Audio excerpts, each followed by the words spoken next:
Golden Age Radio is starting now. Subscribe to get future updates. Buckle in and prepare for a great lineup tonight, starting with The Twilight Zone, ZeroHour, Suspense, Mystery Theater, The Inner Sanctum, Theater 5, Escape, X-1, Dimension X, and Space Patrol.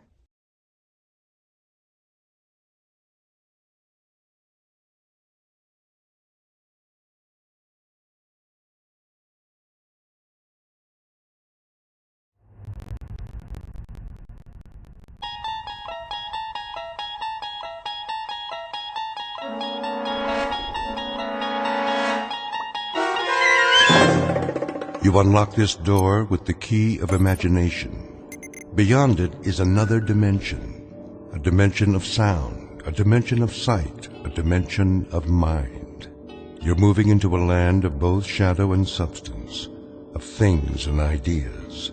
You've just crossed over into the Twilight Zone.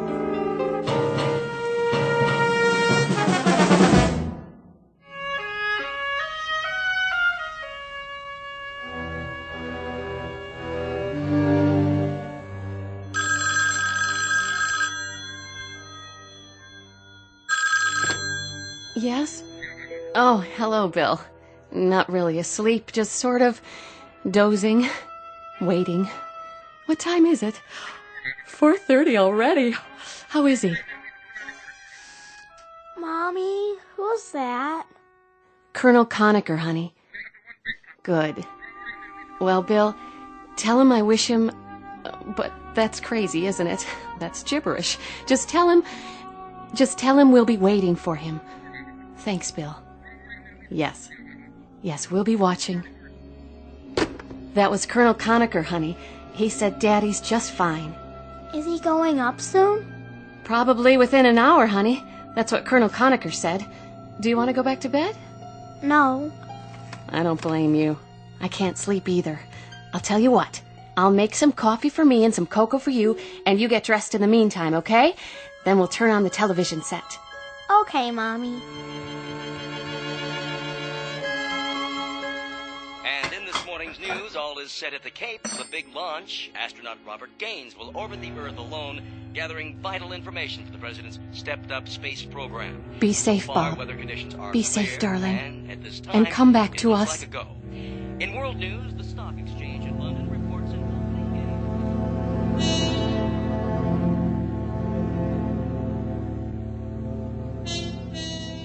The year is 1963. In the vernacular of spaceflight, this is T-1 hour.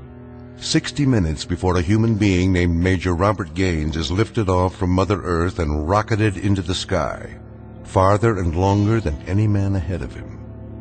You may not have read about this one in the history books, because government security has kept the full story under wraps until now. But to set the record straight, officially or unofficially, let's call this one of the first faltering steps of man to sever the umbilical cord of gravity and stretch out a fingertip toward the unknown. In a moment, we'll join this astronaut named Gaines and embark on an unscheduled adventure, because the environs overhead, the stars, the sky, the infinity of space, are all part of a vast question mark known as the Twilight Zone. And now, The Twilight Zone and our story, The Parallel, starring Lou Diamond Phillips, with Stacy Keach as your narrator.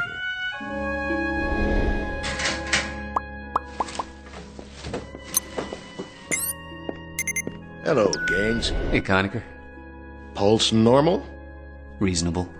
Someplace between nonchalance and panic. I know the feeling. I talked to Helen. She's fine. Says to tell you they'll be waiting. Bless you for that. Any messages for the angels? Well, you could give them a kiss for me. Any that you happen to meet. Well, on my last orbit around, I'll lasso a pair of gossamer wings and I'll ship them down to you Air Express. Collect.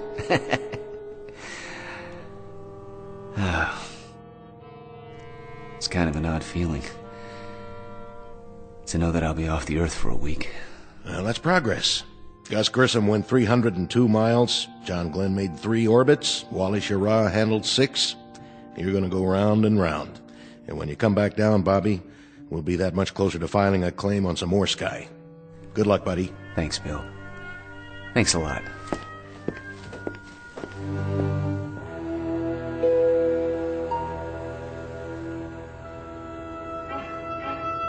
This is Capcom. The countdown for the MX-10 launch is T-minus 19 seconds. T-minus 19 seconds and holding.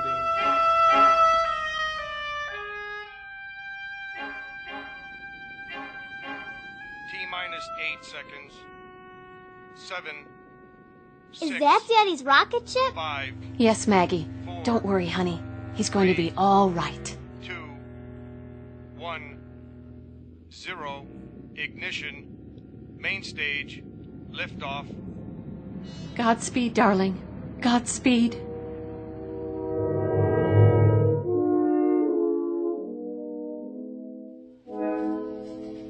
The MX-10 liftoff time is 5:30 a.m. Eastern Standard Time. All systems go. Astronaut Gaines reports his fuel and oxygen quantity steady. The cabin pressure decreasing on schedule. How's he feel up there?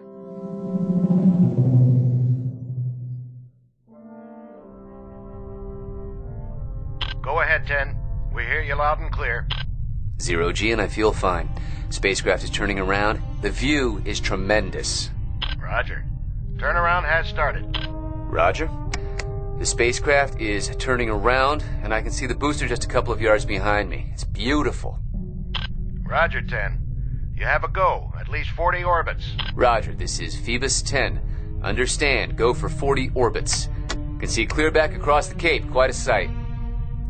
Roger. Still reading you loud and clear. Next transmission, Bermuda. Roger, understand, next transmission, Bermuda. Spacecraft did damp okay and turned around. Scoping is extended okay. Phoebus 10, Bermuda. Capcom Tech on HF. Phoebus 10, Phoebus 10. This is Canary, Capcom. Read you loud and clear. Over. Phoebus 10, this is Zanzibar Captech. We have solid telemetry contact. Report your status. Over. Phoebus 10, this is Kano Capcom. I read you loud and clear. How do you read me?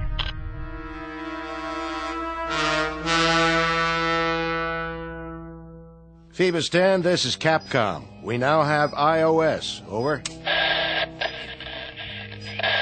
Phoebus 10, your voice transmissions are starting to fade very badly.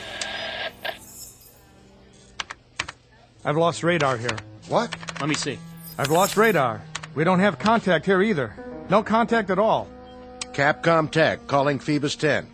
This is Capcom Tech. Capcom Tech calling Phoebus 10. Come in.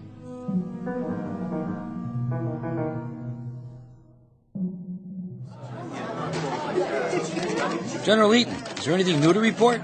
Gentlemen, you know it is not our policy to conceal information. But the situation as it stands now is that we have suddenly lost radar and radio contact. Until we discover the cause of the sudden loss, possible explanations are not available at this time. General, you've lost complete touch with Gaines. There's no contact whatsoever. Unfortunately, that's true. We hope that something had just gone wrong with his tracking signal transmitter. But the optical trackers tell us that they haven't locked on since the 15th pass. The 15th pass? I mean, they haven't been able to pick it up with their optical equipment. In the hour before the signal went dead, we established it. Then it just disappeared. There's been nothing on radar. And even the solar cells, which should supply power for tracking for years, if necessary, have failed somehow. The batteries are obviously gone. But even assuming that the solar cells could have failed somehow, the optical sighting should have continued. But they haven't. Any other hypothesis? How about a meteor? The statistical possibility of a meteor hitting a satellite is fairly low. Very improbable. What about the capsule leaving its orbit and coming back down to Earth? That's hardly possible. There'd be no foolproof means of making it spiral in. The trick, once it reaches denser layers of atmosphere, is to slow it up enough so that it wouldn't burn like a meteor, and then have some means of depositing it on the ground. I don't think I'm violating any security by saying that Major Gaines's craft had no such equipment. You'll have to excuse me.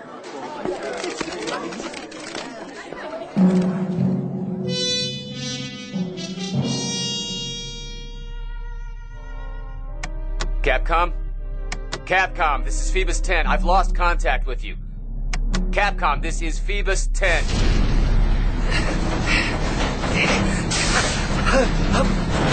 I'm blacking out!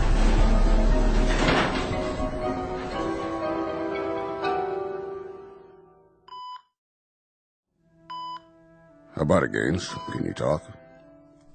Sure, General. Yeah, sure, I can talk. Oh. Hey, Billy, what happened? We were waiting for you to wake up, Bob, and tell us. I don't know what to tell you. I blacked out. We lost you on radar and radio. We had no contact at all. It boils down to this, Gaines. You're the only one who can explain it. I can't explain anything. I had an odd sensation. The last thing I remember is a 15th orbit. Then I don't remember anything except this bed. I couldn't reach the cape at all. I kept trying. Why don't you let him sleep? I think he'll be a little clearer later on. I won't be any clearer than I am right now. Bill, how could you lose me on radar? You mean to say that every single tracking station blacked out? Really, gentlemen, I think he ought to... Just one last question, Bob. There was only one way you could head back toward Earth. That was simply to spiral in and head for water. Your spacecraft was found intact 46 miles from where you were launched. Intact, Bob. On the ground. No evidence of any damage, not even a dent. Somehow, some way, you brought that spacecraft in and you landed her. How about? Explain to me how you did an absolutely impossible act. I didn't. I had nothing to do with it. I blacked out, General. I simply blacked out. There was some factor up there, something that I had no control over, something that must have taken over for me. We'll talk about it later on. This entire thing is temporarily classified, gentlemen. I mean everything about it.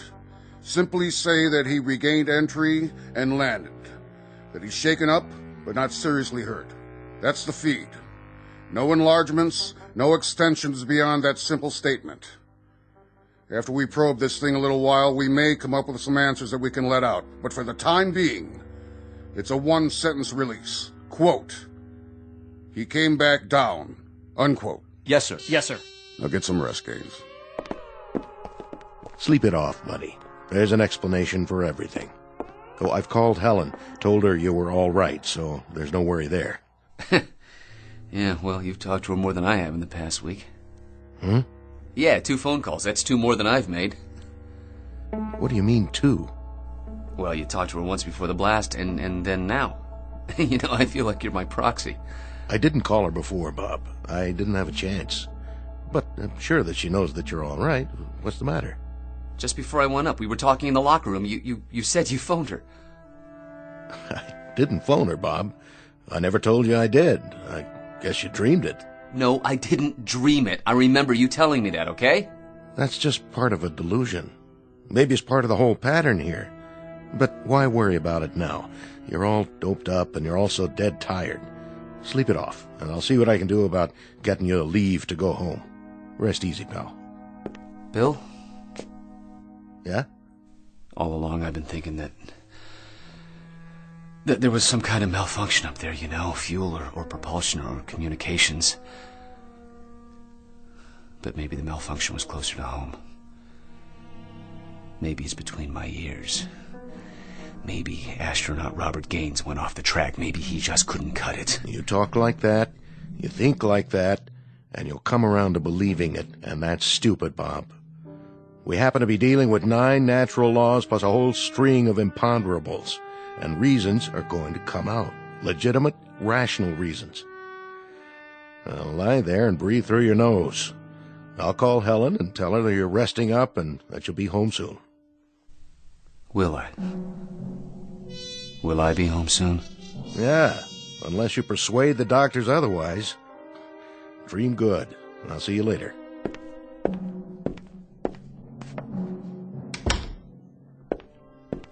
Well? It'll all come out in the wash. Will it? Let me tell you something, Colonel. A man is sent up into space. There are only 3 things that can break off contact. One is ionization, and that didn't occur. The other is sunspots, and that didn't occur. And the third is the man's death, and there he lies in bed, breathing 5 by 5. All right, I'm waiting for a fresh alternative. One that I could take without flinching. And one that maybe I can repeat to the President of the United States without worrying about his sticking me into a rubber room. What happened to Gaines? Where did he spend 6 solid hours when nobody in the world could find him? And how did he make a re-entry without burning up into a flake? We'll have to ask. Sometime.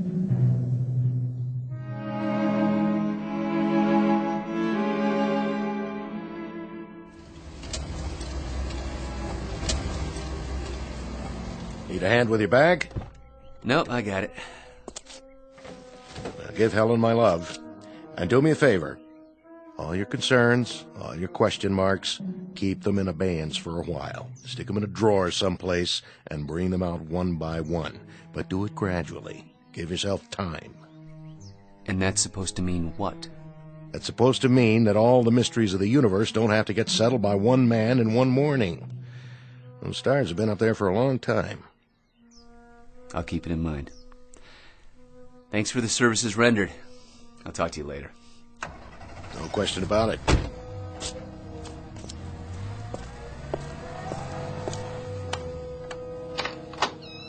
Daddy! Hi, sweetie. Guess who? Welcome home. What's the matter, Bob? Oh, is that what you did for therapy while I was gone? You put up that fence? What do you mean? That fence. It wasn't there when I left last week. Are you kidding me? That fence was there when we bought the house. I guess outer space does things to memories, huh? Yeah, I guess so.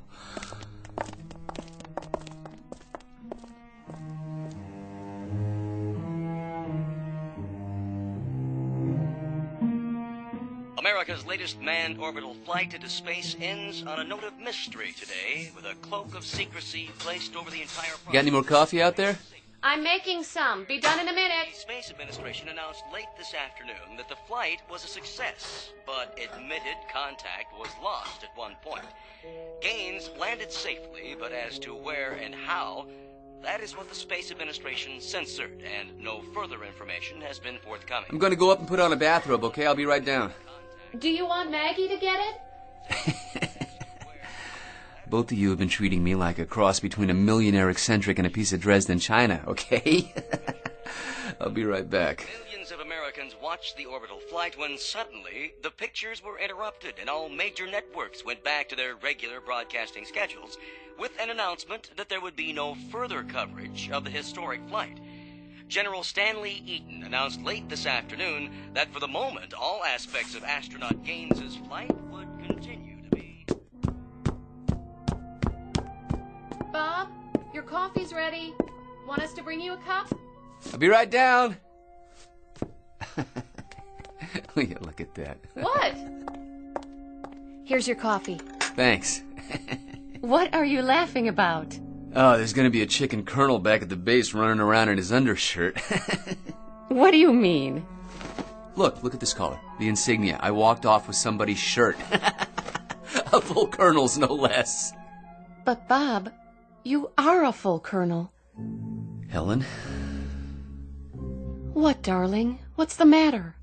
All right, honey, tell me the truth. The absolute truth. No games. When I left, when I walked out of here, what was my rank? Your rank? Wasn't I a major? Haven't I been a major for 13 months?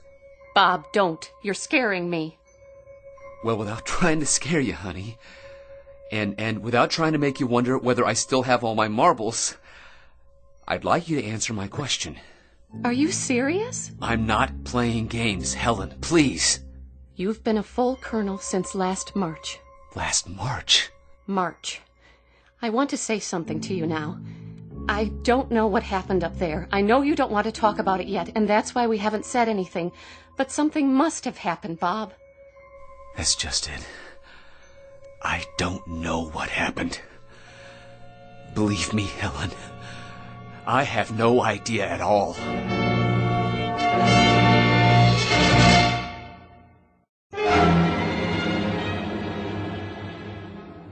Listen, darling. You told me once that there were whole areas of space medicine that had only been touched upon, phenomena and reaction patterns that could only be guessed at. I'm sure this is one of them. I'm sure that there isn't anything wrong with you except a couple of odd fixations that will go away with time. I don't know what happened, but I do know that I'm rational, Helen. I do know that I haven't changed at all, but in some crazy, unexplainable way, the things around me have. Nothing's changed. You've gone through some kind of trauma, and somewhere along the line, Bob, you've gotten a hold of some delusions? Huh? Some distortions? Like the fence outside of the house. I don't remember it, Helen. You told me it had been here when we bought the house. And then there was this business with Bill Conacher. He told me he'd phoned you before the blast-off. He made it a point to tell me. But afterwards, he said there was no such phone conversation. It's not important, really. I mean, it's insignificant, and yet it's part of a crazy pattern here. Something is very wrong. Because he did tell me he called you earlier, and that fence wasn't there, and those eagles were never on my collar before, because when I left, I was a major. Come on downstairs. We'll have dessert. And don't let a white fence and a promotion end the world for you. Helen, I think it would be a whole lot better if we just dropped all the pretenses. If you think there's something wrong with me, just say so. But honey, I'd consider it a real favor if you didn't tiptoe around me, all right? All right. I was going to ask Bill Conacher if he'd like to come over for dinner. How about a piece of pie with your coffee? I helped Mommy make it. Oh, did you? I'll get it for you, Daddy. Thanks, sweetie. Careful, Mags. Don't break any more plates. I won't. So, why did you want to call Bill? I remember he said once that there were some aspects of prolonged weightlessness that can't be explained. Here you are, Daddy. You know, little girl, one day I'm gonna lose you to some Navy ensign who'll marry you for your father's fortune and your cooking. Come here, baby, give me a hug. Don't! Maggie, honey, what's the matter? Nothing. Maggie, tell me, what's wrong? He's different. How, honey? How? Tell me, how am I different? I don't know. But you are. You are different. You're very different.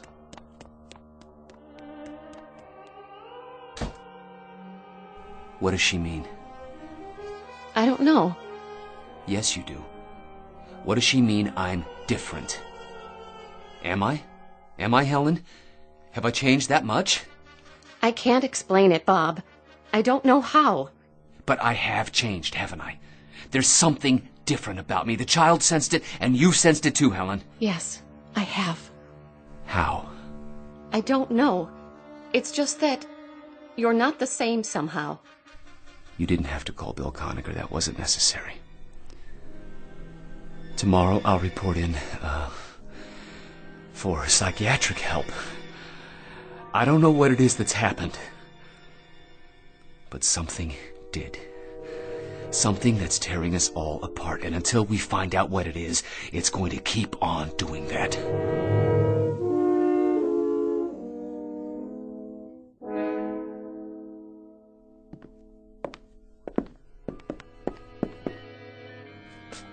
Helen, how is he? How do you do, Mrs. Gaines? Bob's still in with the doctor. They should be about finished. Well, Doctor? If you're looking for a very specific label, I'm afraid I'll have to disappoint you, sir. We're looking, Doctor, for some memory that might explain a re-entry and landing of a spacecraft that absolutely defies physical laws. I can't help you there, sir. That's physics. This is psychiatry. Mrs. Gaines. Yes? Your husband is suffering from a collection of very odd fixations. I say odd because there seems to be no pattern. The conversations he recollects that never occurred. The idea that he's a major and not a colonel.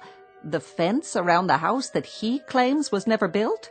You put all these things together and they don't add up. They're totally unrelated, at least after a fairly perfunctory examination. I'll need more time with the patient, General. There was nothing he could tell you about what happened up there? Nothing that he could relate to me. I don't think I'd recommend his remaining here, though. For the time being, I'd like to treat him as an outpatient. Have him come in at regular intervals, but in no way suggest to him that he needs serious therapy. This one's going to require very careful handling. And we're back to where we started. I don't mean to sound callous, Mrs. Gaines. He's an exceptional officer, that husband of yours. I think he'll be out of the woods in no time. My concern happens to be the space program. I understand, sir. Come on, Helen. I'll walk you out. Mrs. Gaines, what about that fence? It was there when we bought the house. And when did he seem surprised that it was there? The moment he came back. Yesterday morning. Really? A very strange collection of delusions. A white picket fence, his rank, and the last thing he said was he doubted very much if President Kennedy would pin any medals on him. President who? Someone named John Kennedy. Who's John Kennedy? Someone who Colonel Gaines has decided is the President of the United States. And I share your bewilderment. I never heard of him either.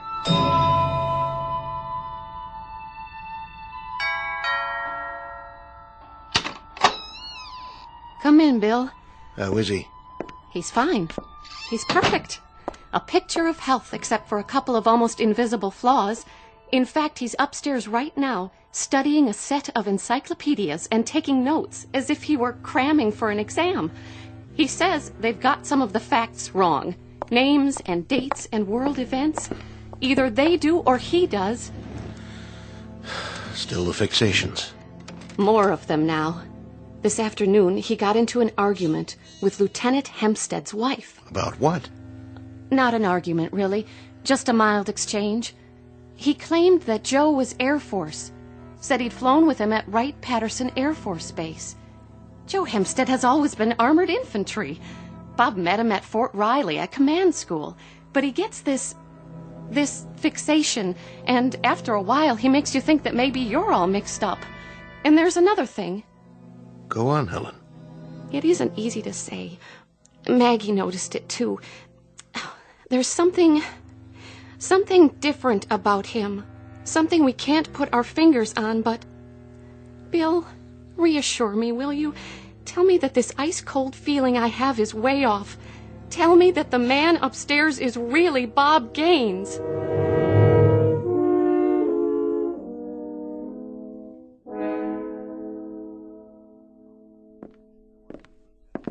I'm sorry, General, but that's what we came up with. And you expect me to believe it? What you've told me is fantastic, incredible. How in the name of... I can't answer you how, General. This hypothesis will have to come from someone else. I'm only the project manager. But I can tell you what we've just seen. And it's not the same capsule that we sent off. It's almost a twin to it, down to the very last nut and bolt, but it's simply not the same spacecraft. It's a different vehicle. It's made as if it came out of the same mold. But every now and then in the wiring, in the control panel, in the structure, you come up with one very irrevocable fact. Colonel Gaines went up in one spacecraft, but he came back in another. Which leaves us with two alternatives. One, Colonel Gaines actually blacked out and has no knowledge of what occurred. Or two, that Colonel Gaines is not who we think he is. Then, General, who is he?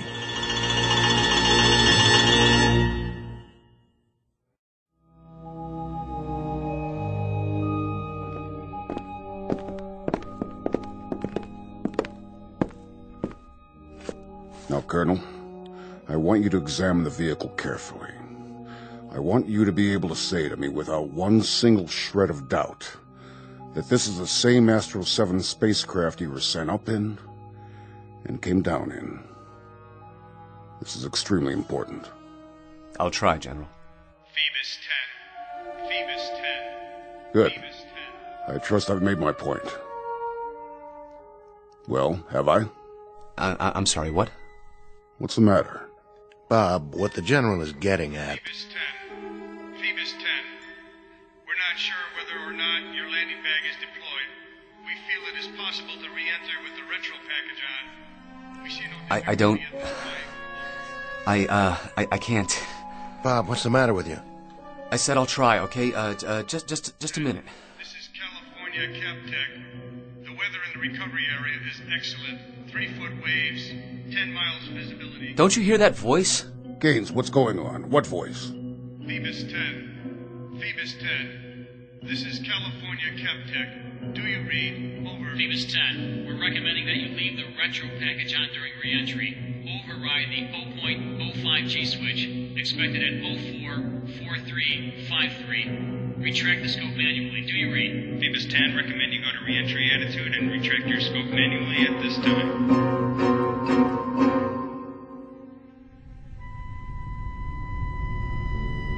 We have you on that.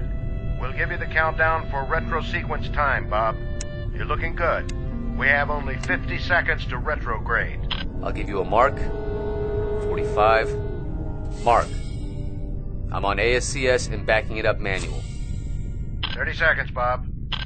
Capcom, this is Phoebus 10. Retro warning is on. Good, Bob. Leave your retro pack on through your pass over Texas. Do you read? Roger. 15 seconds to sequence. 5, 4, 3, 2, 1, fire. Roger, retros are firing. I am starting my re-entry now. I'm going to fly by wire, down to about 50% on manual. There's a real fireball outside. How are you doing? What's your condition? I'm feeling fine. Condition is good. But listen, there's a lot of fire out there, an awful lot. Capcom, just one question. Go ahead, Bob. Who is the President of the United States? Say again, Bob. We don't think we got that. Who is the President of the United States? Sounds like you're asking who the President is. Roger, that's the question. Bob, the President of the United States is... I sure hope you said Kennedy.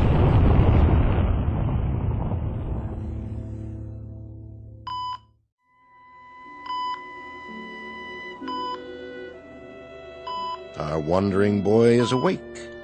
Bill? I'm right here, buddy. How do you feel, Major? Well, that depends. Did you hear the question I asked up there, just before re-entry? You wanted to know who the President was. What was that, a gag? No gag.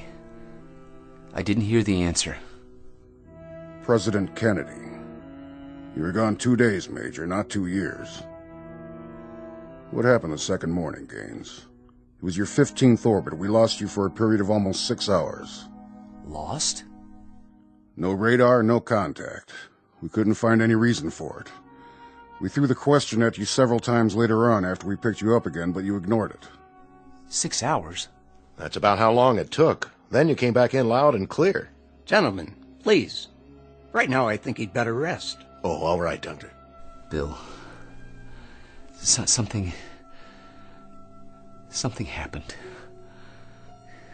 You're not gonna believe this. I'm not absolutely certain I believe it myself. There is, another dimension. I don't know where it exists, or how, but it's a world that's a twin to ours. Same places, most of the same people, most of the same chronology of events, except every now and then there's something a little bit different. How do you know this? Because I was there, sir. For almost a week. That's impossible. We only lost you for 6 hours. I can't help that, sir.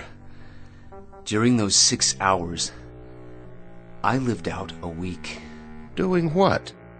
Looking at our counterparts, at us. Us? As we exist in a parallel world, General. A world that exists alongside us, but one that we can't see. And one that I stumbled into. I don't know how. Some kind of space-time warp or something, but there's a doorway up there. It exists, and every now and then, it's possible to fall through it, like I did. How did you get back? I don't even know that. All I remember is standing by the spacecraft in the hangar, and then I was up there again, and now I'm back here. Bob, sleep on this for a little while, will you? Why? Because this whole thing may be a delusion. A delusion? Bill, I don't have any proof. But I can recount to you, minute by minute, everything that happened, every word that was said, every person I met. I could describe the streets, everything. This was no dream. We'll talk about it after a while, Major. Get some rest. Has anybody phoned Helen? She asked what you wanted for supper. Will I be able to leave? At least for an overnight. But we want you back here first thing in the morning. What for? I want to look at the psychiatrist's face when you start talking about parallel dimensions. We'll see you later, Major. One last question. Be my guest.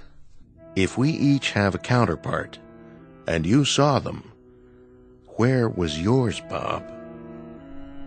I don't know. But he's a colonel, a full colonel. And I hope he got back. He's got a very beautiful wife and a very lovely little daughter.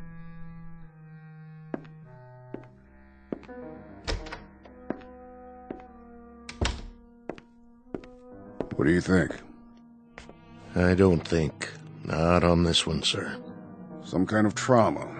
What else? Another dimension? Another world that's parallel to ours? Does that sound rational to you? Up there, who knows what's rational and what isn't?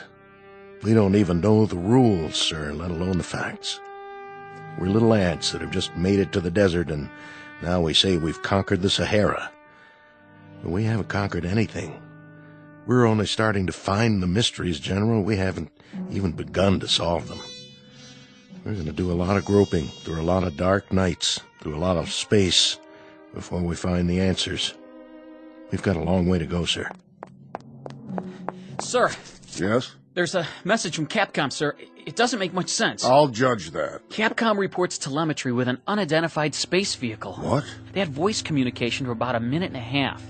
The spacecraft identified itself as the Astro 7, and the person in it said... Said what? He identified himself as a Colonel Robert Gaines. He asked for re-entry data. Colonel Robert Gaines? Yes, sir. Then we got some garbled stuff, and then nothing. Then what? Well, then nothing, sir. We lost the visual sighting, and we lost all voice. The thing just disappeared. Get a transcript of everything that was said. Have it brought over to my office. Keep trying to raise... whoever it was. Yes, sir. We're still trying, sir. All right. Keep me in touch. Yes, sir. You're so right, Colonel Conacher, when you say that we've got a long way to go. A lot of questions to answer. And you are so right when you say that we haven't even begun. Anything on your mind? One thing. I'd like to tell astronaut Gaines that his proof just showed up on a radar screen, however briefly. Be my guest. Yes, sir.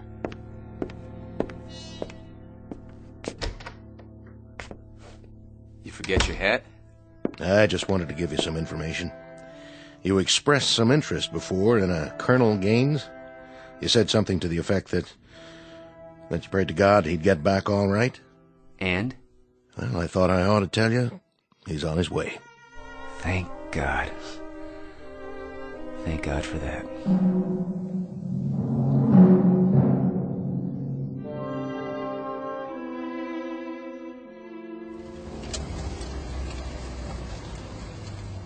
Hey, thanks for the ride. My pleasure, Bobby. I really mean that, you know. I do. I do know it, Bill. Daddy! Hey, sweetie. Do me a favor. What? Who am I? you're my daddy, silly. Thank you, honey. That's all I wanted to know. Hey, where's... Mommy, come here. Bob? Yes. Oh, Bob, darling, welcome back. You don't know how glad I am to be back.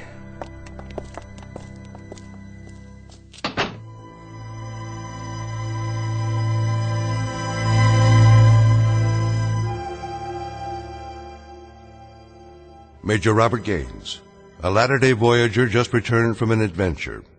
Submitted to you without any recommendations as to belief or disbelief. You can accept or reject. You pays your money.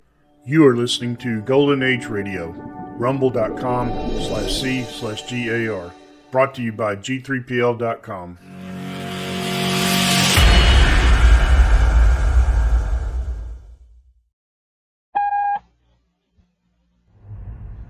I'm Rod Serling. You're listening to the Zero Hour. Rest your eyes.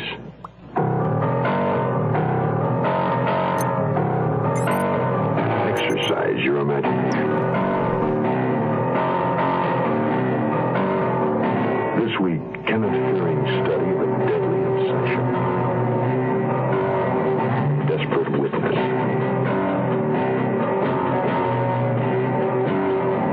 Starring Richard Crenna, Keenan Wynn,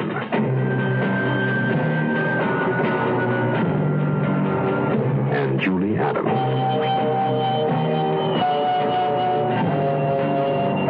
In Elliot Lewis's production of The Zero Hour.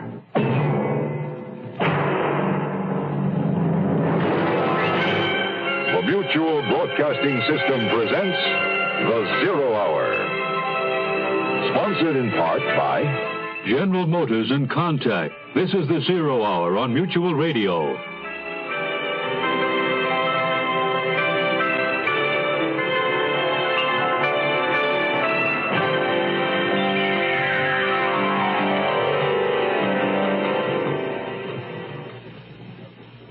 George Stroud, husband, father, executive editor of Crime Ways magazine. A restless man, never quite satisfied with what he has. Earl Jonoth, arrogant, pedantic publishing mogul, Stroud's boss. Pauline Delos, ice blonde, cool, the boss's mistress. George Stroud, Earl Jonoth, Pauline Delos. Three sides to the eternal triangle that meet but for one moment. The formula is timeless. The connection is murder. And for George Stroud, like the taut mainspring of a clock overwound, life itself is about to explode on the hour. Our story, Desperate Witness, continues after this word. A message from the Council for Financial Aid to Education and this station.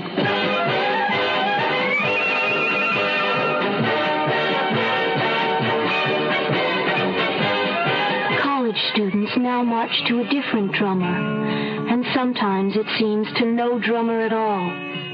But what matters most is that colleges continue educating. Students and their parents pay tuitions to make this possible, but the money they pay just doesn't go far enough. 2/3 of college costs must come from other sources, including contributions from friends of colleges. How can you be the friend of a college? You can believe that educating young people is the main thing, not whether they're singing football songs or folk songs. You can be willing to back up your belief with a gift, because colleges need money to march ahead. A lot of that money must come from people like you. Give to the college of your choice, now.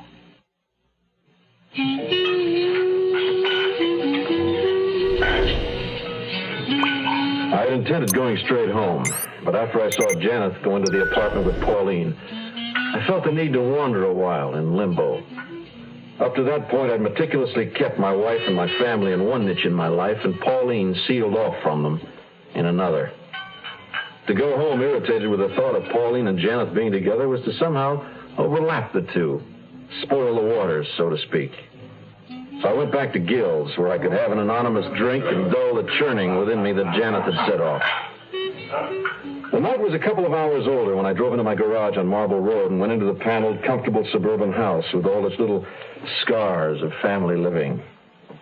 The painting I bought, The Temptation of Judas, I simply laid down on the dining room table. It would have to be cleaned, repaired, and framed. I'd made a pot of coffee, and I thought about my wife and daughter who'd be returning tomorrow, Sunday. So help me, that's all that was on my mind when I fell asleep. Not knowing that Pauline was dead. Murdered. If I'd known what was happening back in the city in Steve Hagen's apartment, I wouldn't have closed my eyes. Coming.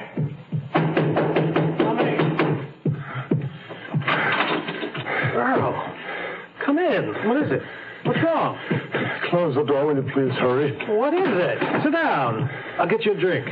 Steve, I just killed Pauline. You should have killed her years ago. Well, I do. I go to prison, Steve. Stop it. Who saw you come here? Huh? Here. Anyone see you? Well, I don't know. I don't think so. I hit her over the head with something. A decanter, I think. Maybe 3, maybe 10 times. Fingerprints? Oh, I wiped them off and off the doorknob. The doorman wasn't on duty when I went in or when I came out. I killed her. I didn't intend to. It's just, well, it's the pressure.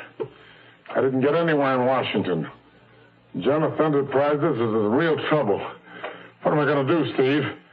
The SEC's after me. Jenna Donahue's trying to force me to merge and sell. Forget all about that for now. You sure nobody saw you go into her apartment? Who's that? Steve Hagen here. Mr. Hagen, I hate to bother you at home. This is Emery Mafferson. Well, what can I do for you, Emery? Well, I just heard a disquieting rumor that the magazine's going to fold. Mr. Janet's right here. We've been in conference over the same stupid rumor. Hold a minute. I'll let you talk to him. Go on, Earl. Talk. But who is it? Who is he? He works for us, Futureways. Tell him the rumor he heard is false. Everything's okay. His name's Mafferson. Emery. Hello, Emery. Oh, hello, Mr. Janet.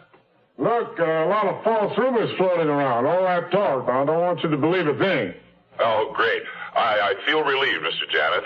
Well, it's good to talk to you, Emery. Anytime, and keep up the good work. What was that all about? You just established your alibi. When the police investigate you, as they will when your relationship with Dulles comes out, we have the testimony of Mafferson that he talked to you in my apartment at... What time did you kill her? No, I don't know. 10:30? 10 minutes of 11. And they'll have your chauffeur's testimony. He dropped you here right from the airport at 10. And mine that we've been in conference ever since. And since no one can identify you as having been in the building... There was someone. Someone did see me. Saw you go in? Yes, a stranger. He was just leaving Paul in. They'd been away together. For the evening. Maybe for the weekend. That's why we quarreled. That's what started the whole thing. Did he recognize you? Well, I don't know. Did you recognize him? No, he was in the shadows. I couldn't tell much. But she said his name was George Chester. One man in the world saw you go into her building and you don't know who he was? Whether he knew you or recognized you? Well, I don't know. We've got to find him before the police. How can we do that? What do we employ 2,000 people for? Well, if we find this man, then what? It all depends. When the story breaks, he may go straight to the police. In that case, our alibi stands, and our line is this. He says he saw you on the scene. Well, what was he doing there? That makes him as hot as you are. We'll make him even warmer. Of course. You mean only to scare him off. If he doesn't scare, the case goes to trial. You've got an alibi. But if he doesn't go to the police the minute this breaks, then what? He's a constant threat to your safety, your position in life, your place in the world. Can you put up with an intolerable situation like that? I don't like it. There's already been one tragedy. I don't want another. Not if I know what you mean. You know what I mean. No, I won't see a man killed in cold blood. I won't take any part of it. Let me ask you, Earl, are you ready to retire to a penitentiary and write your memoirs? Or are you ready to take your full responsibilities along with the rewards? No, we never went to murder before. But we will this time, if we have to. I killed her. I can't get that out of our mind. I killed Pauline. When you break, a lot of other people break too. Whenever an entity like Janeth Enterprises goes under, and that's what this could trigger. A lot of innocent people, their plans, homes, dreams, aspirations, the future of their children, all of that can go to pieces with it. Myself, for instance. Well, I understand, Steve. All right, what has to be, has to be.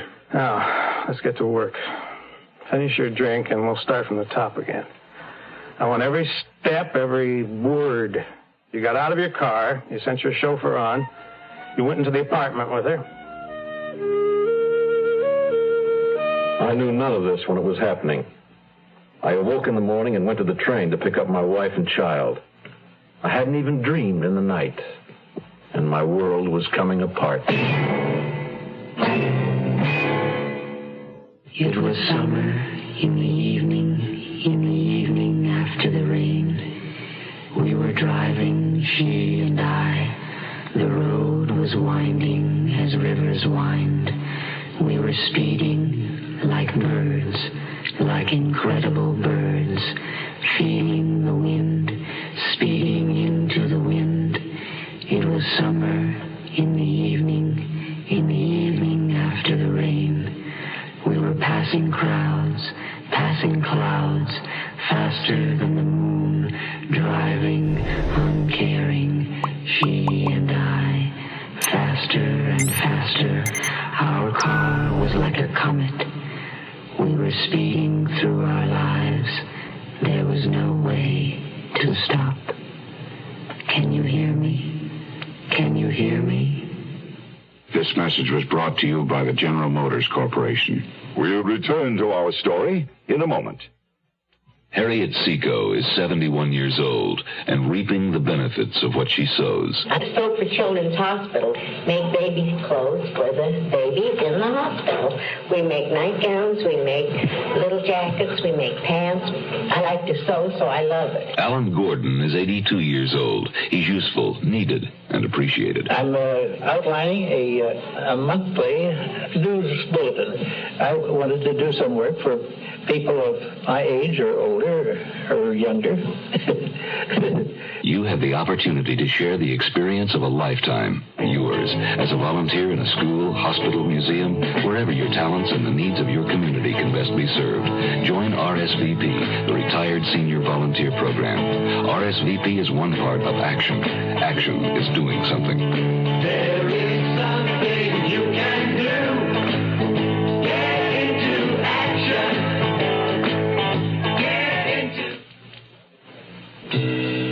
Monday morning, and Georgette came back to the breakfast table from taking our daughter to the bus. George, have you seen the paper? There's a dreadful story about a woman we met, I think, at Janet's. Sitting there in the sunny breakfast room, fresh-picked yellow roses on the table, I read it. Not understanding it, not believing it. I had to read the headline twice. But the picture was of Pauline. Her body had been discovered at about noon on Sunday. Her death had been fixed at around 10:30 the night before. Saturday, I just left her minutes before. Isn't that the same woman? Yes it is. She was beaten to death with a heavy decanter. I'm reading. I was grateful to have the paper to hide behind. My hands were shaking as I read the words. No arrests had been made, the paper said. Her immediate friends were being questioned, Earl Janeth among them. But the publisher had not seen her for several days. He'd just returned that night from Washington and had gone straight from the airport to a business associate's where he spent the evening in discussion. The business associate was not named. George? Something the matter? What? Oh, no. No, darling, nothing. Oh, don't look so grim. By the way, I didn't tell you I like that new painting you brought home, the one of the two hands, but it's in terrible condition. Another Patterson, isn't it? Perhaps. George, you don't have to be so monosyllabic. Can't you say anything but yes, no, perhaps? Where'd you get it? Just picked it up. Honey, I'm trying to read the paper. Pauline and Earl Janeth went into that building at 10 o'clock on Saturday night. Now he claimed he hadn't seen her for days. He had to have been the one who killed her. Had he recognized me? If he had seen me that night, it would all come out. The weeks with Pauline, the lying, the whole sordid story, my life, my career, my marriage, family, all threatened. He killed her. He had to have been the one. How strong was his alibi? Could he make it stick? And if he did, where did that put me? On the train going into town, I read every newspaper, virtually memorizing what was known of the murder, but gathering no real information. It was warm in the city, unseasonably warm, but I was cold. My hands, I noted, were white, my fingertips bloodless. In the mirrored elevator, I found myself staring at the strange face that was my own. Not a face, really, but a caricature. Lines like deep cuts that hadn't been there yesterday. Pallor. Mouth slightly open, breathing shallow. All unmistakable signs of fear of a man in a desperate panic. I had 26 floors to gain control. When I stepped out of the elevator, I was wearing the mask, the facade of the confident, secure executive. Morning, Lucille. Any calls for me? Steve Hagen's called twice. Better get right up there. Oh, why? What's up? I don't know, but you know Hagen. Nobody knew Hagen. He was a hard little man whose soul had been hit by lightning. His mother was a bank vault, his father a computer. Steve Hagen was almost as loyal to Janeth as to himself. From what I knew of their backgrounds, Hagen was the kingmaker, Janeth the publications genius. But Hagen was the steel foundation that held things together. Everything about Hagen's office was designed to throw you on the left foot. I hadn't been privileged to enter his sanctorum often, but every time the same thing happened. At loss of confidence. You opened the door and you saw him across an acre of office. A small man sitting at a huge raised desk. He didn't look up, which was part of his style. I started across to him, trying to remember exactly where the drop was. You couldn't see it from the door. The carpet was patterned and disguised it, but there was a step down, and always it came as a jolt. You started across in confidence and suddenly, abruptly, found yourself walking out into space and grabbing at the air. And you spent the rest of the distance trying to regain your equilibrium and your poise. You lost on both counts. Morning, Stroud. Oh, good morning. Morning, Steve. Stroud, anything on your agenda at the moment you're to drop? Oh, everything? Your staff can handle things. I have something more important for you. Mm-hmm. If you say so. Oh, by the way, I've just read about that Pauline Delos murder. It's pretty awful. You any idea? Yes, it's bad. No, we have no idea about it. Well, I suppose Janeth is, well... He is, yes, but I don't know any more about it than you do. Now, I have some prepared notes here, so let's get to work, huh? We have a job on our hands. Not hard, but delicate. It seems you're about the best man on the staff to direct it. Yes? In essence, the job is this. We want you to locate somebody unknown to us. Really, it's a missing persons job. Would that be all right with you? Well, missing persons seems to fit in with the essence of Crime Ways, and that's my job, Crime Ways. Of course, of course. Who is it that you want me to locate? We don't know. Oh? Let me see now. Let's start at the beginning, shall we? The person we want went into some 3rd Avenue bar and grill called Gill's last Saturday afternoon. It's a weird kind of bar, more a museum. He wasn't looking at me. He was studying his notes, or he'd have seen the sweat that popped out on my face. I could feel the trap being sprung for me.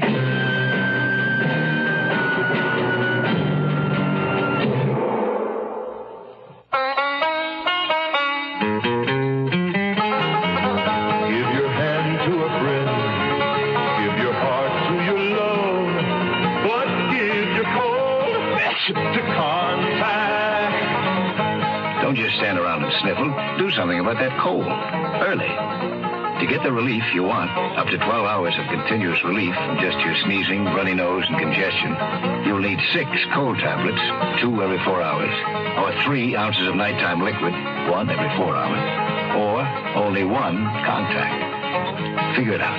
6 or 3 or 1. Take contact. Get all day, then all night relief.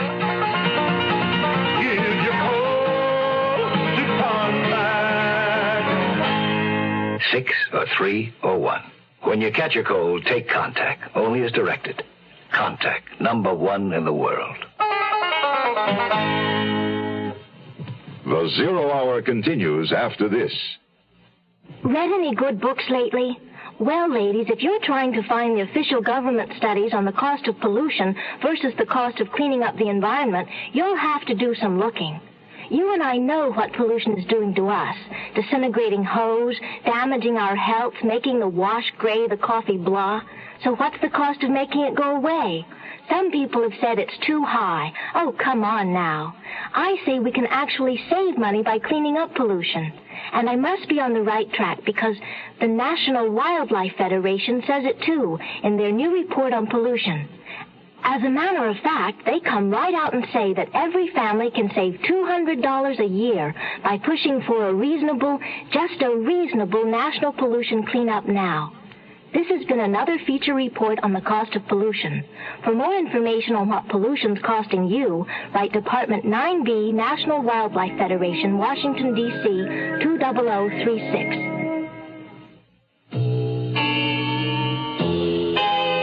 I fought a rising nausea. My cheek muscles formed a slight smile that froze into place and gave me, I hoped, a look of complete concentration. But my mind was racing at light years' speed as he reeled off my actions on the day of the murder. This man we're looking for, Stroud, was accompanied by a rather striking blonde, also unidentified. They later went to a 3rd Avenue antique shop.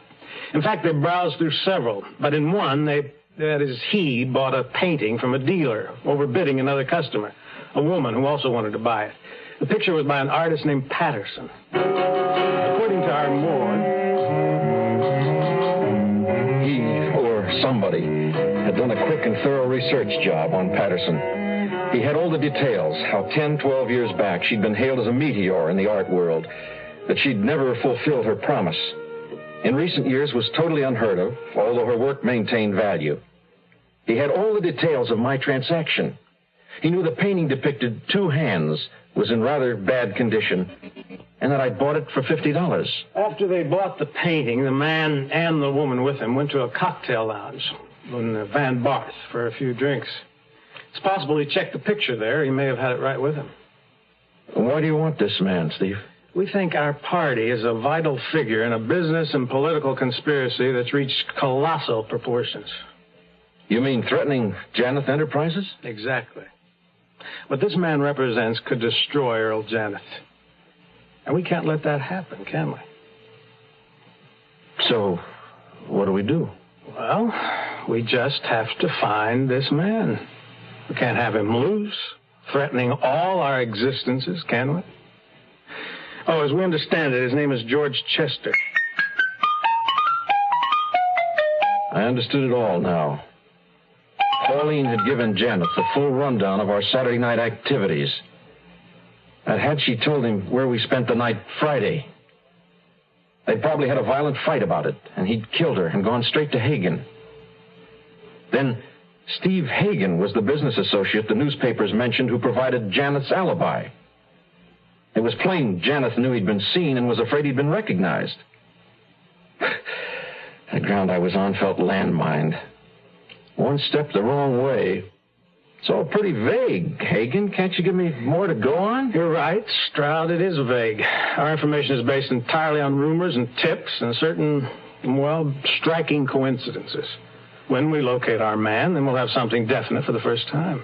Well, what's it to be? A story for Crime Ways? No, I don't think so. I don't know right now just what our angle will be when we have it. We might want to give it a big play in one of our books eventually. A good story should never be wasted, right? Or we might decide to use it in some entirely different way. It's all up in the air. Well, tell me, Who else is in on this? Should we cooperate with anyone? The cops, for instance? No. No, of course not. Absolutely not. This is our story, exclusively. It must stay that way. You'll have to go to other agencies for information, naturally, but you get it. You don't give it. Is that perfectly clear? Yes, I understand. Now, do you think you can knock together a staff as large as you want and locate this person? It would be easier if I knew more about this mystery guy, what he looks like. Somebody must have described him. Well, not too well, but we do know he's of average build and height, weight 150 to 180, under 6 feet. It's possible he's in advertising. But your best bet is this place called Gill's, or the shop where he bought the picture, or the bar of the Van Barth. Oh, and that picture he bought. Perhaps the artist. I have a feeling that picture alone might give us a break. Not impossible. We want this guy in a hurry. Can you do it? You say his name's Chester, George Chester? It might be, might not. Oh, that's a start. Then you go to work immediately? All right, Steve. I'll take the assignment. I have absolute carte blanche? Absolute. Expense, personnel, everything. In every way except time. We want him now. He got up from the high-back throne and wandered to the huge plate glass windows that looked out over about 10 million people. I hadn't suspected this cold, dried man would have had such a sense of drama. He took a long pause and he swept his hand out, indicating the city far beneath us. Our man is out there somewhere, Stroud. May even be very close for all we know. It's a simple job for a mind like yours. Get him. I looked out the window myself. Get him, he said. Find him. I had found him. The man I sought was looking back at me. My own reflection in the plate glass. I'd been assigned to set myself up to be murdered. You are listening to Mutual's presentation of The Zero Hour. Your American Cancer Society presents Peter Falk and Lee Grant as patient and nurse. Nurse, I'm Fenton Finglinger. I have an appointment for a checkup with Dr. Worley. You're Nurse Skank? Yes. Remember me when I was here after getting hit in the mouth with a hockey puck? Oh, sure. 6 stitches, I recall. Right. It wasn't too clever of me to play hockey at my age anyway. Oh, you don't look very old. Oh, thanks a lot. I feel young and everything, but I figured I bring my car in for regular checkups, so I should do the same for myself. Oh, true. A regular checkup lets you know if you're really as well as you feel. Like I had this car and I kept noticing oil underneath, but I ignored it. I ended up burning out the transmission. It was only a loose oil drain plug. It's the same with people. The annual checkup lets the doctor detect minor ailments before they become major. I was just going to make that point. Has anybody ever told you look terrific? Oh, well, my husband does a lot. Oh, terrific. Help your doctor help you with an annual checkup. Help your American Cancer Society with a generous check.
Tomorrow at this time, rest your eyes and listen here to this week's continuing study in suspense, Desperate Witness.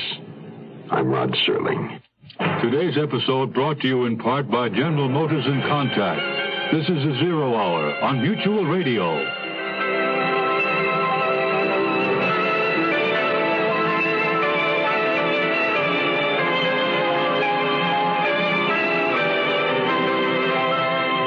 been listening to The Zero Hour, a presentation of the Mutual Broadcasting System in association with Hollywood Radio Theater. Heard every weekday at this time. Rod Serling is your host. Zero Hour is produced and directed by Elliott Lewis. The Hollywood Radio Theater theme was played by Ferranti and Teicher and is now available on United Artists Records and Tapes. Hugh Douglas speaking. Tune in tomorrow, and once again, rest your eyes and listen here to The Zero Hour. This is the Mutual Broadcasting System.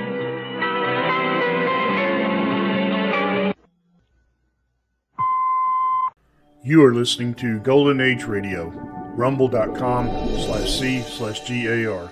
Brought to you by G3PL.com.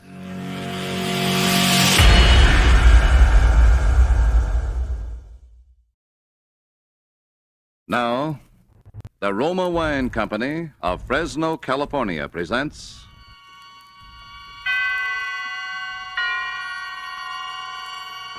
Suspense. Tonight, I Had an Alibi, starring Keenan Wynn.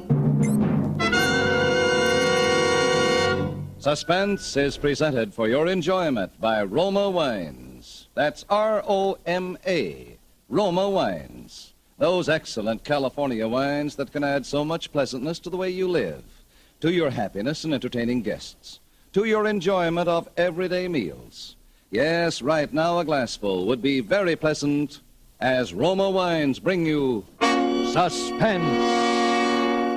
This is the Man in Black, here for the Roma Wine Company of Fresno, California, who tonight from Hollywood bring you as star Mr. Keenan Wynn, who is soon to be seen in the Metro-Goldwyn-Mayer production Between Two Women. Tonight, Mr. Wynn details for us the dramatic narrative of a gentleman who studied thoroughly the art of murder, and who, like certain others whose ventures are now and again recorded on the front pages of our newspapers, evolved his own formula for the perfect crime. And so with I Had an Alibi, and with the performance of Keenan Wynn, we again hope to keep you in suspense.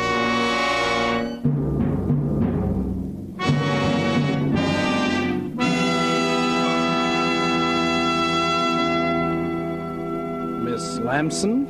Yes? Come in. Sit down. Ever take dictation for a writer before? No. Well, that's okay. I've never written a novel before that I finished. I hope you don't mind working in a place like this. I don't mind working anywhere that I'm paid to work. Oh, don't let that worry you. I came into quite a piece of change not long ago. Maybe you heard about it. Yes? Well, you're not exactly the talkative type, are you? I didn't think you'd have much time for talking, Mr. Eichner. Yeah, I checked. 11 days to make my deadline. Ready to start? Yes. Title: I Had an Alibi by Joseph Eichner. Oh, by the way, this will all be in the first person. Yes. Chapter 1. I first met Belle Schaffner when I went to work for the Herald. She was a sob sister and a good one. I was a police reporter and no bum in the business myself. With Belle and me, it happened almost right away. We talked the same language, thought the same way, wanted the same things. We were that kind of a team. But for a while, there were a couple of notions in the back of my mind that I hadn't even told Belle. Because sometimes a woman in love can be practical only just so far. It all came out one night in the office after I'd been there about 6 months.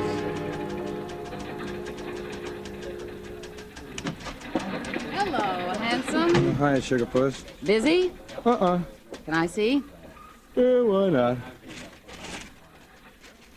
Dimly through the gray curtain of fog, Alice saw the phantom figure. It was closer now.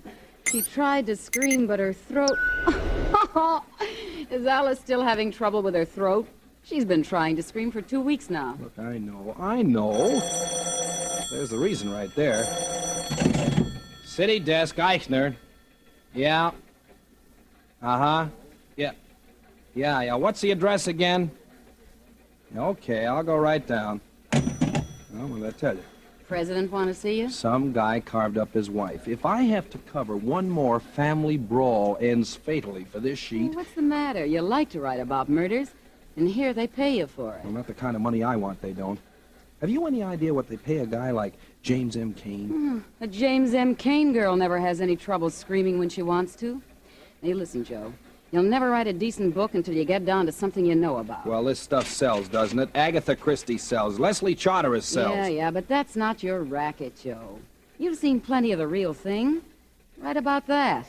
Stick to your trade. Oh, yeah? Well, look what it's got me.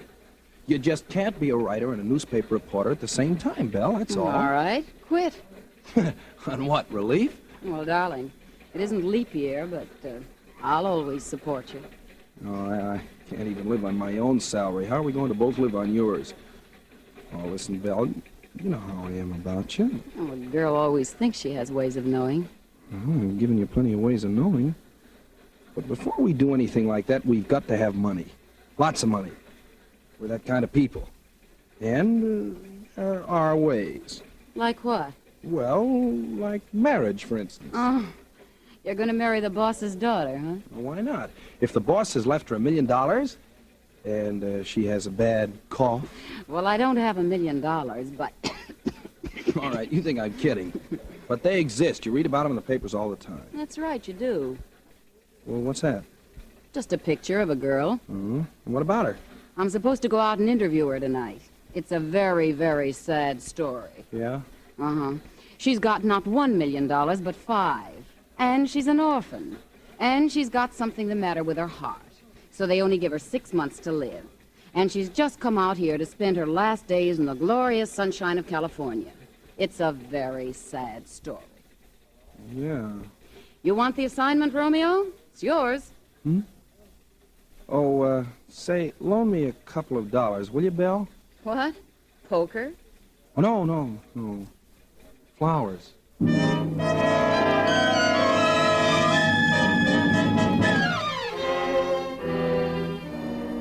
Tonight for Suspense, Roma Wines are bringing you as star Mr. Keenan Wynn, whom you've heard in the prologue to I Had an Alibi, a radio play by Mindred Lord. Tonight's tale of Suspense.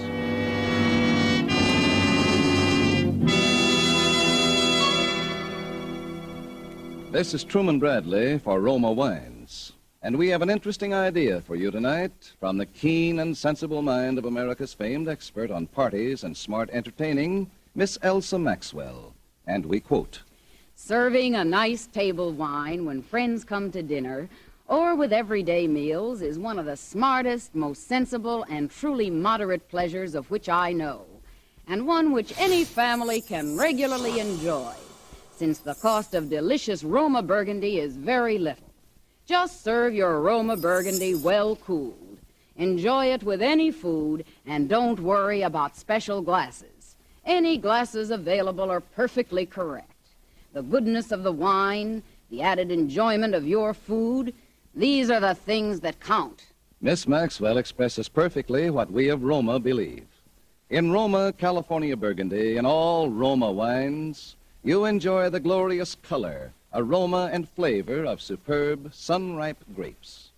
Our noted wineries, located in California's choicest vineyard areas, assure you of flavor and quality which are always good, never varying, always delightful. And so Roma quality is preferred everywhere.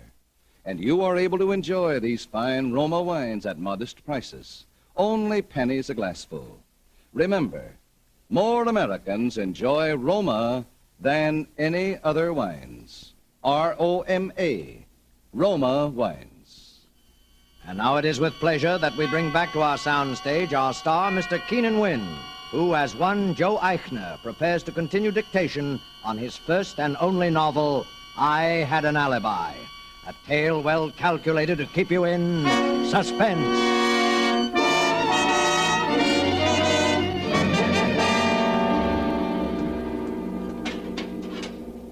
You're, sure you don't mind coming here, Miss Lamson? No. Well, we'd better go on with the dictation. I've only got, 9 more days. I'm ready. Chapter 4. Belle Schaffner was a good sob sister, all right, even if she did have one weakness, which was me.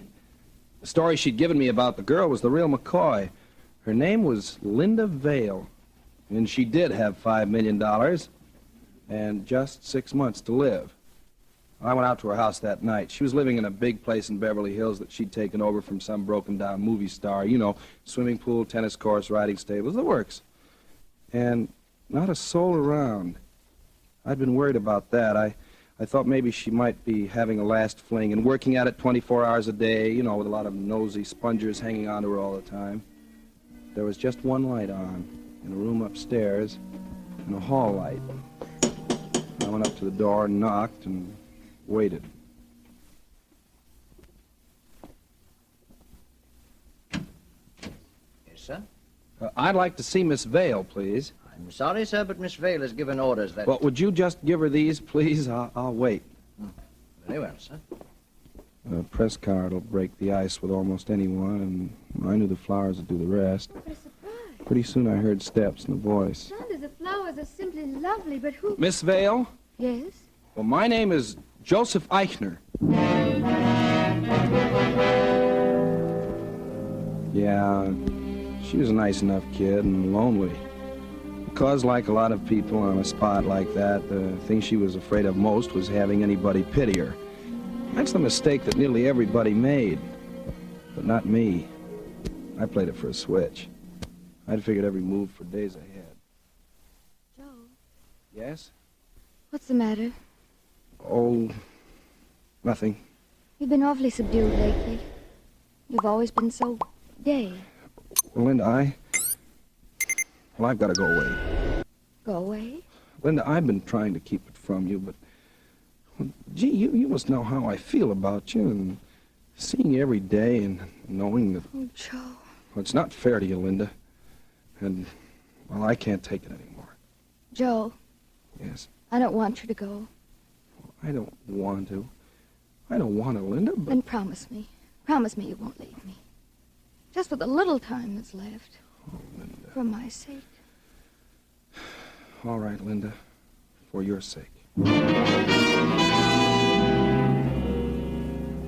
After that, it was quick and easy. 3 days later, we went to see her doctor, the best heart specialist in California. Dr. Lawson, you must be frank with us. Doctor, we're in love. I see. And we want to be married. Look, Doctor, if I could make Linda happier, if I could give her all the love and tenderness, well, isn't it just possible? Now, boy, all that medical science can do is go on the basis of experience. We can't make certain prophecies. But on the basis of experience, the prognosis for Linda remains unchanged. But, Doctor, once you told me that anything is possible. And I say it again, my dear.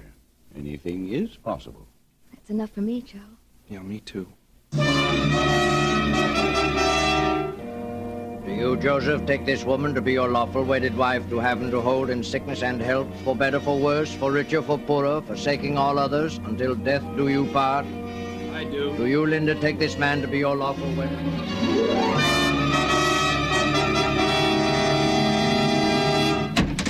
Hello, baby. Oh, hello, Romeo. Oh, now, Belle, lay off, will you? I'm sorry. I'm just nervous, I guess. Was anything wrong? Well, that ex-husband of mine is loose again. Well, what of it? What of it? You remember the song and dance he led me the last time, don't you? All right, so he gets rough, you just haven't committed again, that's all? Yeah. Yeah, I suppose so. Belle. No, please. I don't feel like... Well, what's the matter? Well, what do you think? Oh, now, Belle, you know I come around here as often as I can. Oh, sure. Sometimes as often as twice a week. Well, I see you other places. Anyway, I can't help it. Then when I do come, well, gee, you might at least... All right. Skip it. How's the writing coming along? Oh, I don't know. I just can't seem to get started. So you're not even getting that done? Well, how can I get down to work when all I'm thinking about is... Joe, how long is this going to go on? Well, how do I know? It's bound to happen soon. That's what you said a year ago. A year ago. But, Belle, it's all set. She made out the will in my name and everything. All we have to do is wait. Just wait for the heart of hers to quit, that's all. Well, I'm tired of waiting. Now, what do you think of that? Well, what else can we do? If you mean what else can I do, there are a few guys around loose with $5 million, too, you know. Oh, now, Belle. Oh, you For all we know, she's liable to live to be 100. Now, that's impossible. A doctor said Yes, that... and doctors have been wrong. Well, what do you want me to do about it? Well, you think you're a mystery writer. What do you mean by that? I mean, if you're supposed to be able to think up mysteries, start thinking one up. Oh. And don't think about it too long, either. Say, Belle. I mean it, Joe. Okay. Because I'm not going to wait like this forever. Okay.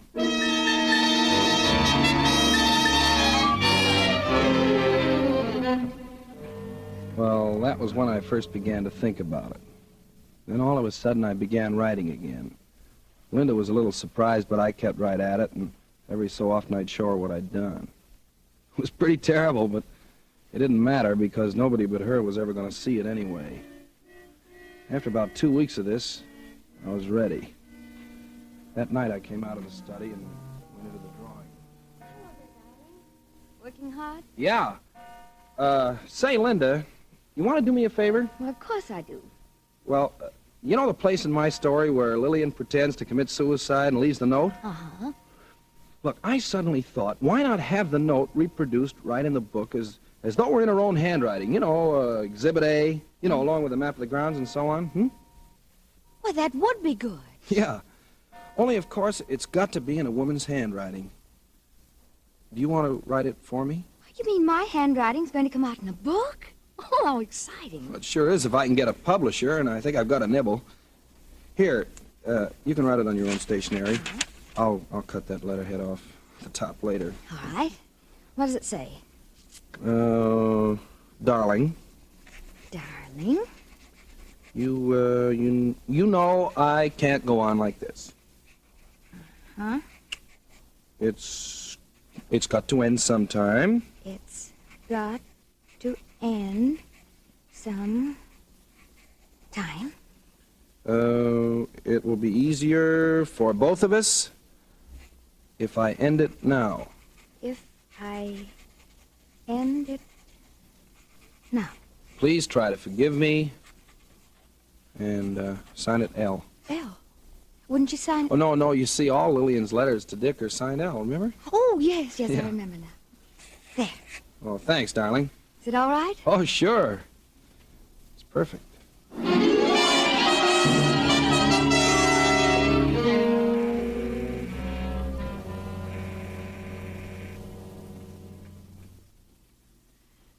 Hello? Hello, Belle? Yeah. Now, listen, baby, it's all set. Did you get the note? Oh, sure. She wrote it tonight. Now, how soon can you leave for Palm Springs? Anytime. Tomorrow morning? All right. Now, listen, when you check in down there, make plenty of fuss about it. I will. I'll leave here at exactly 9:30 tomorrow night. I'll stop at a couple of places, so you leave Palm Springs about 15 minutes later, 9:45. Okay. Better check your watch at Western Union. I'll do the same. Okay. Hey, be sure to bring plenty of stuff. Everything you can lay your hands on. Oh, don't worry, I will. You remember the place, don't you? Remember? You know, the second turn after you leave Riverside. Well, how far is it about? Well, it's exactly halfway between the springs and here. Say 60 miles. I'll be there. Okay, baby. Tomorrow night.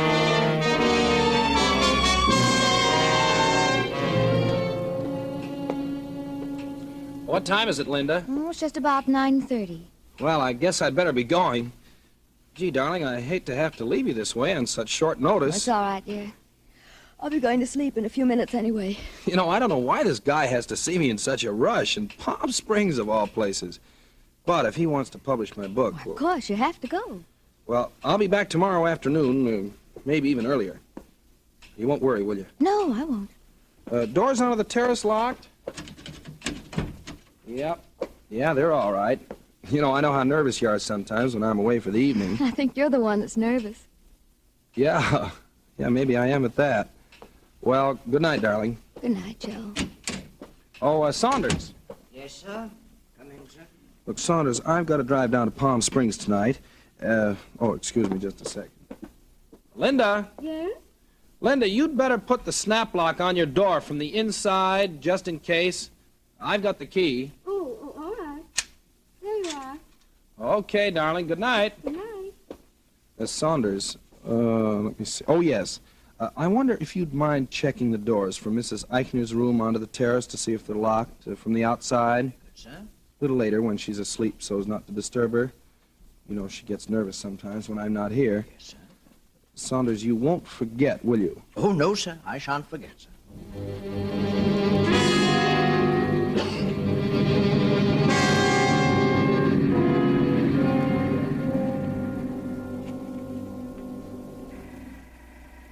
5 gallons? Yes, sir.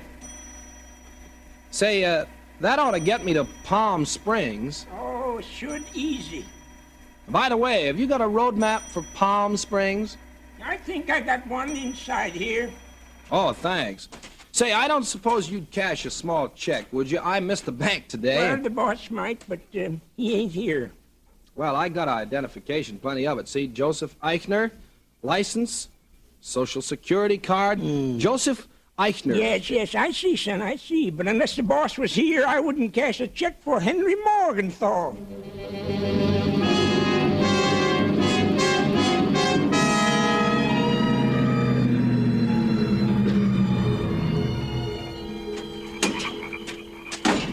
Belle?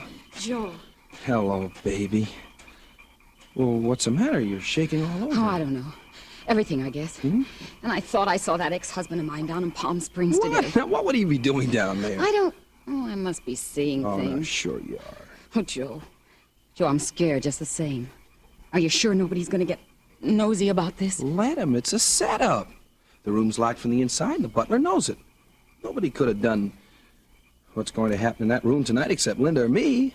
I couldn't have done it because I couldn't be there in Palm Springs with you at the same time, right? Oh, yeah, I guess so. I've already left a trail to Palm Springs a mile wide. Did you get away all right? Yeah, out the back of the hotel. Nobody saw me. Everything else go okay? Oh, yeah. I got the maid in this afternoon and raised a fuss. Then I gave her $5 and made her polish everything till she was blue in the face. She'll never forget it. Swell. You got the stuff? Yeah, my big suitcase in the trunk rack.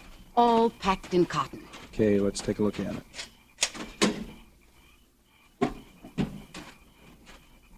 Here you are.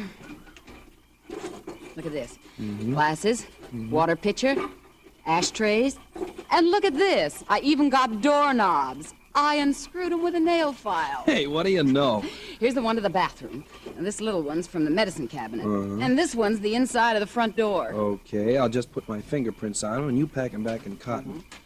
Say, you're sure you can get this stuff back into your room all right? Oh, sure. Better hurry then. Yeah, I know. There. With my fingerprints on that doorknob, just let anybody try to prove I wasn't with you in Palm Springs tonight. Oh, I told you that when you got down to something real, you'd hit the jackpot. Remember? Yeah, and you know what this pot is worth, don't you? $5 million.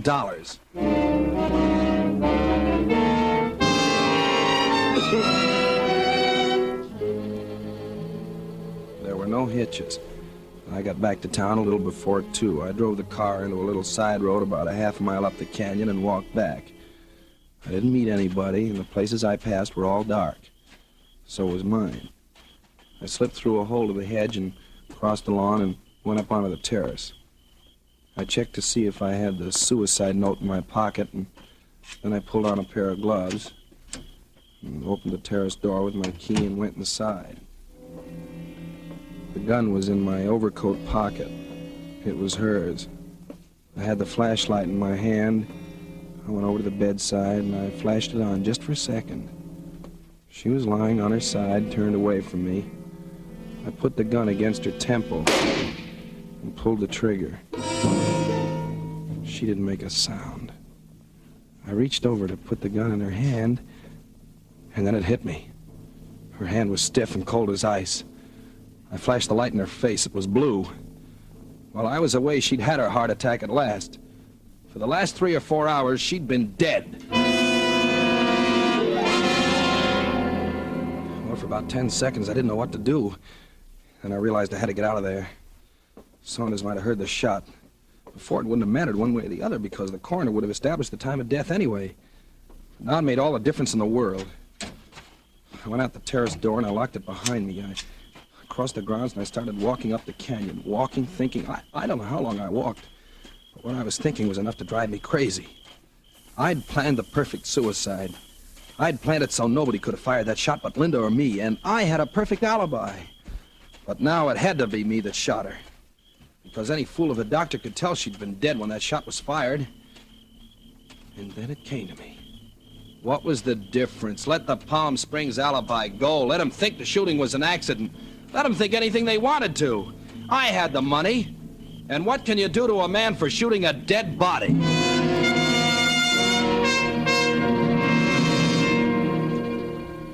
It was almost daylight when I got back to the room. The house was still dark, so Saunders hadn't heard anything. First, I burned that suicide note. Then I turned on the lights and unlocked the door. Then I fired another shot into the wall for Saunders again, just in case he was awake. Then I went over to the interhouse phone.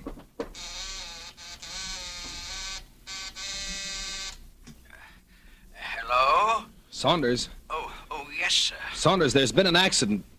You better call the police.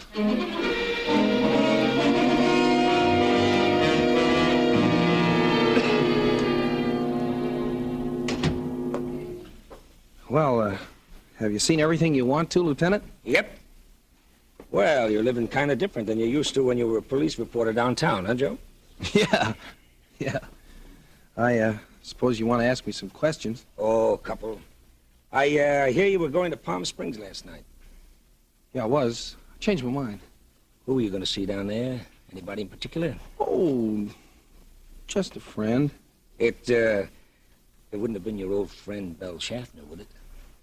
Oh, whatever, I didn't go. You'd have had time to go, though. Oh, all right, but I didn't.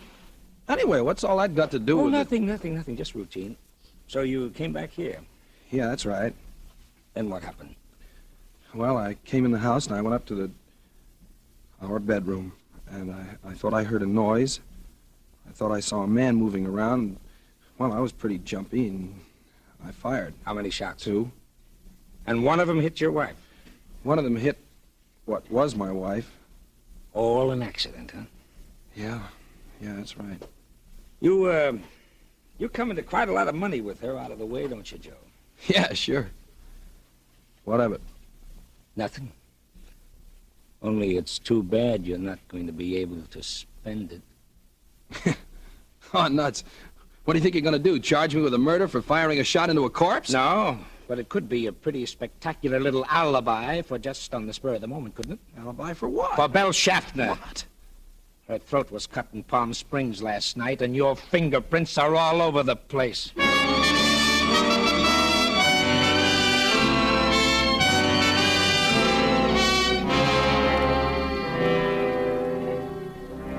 It was her ex-husband who killed her, of course. But what's the difference now? Bella was right about one thing, though. You can't write a decent story unless it's something real. I know. The end. Well, Miss Lamson, we made it. Just. Yes. Do you believe it? Yes. Gee, that's funny. Nobody else did. The judge, the jury, not even my own lawyer. Maybe they believed what I believe. You ought to die for it anyway. Yeah, check. And I got a date for that right now. Right, Warden? You ready, Eigner? Yeah, let's go.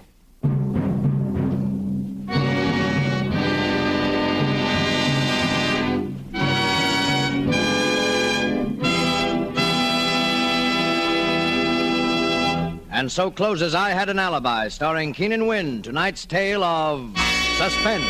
Suspense is produced, edited, and directed by William Spear.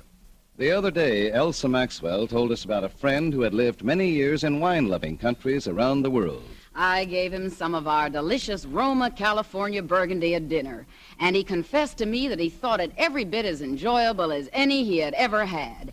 So I say, you people who do not regularly serve Roma wine are missing one of the most delightful treats daily living can offer. It's so good, so smart, and yet so very simple. Take Miss Maxwell's advice. Enjoy Roma wine regularly. It's always good, unvaryingly fine in flavor and quality, and only pennies a glass. Remember, more Americans enjoy Roma than any other wines. Roma. R-O-M-A. Roma Wines. Next Thursday, same time, Miss Nancy Kelly will be your star of Suspense. Presented by Roma Wines. R-O-M-A. Made in California for enjoyment throughout the world. This is CBS, the Columbia Broadcasting System.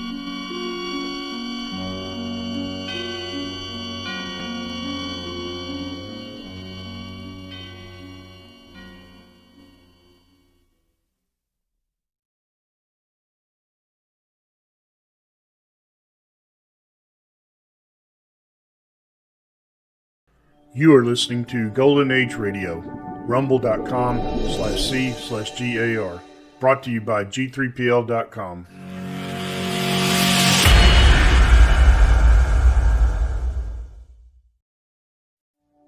And now, Mystery Theater.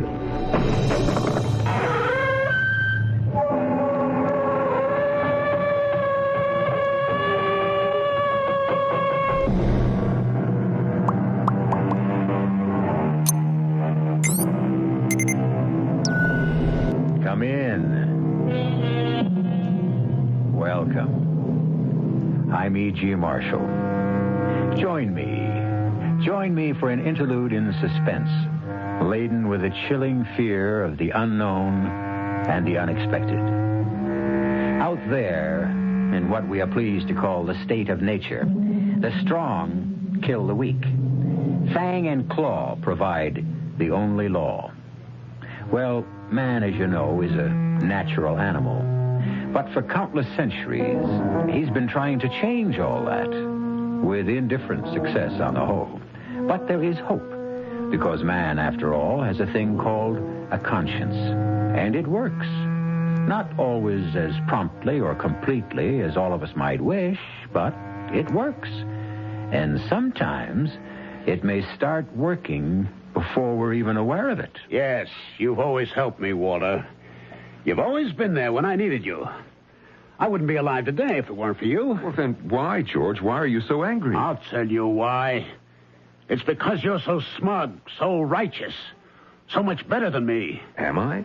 When did I ever throw any of it in your face? You don't have to. You know, that's all. You just know.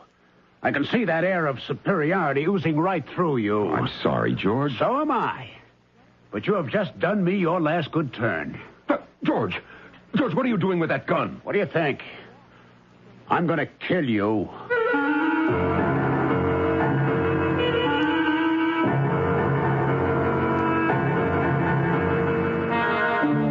Our mystery drama, The Deadly Process, was written especially for the Mystery Theater by Sam Dan and stars Norman Rose and Ralph Bell.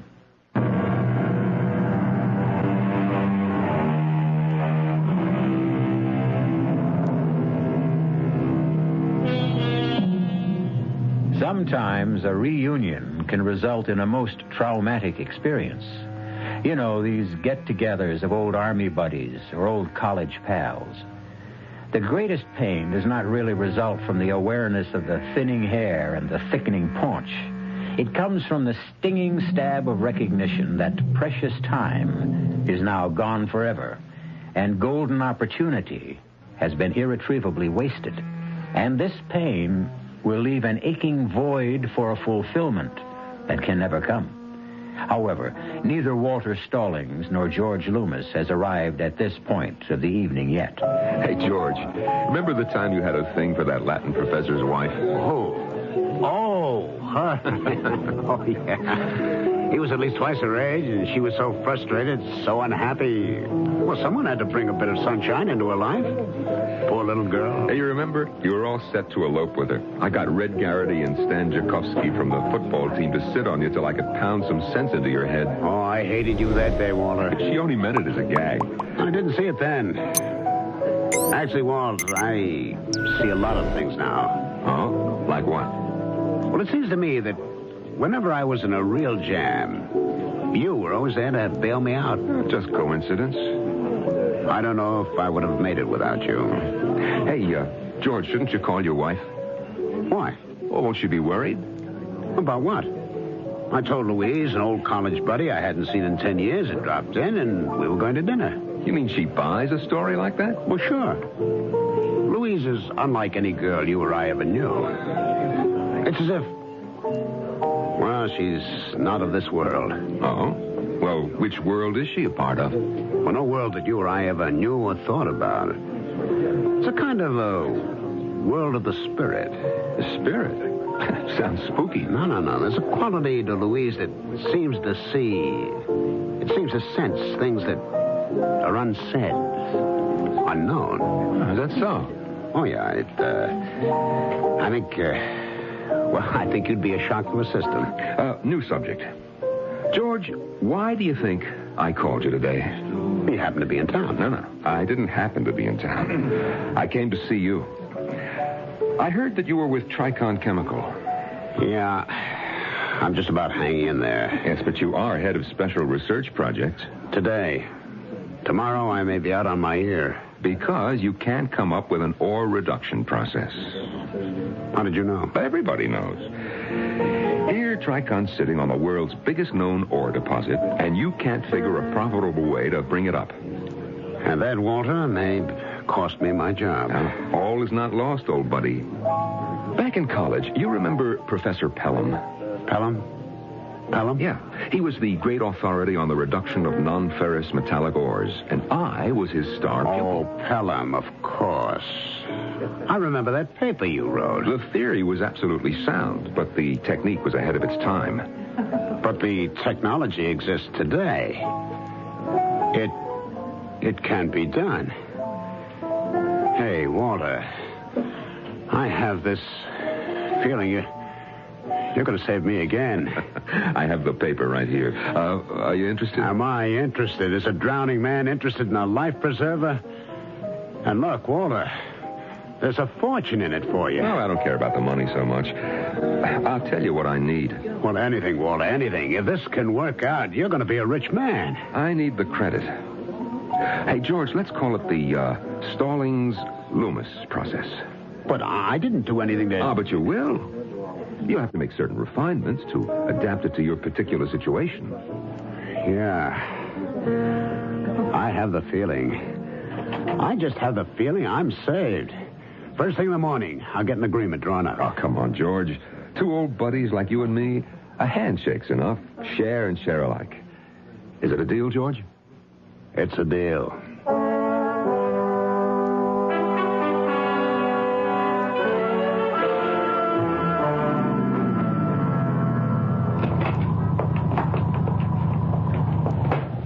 Mr. Loomis? George Loomis? Who are you? Call me, Mr. Even. Even? Yeah. It's because of what I do. Well, what do you do? I even things up. I don't think I understand. Well, you borrowed some money from some pals of mine. I beg your pardon? And things are kind of shaky. See what I mean? I'm afraid Come on, it's late at night. You want to get home, I want to go home. So these pals of mine naturally eat a lot of dough when they feel consigned. I'll repay the money. These pals of mine, they keep an ear to the ground. They hear things. They hear you may be losing your job. Well, that's ridiculous. Well, that's not for me to say. My pals just want you to know that the dough has got to come through on time, one way or another. Well, you tell your friends that there's nothing to worry about. Not anymore.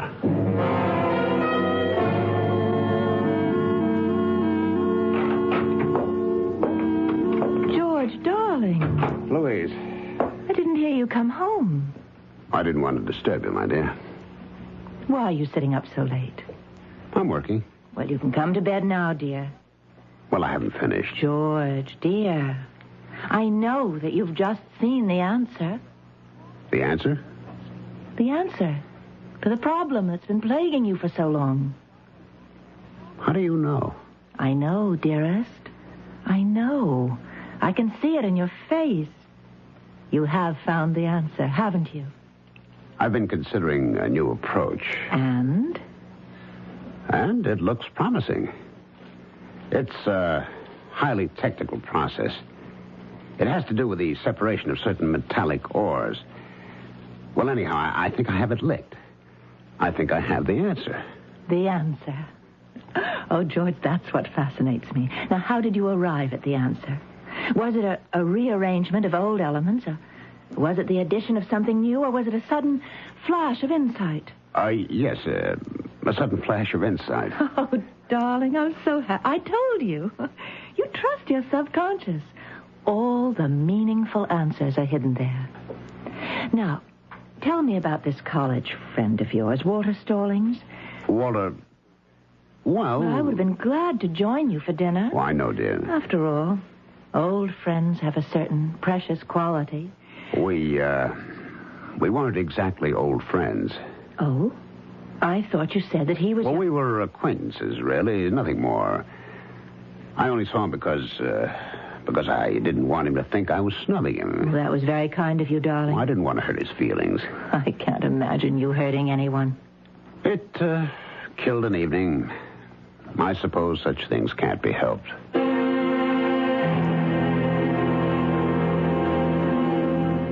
We can expect a production schedule to be set up for the period from the 15th through... Miss Dawson, you'll have to check that date, and with Kelsey and his people, they have those dates. We must also make sure... Oh, George. Hey, Walt. Nice day. Let me shut this thing open. How did I get in here? Well, let's say I sweet-talked that receptionist into looking the other way. I promise you won't fire her. Oh, I promise. You are a hard man to see, Georgie. Well, we're swamped here. But I sent my name in. Well, as you can see, I'm dictating. My regular girl is out sick. Yeah. Well, George, how we doing? Process-wise, you know, the Stallings-Loomis process? It's in the works. The works? Well, as you know, the theory is 100% sound. Now, what manufacturing is doing, they're setting up the cost estimates. Well, how long do they sit on it? Oh, a couple of weeks, a month, who knows? Yeah. Well, I just dropped in, you know. Sure, I know. And as soon as you get the word... You'll be the first to know. Oh, that's great. Hey, look, how about some lunch, huh? Oh, we're in such a hassle here, Walter. There's hardly time to grab a sandwich at the desk. Well, as you said, George, it's worth a fortune. You know what I'm going to do with my half? What? Nothing. Just sit on the beach and count the waves. I'll have a couple of girls to help me keep score. And champagne. Well, you'll deserve it.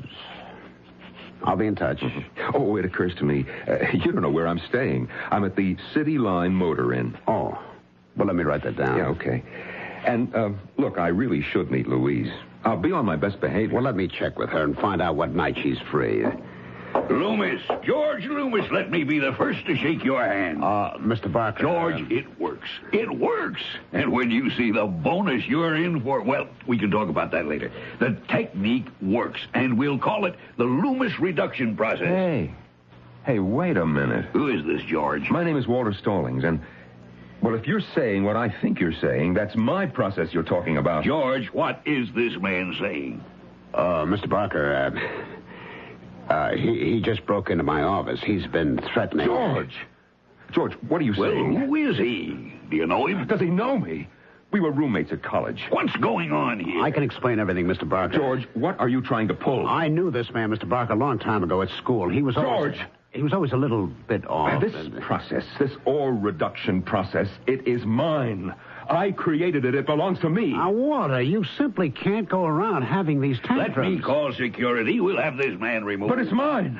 It belongs to me. I discovered it more than 10 years ago. Oh, sure. Now, Walter, you go home, rest. You'll feel better tomorrow. George, what are you trying to do to me? Look here, whoever you are, whatever your name is, you'd better leave now, peacefully and quietly, or I can promise you'll see the inside of a prison cell. Who do you think you're talking to, you fat old walrus? Walter. And you, too. You steal my process, and you think you can throw me in jail. Oh, all right, Walter, that's enough. You thief. Now, take it easy, Let's Walter. call the police. Sure, let's call the police, and let's give them a good reason for coming. Oh, hey.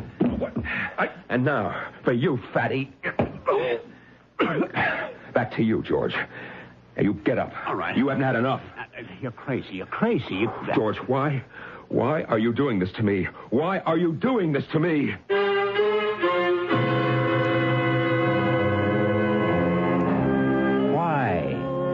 We ask why also. And yet, it's the oldest story in the world, isn't it? While half a loaf may be better than none, the entire loaf is best of all. The loaf will have to be sliced. And we shall see who will hold the knife when I return shortly with Act Two.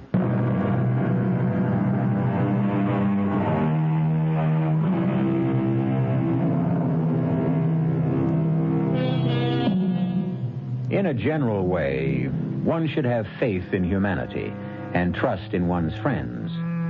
It's when we leave generalities and come down to specifics that the rub comes in. Walter Stallings trusted George Loomis, and when the dust had settled, George had stolen Walter's valuable industrial process, and Walter was jailed for disorderly conduct when he protested such shabby treatment. Is there no justice?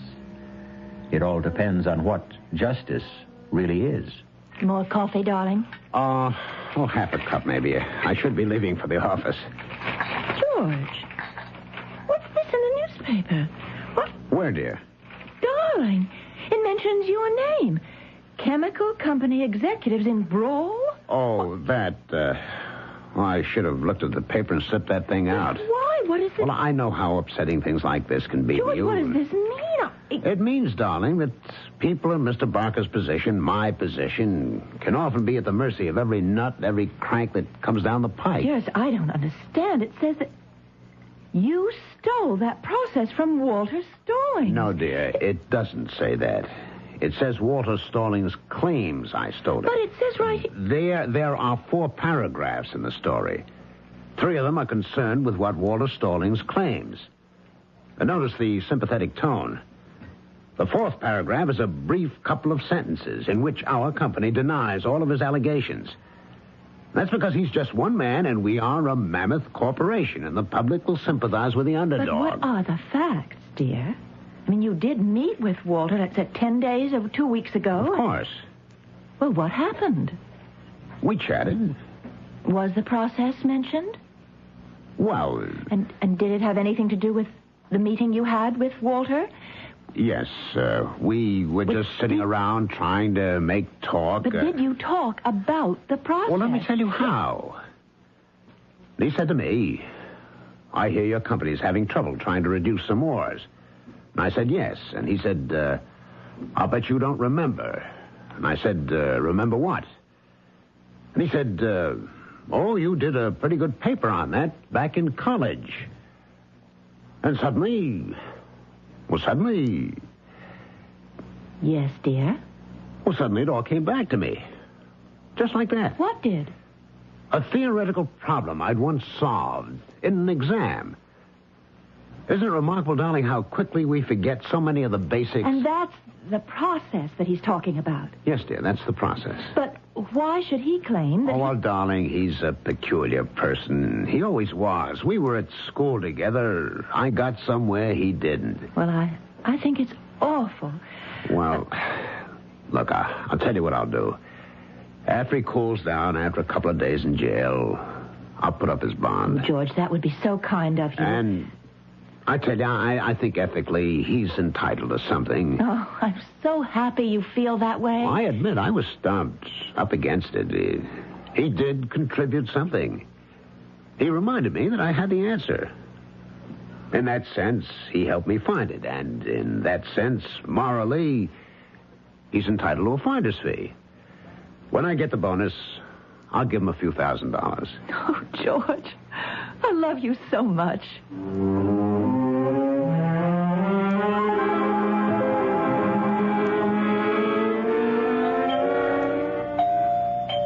George, is that you?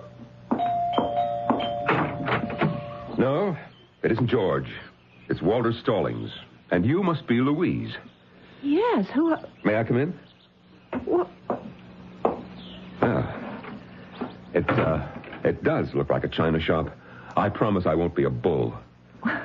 What are you saying, Mr. Stallings? Walter, after all, when a woman's husband steals a man's most precious possession, the woman can at least call him by his first name. But what are you... What am I doing here? Well, I can't get to see George at the office. They have security guards all over the place. Please, Mr. Stallings, Walter, I'll tell you what I'm doing here. I've come to beat the living daylights out of George. What good would that do? I didn't say it would do any good. But, my dear Louise, what is left? Listen, I have a feeling for people. I just know that you're not a bad person. Oh, is that so? Actually, you're a very good man. Now, Walter, why do you insist that my husband stole your formula? Because it's the truth. I cannot believe that George, who's so gentle, so kind and sensitive, could think of behaving in such a despicable manner. I guess you believe that. Oh, yes, it's a lovely little place you have here. Everything seems so delicate. It's peaceful. It's a world of its own. Well, I hope the real world never breaks in here. But it has broken in. Well, I'm sorry. May I get you a cup of tea? Tea? Here's a woman's husband steals my work and she offers me a cup of tea. I like you, Walter. Oh, you like me? Hmm? There's something about you that's very straightforward. You're an honest man. Wait just a minute. Are you saying that I am right and George is wrong? You can be honest and still be mistaken. Yeah, sure. Walter, listen to me. Try to shed your anger. I am entitled to my anger. I know what happened. Are you convinced that the formula belongs to you? Now, look here. Please, answer. Yes. Then you don't need anger. You don't need bitterness. What do I need? You need peace of mind, calm, serenity. I always had those things. It's because my formula's been stolen that I'm no longer serene, calm, peaceful. If you truly owned those qualities, you could never really lose them. You know, you're a witch. Please. I came in here with blood in my eye, ready to kill. And now... And now? Well, now I feel so different. What did you do to me? Nothing. You probably found yourself. Yes, I did. I just remembered something. What? Oh, the basic relationship that existed between George and me. And what was that? Oh, well, you wouldn't want to hear it. No, if it's the truth. Well, he was kind of dumb. I was always getting him out of jams. That's how you saw it. This is typical of the stupid things he's always done. You're not supposed to be angry, remember? Oh, I'm not angry. I bear him no malice. It's his way, and he can't help it. Why did I blow my stag? Oh, wait a minute. Good Lord, I have my proof. You mean what appears to be proof? Pelham. Professor Pelham. Who? My old metallurgy prof. He's an internationally respected authority. He'd remember. I'm sorry, Louise. For what? Well, you love George, and you helped me just now to come up with the evidence that can destroy him. No, Walter. The truth will never destroy anybody.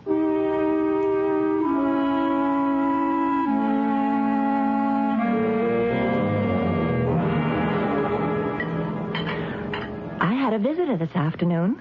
As a matter of fact, he just left. Oh? Walter Stallings.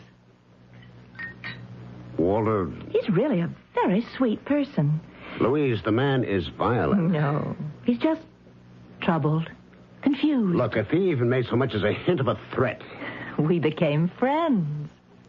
I don't believe it. Why not? He's just a nice man. Oh, darling, you don't know anything about... About what? About the real world. Dear, why do you keep insisting I know nothing about the real world?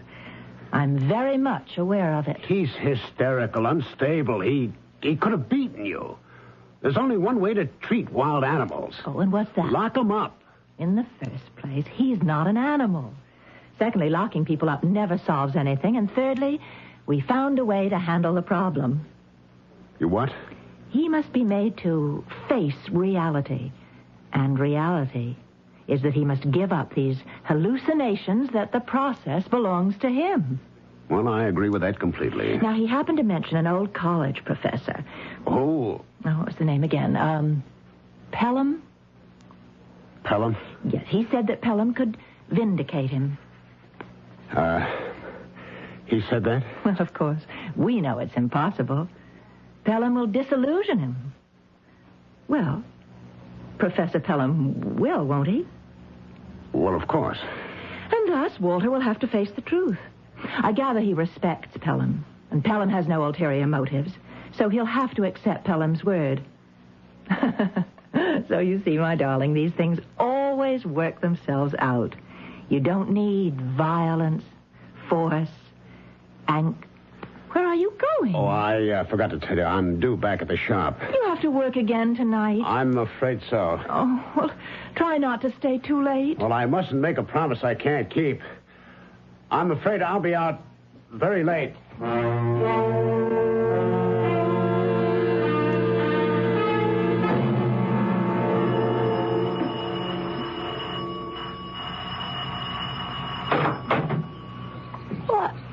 What?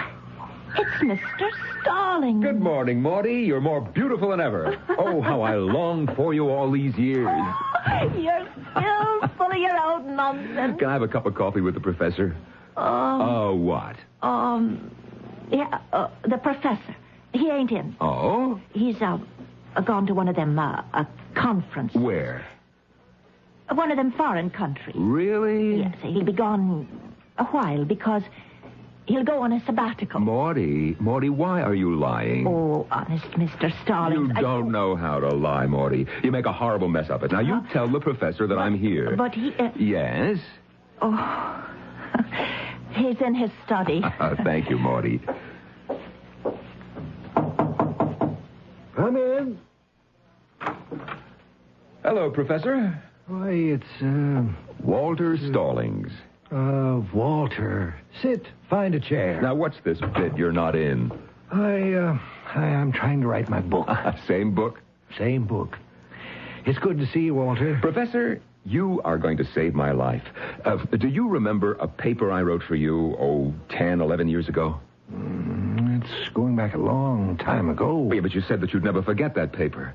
I did? Yes, it was all about new methods of reduction of non-ferrous metals. Walter, the years come and go. But you were so taken with it. You kept the original, and I had to make a copy for my own files. Walter, if I kept copies of all the papers my students wrote, my home would be a warehouse. But, Professor, you wrote such glowing praise on practically every page. I'm sorry. I just can't recall it. Look, I brought the idea in that paper to George Loomis.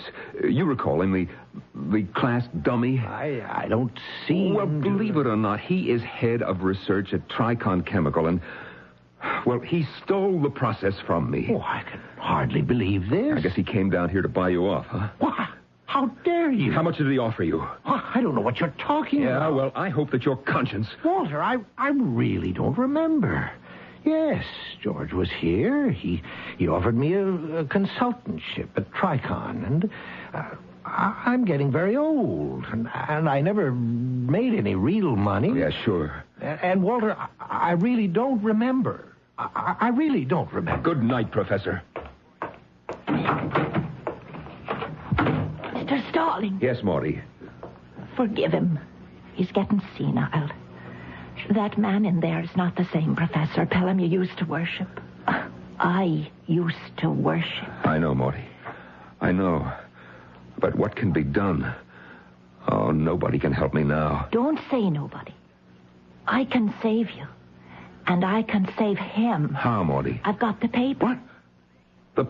The paper? My paper? That paper. He kept it for himself because he liked it so much.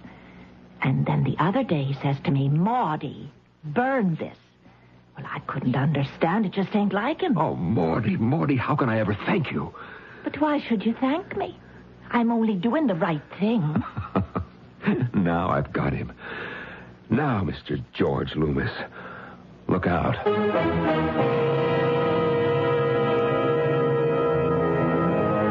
He stands there, Walter Stallings, holding a sheaf of technical-looking typewritten pages. A treatise written with youthful enthusiasm as part of a college exercise.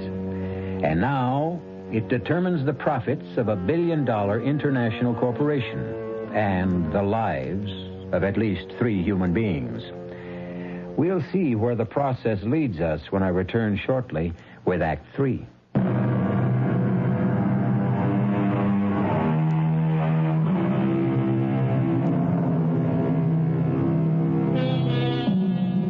somewhere, sometime, someone has surely given us the following advice.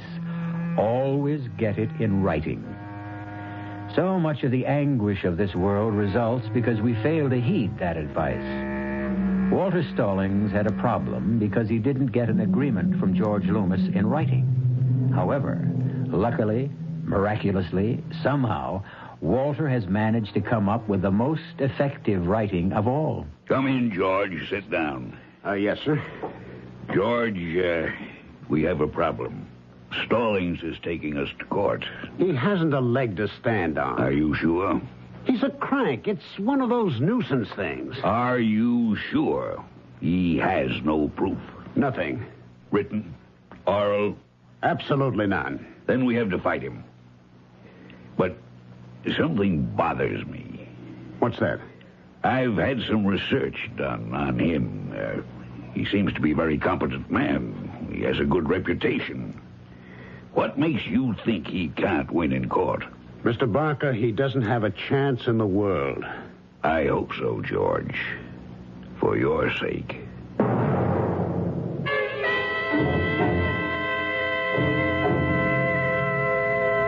Oh, Miss Dawson?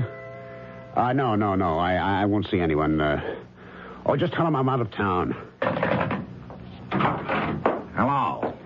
Now, look here, Mr. Mr. Even. You still owe my pal some money. Look, I received a promotion. I'm getting a bonus. Yeah, that was as of yesterday. But I am getting a bonus. Yeah, but today is a lawsuit. Oh.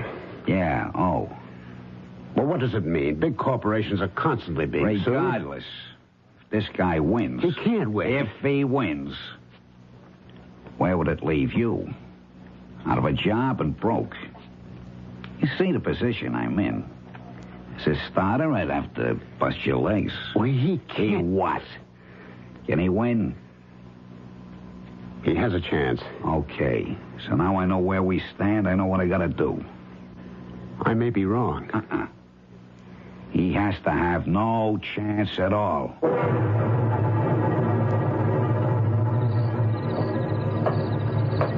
I hear somebody coming. I want to make sure it's the right guy. I keep in the shadow, you guys. I'll ask him for a light. If it's him, I'll cough. And then you guys step up and take care of him. Excuse me, pal. You got a light? Yeah, I think so. Thanks. Hey, what? Chester, hand me his briefcase. I'll see if he's got something interesting in it. Don't take any dough, nothing from his wallet. We gotta make this look like an automobile accident. Just let him lay there. Poor guy. He was crossing the street and some hit-and-run driver knocked him off.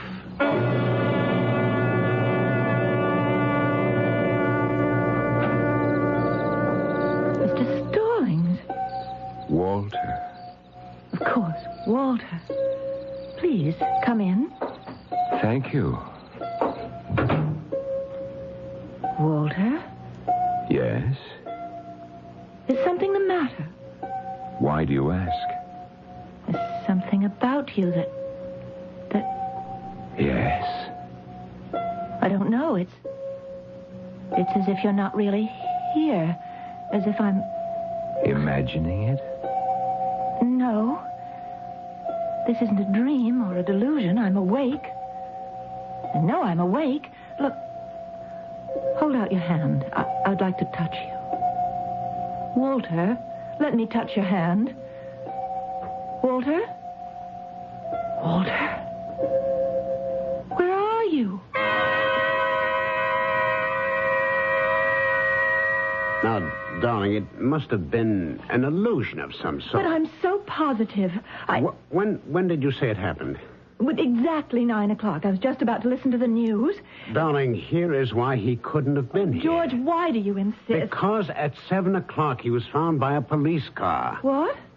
A hit-and-run driver. Oh, no. He was taken to the hospital. He was... Dead? Almost. He's in a coma. He's not expected to live. But he was here. No, darling. I saw him. We spoke. Darling, it's your imagination. I'll go to him. I'll go to the hospital. You can't. How would it look? It would look like what it is, a visit from a friend.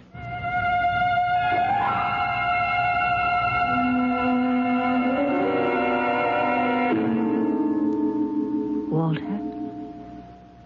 Walter? He can't hear you, Mrs. Loomis. He can, Doctor. He can. And I can hear him. Louise. Yes, Walter. I had to leave you before because I wasn't dead yet. What are you saying, Walter? Mrs. Loomis, he isn't saying anything. Louise, I have to see George.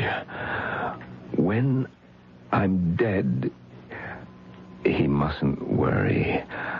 I'll still help him. Of course.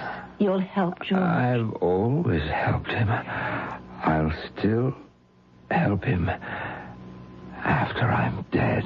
Walter. Oh, Walter. Mrs. Loomis, you must leave now. After I'm dead, I'll come back for George. Mrs. Loomis. Yes. Goodbye, Walter. Goodbye for now. Doctor. I'm sorry, but there isn't a chance in the world. He can hang on for minutes, days, but we can't save him. But I was just talking to him. You heard. I heard nothing. He wasn't saying anything. But I heard him. I heard him. Mrs. Loomis, it's just your imagination.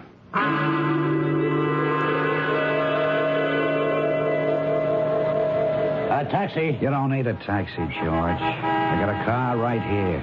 Step inside. Where did you come from? We won't take up too much of your time. Let's drive through the park, Chester. It's such a nice day. What do you want? I've paid off your friends. I got lots of friends. Like, I got a friend who tells me if he could get his hands on Tricon's proposed development program, it would be worth a fortune. Certain people. I dare say it would, but I have no use for espionage of any kind. When can you let me have the plans? I don't think you hear me. You're the one who don't understand. Isn't listening. You give me some papers. They describe that ore process. Nobody else knows but the two of us. You can't keep asking me to do anything like that. You can't. Now, sooner or later, I have to be caught. You know what that is, Georgie? That's life.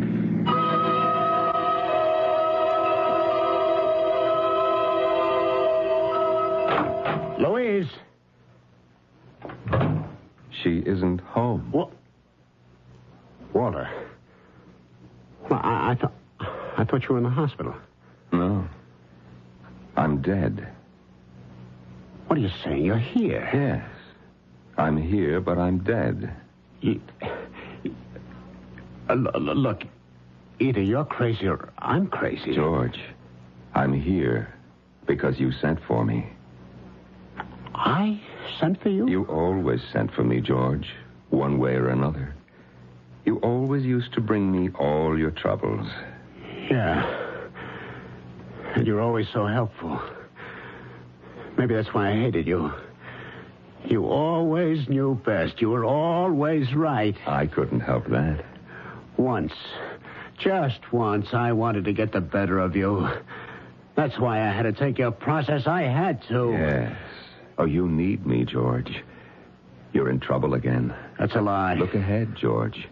6 months, a year from now, you'll be completely disgraced. That isn't true. It's starting right now.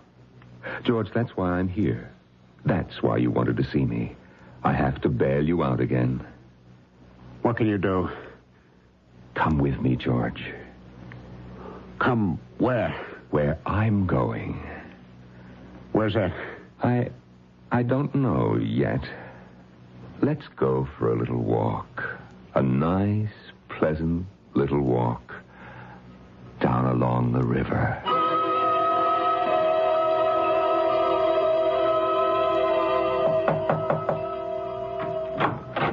Mr. Barker. May I come in, Louise? Please do. Where's George? Well, I know he was home this afternoon. He might have gone out for a walk. Is something wrong? I am deeply disturbed.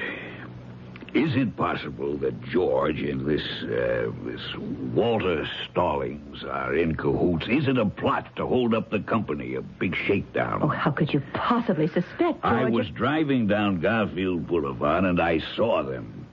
It was just a half hour ago. Saw whom? George and this Walter Stallings. But you couldn't have. They were walking down the street together. You saw it? Like two long-lost friends. Are you sure? Look, young lady, I never make a mistake. I know what I saw. But Walter Stallings is in the hospital in a coma. I was there this morning. I understand your loyalty to your husband, but I'll bet my life on what I saw. By the time I could turn my car around, they disappeared somewhere down River Street. Oh, excuse me. Do you mind if I answer that, Mrs. Loomis? If that's George, I want to confront him without your... Certainly, Mr. Barker. Hello? Is Mrs. Loomis there? Who's calling? This is Dr. Coleman. You can tell me first. Walter Stallings is dead. What? We did all we could. He died an hour ago. But I just saw him on Garfield Boulevard. Oh no, sir. You were mistaken. Will you tell Mrs. Loomis? Yes. Yes. I'll tell Mrs. Loomis. Walter Stallings is dead, isn't he? I guess I was mistaken. I understand, Mr. Barker. Funny. But I did see him. I promise you won't say anything to George when you see him. I promise. I won't say anything to George. If I see him.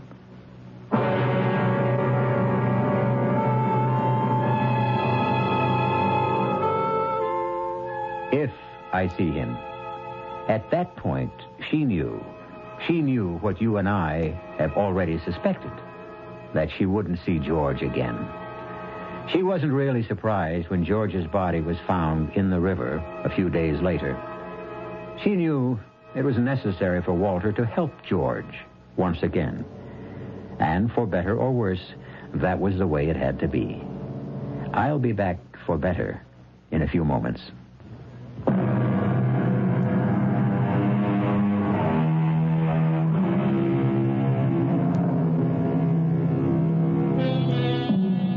George Loomis, Walter Stallings. A bond, a mysterious, unbreakable bond forged between two men.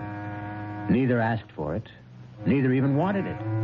But in life and in death, they would be inseparably linked. And talking about the bonds that link, we hope you'll be bonded to your set for the next mystery tale. Our cast included Norman Rose, Ralph Bell, Marion Seldes, Bob Maxwell, and Jackson Beck. The entire production was under the direction of Hyman Brown.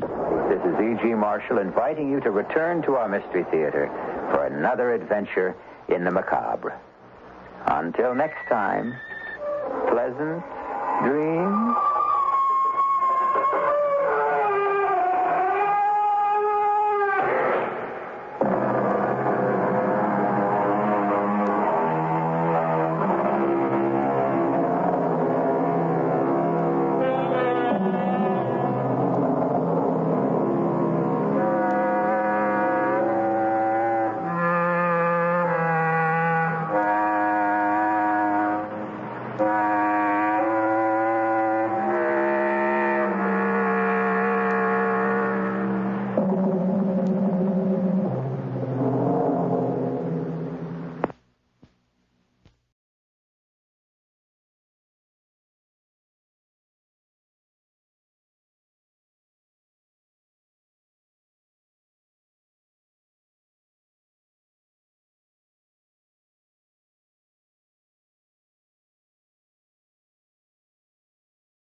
You are listening to Golden Age Radio, rumble.com/C/GAR.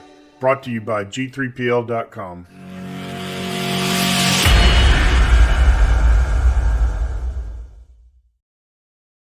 Good evening, creeps. Tonight, your Mystery Playhouse presents Miss Leslie Wood in An Inner Sanctum Mystery. The title, A Ghost in the Garden. Now we're at your door, Mr. Host, so open it, won't you?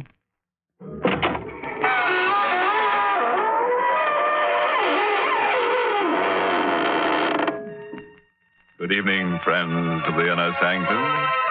This is your host, inviting you in through the squeaking door. Come on in.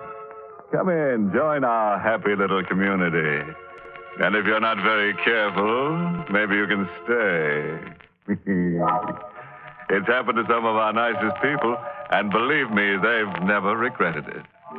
As they always say, it's a place to rest your bones. Remember, ours is the only community that has no taxes, no housing problems, no inflation, and no politicians. Of course, it might seem a little dead to you, but that's the idea, isn't it?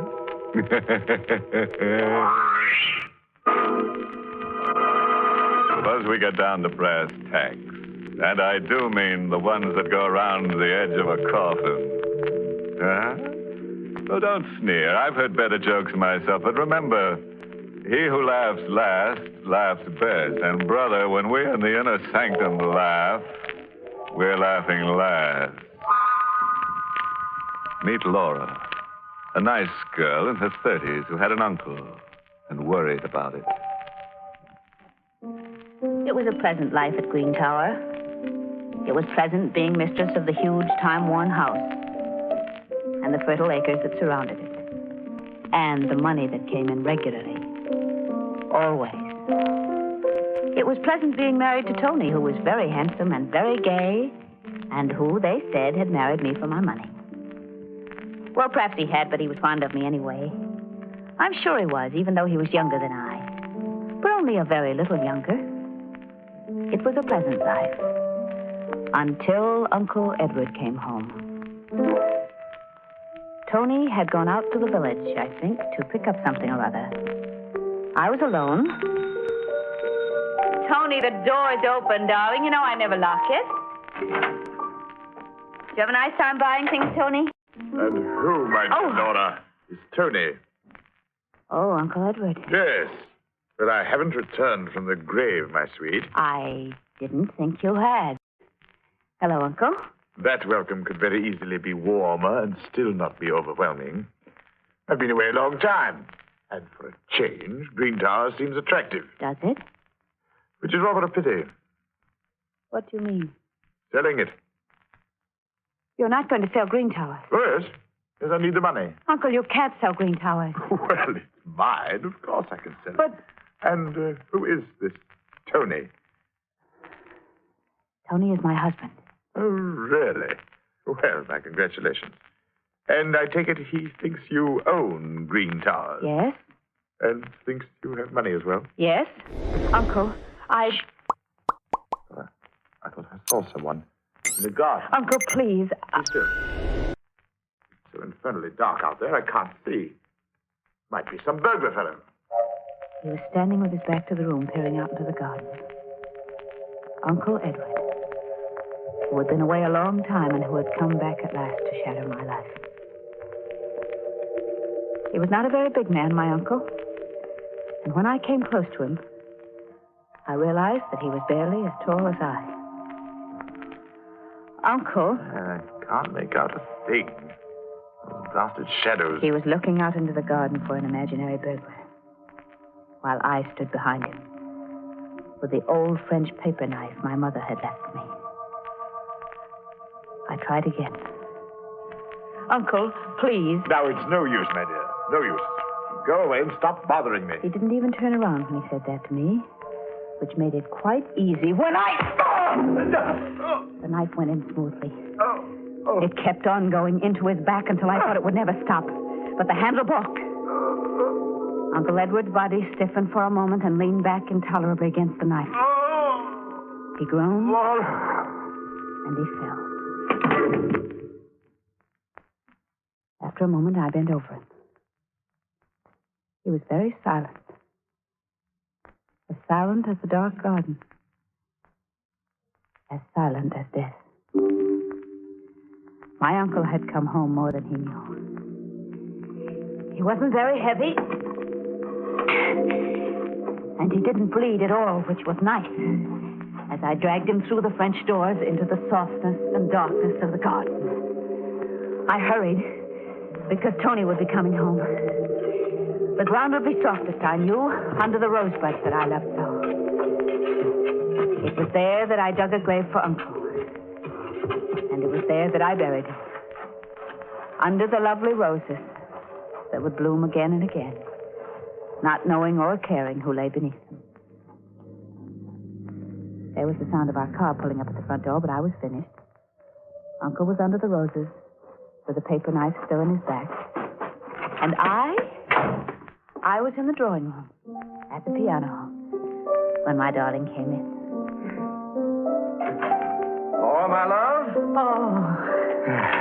Oh, Tony, my dear. Anything exciting happened while I was away? No, Tony. No. Nothing ever happens here. Nothing.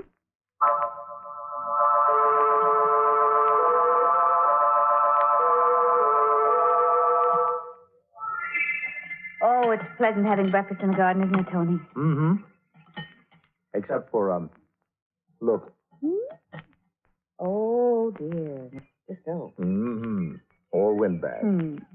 Well, he's a very nice old gentleman, but he does talk a lot, and... Good morning, good morning, good morning. My, what a lovely sight you two make. Charming. Thank you, Mr. Stokes. Well, Laura, your roses are almost as lovely as you are. Ah, they're much lovelier, you know that.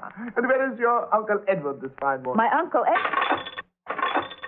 Oh, Laura, you upset your coffee. Oh, yes, I did, didn't I? That was very careless of me. Well, Mr. Stokes, I suppose Uncle Edward is still abroad. Oh, my dear, my dear, I saw him last night here. Here? Well, on his way here, at any rate. I was driving. It was quite late. I saw him coming down the road. Oh, it wasn't Uncle Edward. No? No, well, isn't that funny? Well, I thought I could have recognized him anywhere. It wasn't Uncle Edward. Well, yes, of course. You know better than I, of course. Well, I must be getting old, eh? Well, that reminds me. Mrs. Stokes will have my head if I don't hurry back home. Goodbye, goodbye, goodbye. Goodbye. Who's Uncle Edward, Laura? My uncle. I could have guessed that. Oh, yes, of course. I mean, my mother's brother. A poor relative? Why do you ask that? Well, you seemed so upset when Stokes mentioned his name. Oh, well, he is a bit. He's sponges. I wouldn't have liked him. No, I don't think you would. So, isn't it lucky it wasn't Uncle Edward?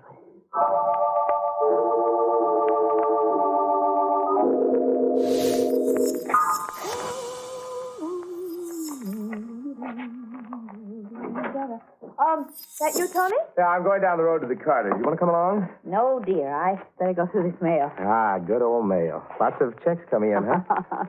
Lots of them, darling. Say, Laura. Yes? Well, why aren't you using your paper knife? My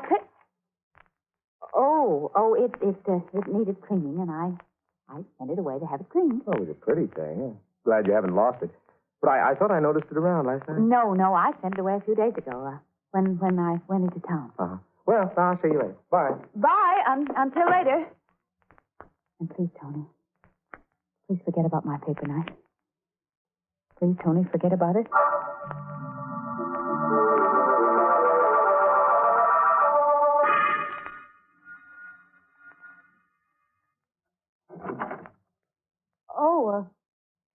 Oh, hello. Hello. You'd be the niece, huh? The niece? Mind if I come in? Well, no, not at all. Very nice. Very nice. We like it. Bet you do. Now, where's Ed Cheney? Ed Cheney? You can tell him his old pal Trail is here and waiting. Oh, well, I'm afraid you've made a mistake. What kind of mistake? There's no Mr. Cheney here. Look here, my girl. This is Green Towers, isn't it? Yes? You're Laura? Yes? And tell your Uncle Ed I'm here and waiting. Well, he isn't here. He got here sometime yesterday. Asked me to come here today. But I'm here. I'm terribly sorry, but he's away. He's abroad. He is not here. Oh. Owes me some money. Oh, he does. Yes, 5,000. I see. I don't care what I say. Why not? All I care about is the money. But I'll wait for him. Well, you You can't. told me he was coming here yesterday. Today hasn't come. All right, I'll wait. Oh, well, it might be very awkward. Suppose Yeah? I gave you the money. Yeah, it'll be all right. Then you would go away? You wouldn't wait for Uncle Edward? I'd go away. All right, I think I may have it here. I always keep quite a bit of cash around. Expenses, you know. Yes, I do have it. And here you are, Mr. Thrale. Thanks. Well, you didn't count the money. I trust you. Thank you. You know, I like this part of the country. Do you? Yes. And I've just changed my mind. What about? Going away. I'm getting on in years. Maybe I'll spend the rest of them here. You said you'd go away. I did, didn't I? That was before you gave me the money. Well, you can't live very long on that. There'll be more, won't there, Laura?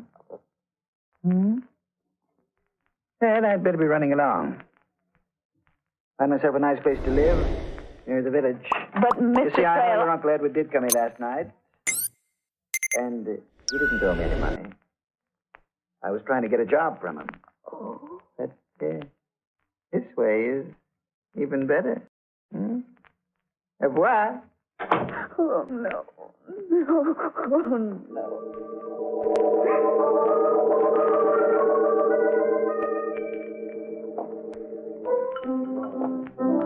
Well, gents, it's getting late. I'll be going to my new little gray home in the west, eh? Nighty night. Good night. Old man Thrale will be back, though. Buy all the drinks you can stand.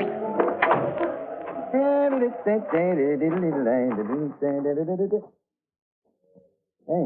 I didn't see you. You're dark. What you want? I said, what? Don't just stand there looking at...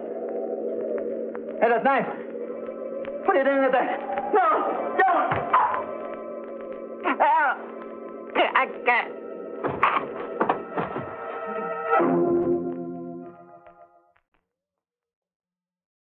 Well, you're all here waiting, eh? What's the matter? You brave or something? Oh, you are. Then suppose you crawl out from under that sofa and listen to the tale of Laura, who planted her Uncle Edward under the rose bushes in the garden with her favorite paper knife in his back. Mr. Thrale tried to blackmail her, but one dark night, Mr. Thrale lost interest in worldly matters, lying down in the street with a knife in his heart. The next morning at Green Towers... Good morning, Laura. Good morning, darling. Got a breakfast already? Too hungry to wait. Pull up a chair and go to work. All right, I will. What's the matter, Laura? Nothing. You're a bit pale. I'm all right. Tony, who put those roses on the table? I did. They're blooming. I know how you love them. Well, thank you, darling. Say, terrible thing in the papers this morning. Oh? What? Man stabbed to death in the village. Really? Mm-hmm. Stranger hereabouts. He was at the village bar, throwing a lot of money around. Walked out. Somebody evidently wanted the rest of his money, so he got a knife stuck into him. Oh, how dreadful. What was his name, Tony? It was a funny name. Hard to remember. Oh, yeah. Yeah, Thrale. Yeah, that's what it was. Oh, what's wrong? Oh, no, nothing. I do think, though, that those roses have given me a headache. Their odor's so strong. Oh, that's a shame. Well, I'll get rid of them. Will you? Thank you. I'll go and lie down for a while. Maybe my head will feel better. Yeah, you do that. Yes, I may even be able to sleep again.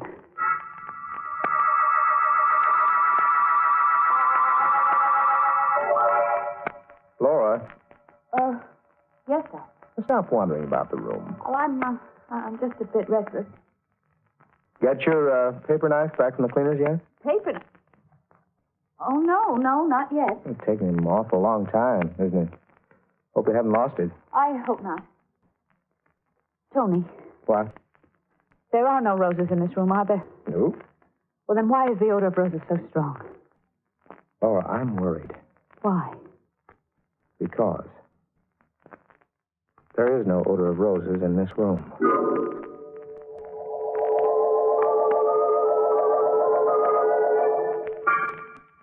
Good night, Tony, darling. Laura, are you sure you don't want me to stay with you at night? No. Run along to your own bedroom. You're not looking well. I'll be all right. Well, yell if you want me. Good night. Good night, Tony. Good night. I'll be all right, if only the roses will go away.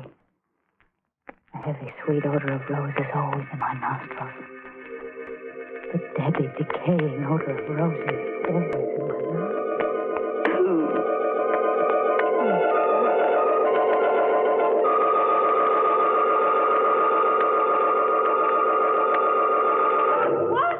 What?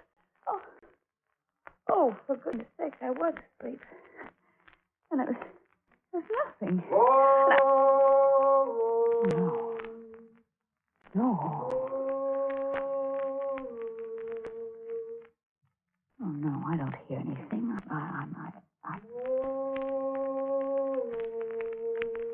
The voice is coming from the garden.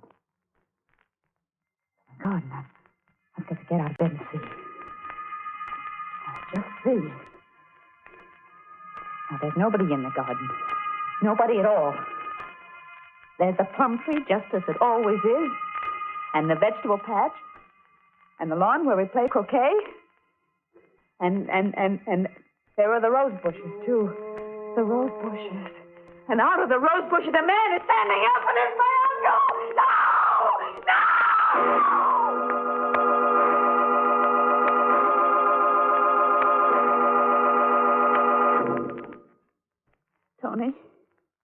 Tony, what did that doctor say?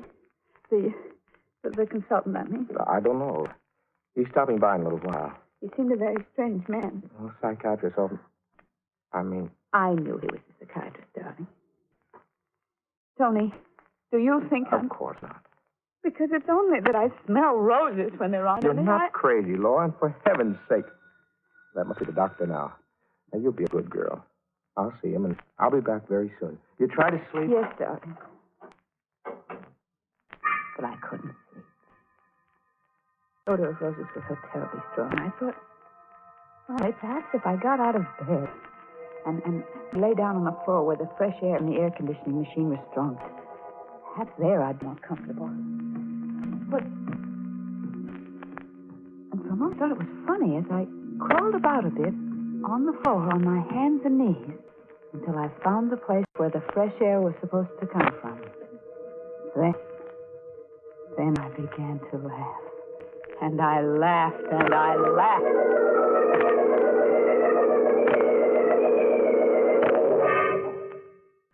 That night I waited till he slept. And I went downstairs into the cellar. And straight to the air conditioning machine which kept the house so fresh. And there, in front of the blower which drove the air through the pipes into my bedroom, I found a little bottle. It was a lovely little bottle with a crest on its little fat belly and the words, Attar of Roses on it. The bottle, you see, was open. And then I knew that I wasn't mad. And I also knew that the time had come for me to find my paper knife again.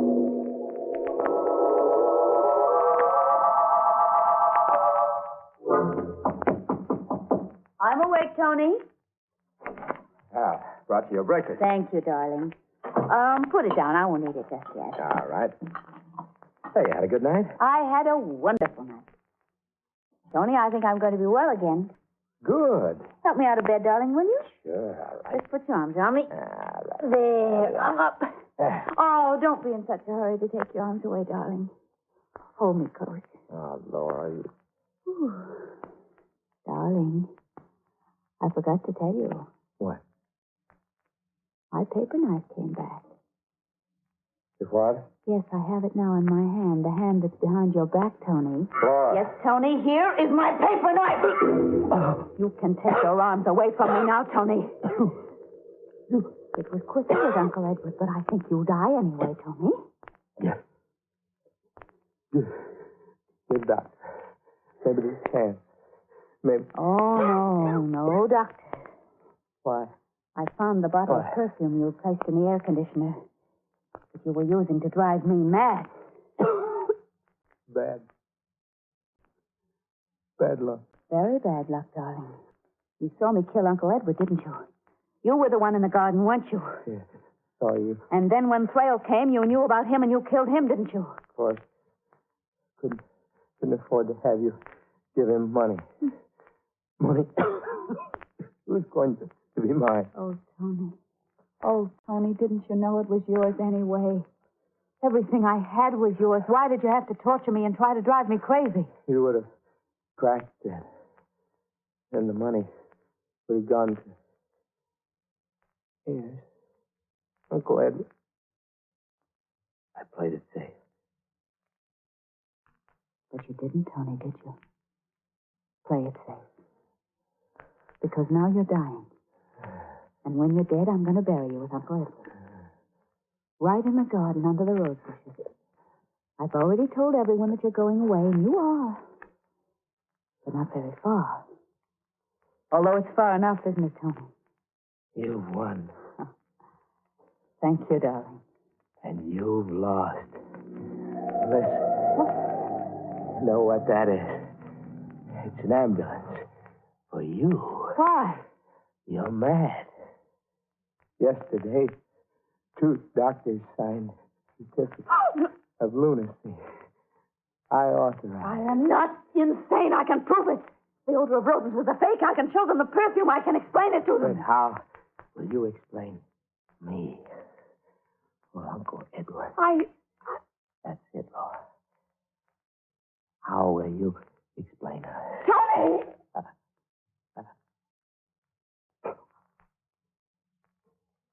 Tony. Tony! Wait! Wait! What am I going to do? If I prove I'm sane, they'll hang me.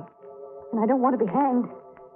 If I say nothing, they'll think I'm insane and they'll send me to the asylum, and I don't want to go to the asylum. And they won't go away. They won't go away.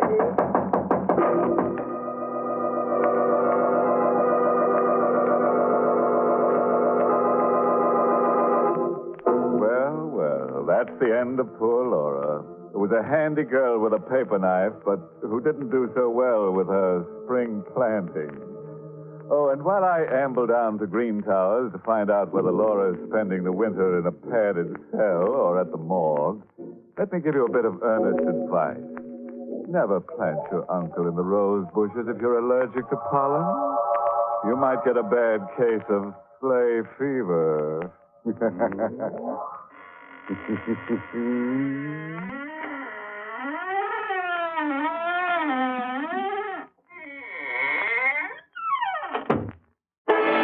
Sanctum has been a presentation of the United States Armed Forces Radio Service, voice of information and education.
You are listening to Golden Age Radio, rumble.com/C/GAR. Brought to you by G3PL.com.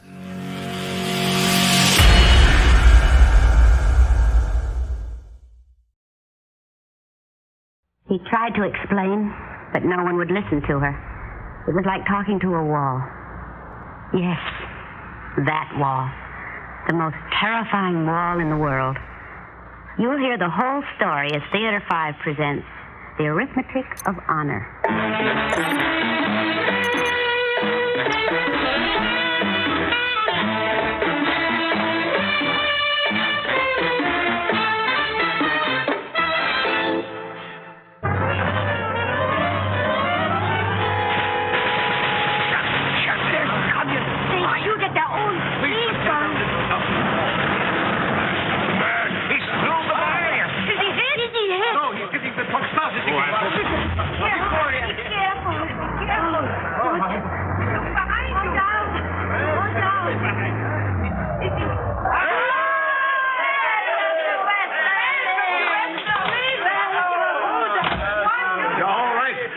I think so, officer. Please to make sure. If you were hurt, I will immediately take you to the municipal hospital. No, I'm shaken up, officer, but I believe I will be all right in but a few minutes. Good enough. Please, everybody, stand away. Stand away. Do not touch this man's cloth. Thank you, officer. You are kind to be patient with me. We hope we are not barbarians like the hobos who shot at you as you tried to escape. Oh, no. You know, my friend, you were very lucky. There's a bullet hole in the cab, not 3 centimeters from your head. I thought I heard some lead whistle through the air the few seconds I was stuck on the barrier. I'm glad their aim is as bad as their politics. They're erratic and slow, huh? I'm much better now, officer. May I proceed? In a little moment. I must make the incident, and then you go to the Bureau of Registration. After all, you have just crossed the border, and there are technicalities and questions. But of course, and I'm glad to be alive to answer them. What is your name? Hans Bauer. Hans Bauer. Yeah. Your address? It was 45B Mullerstrasse, East Berlin. Your age, Herr Bauer? 26. Occupation? Electronics engineer, but I have been working as a truck driver for the East Berlin municipality. The truck would be confiscated in return. Oh, I have no further use for it. Let them repair the bullet hole. Well said. Herr Bauer, do you have any family in West Berlin or West Germany? Regrettably, I do not. One more question. Are you married or single? Yes. Please, sir, I asked you, are you married or single? Well, I'm single. I'm single. I'm not married. I have no wife.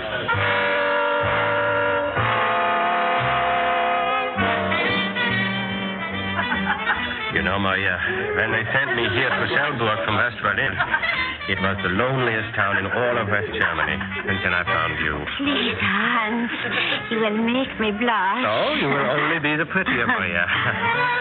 Time to stop dancing and start drinking, huh? Oh, wonderful idea.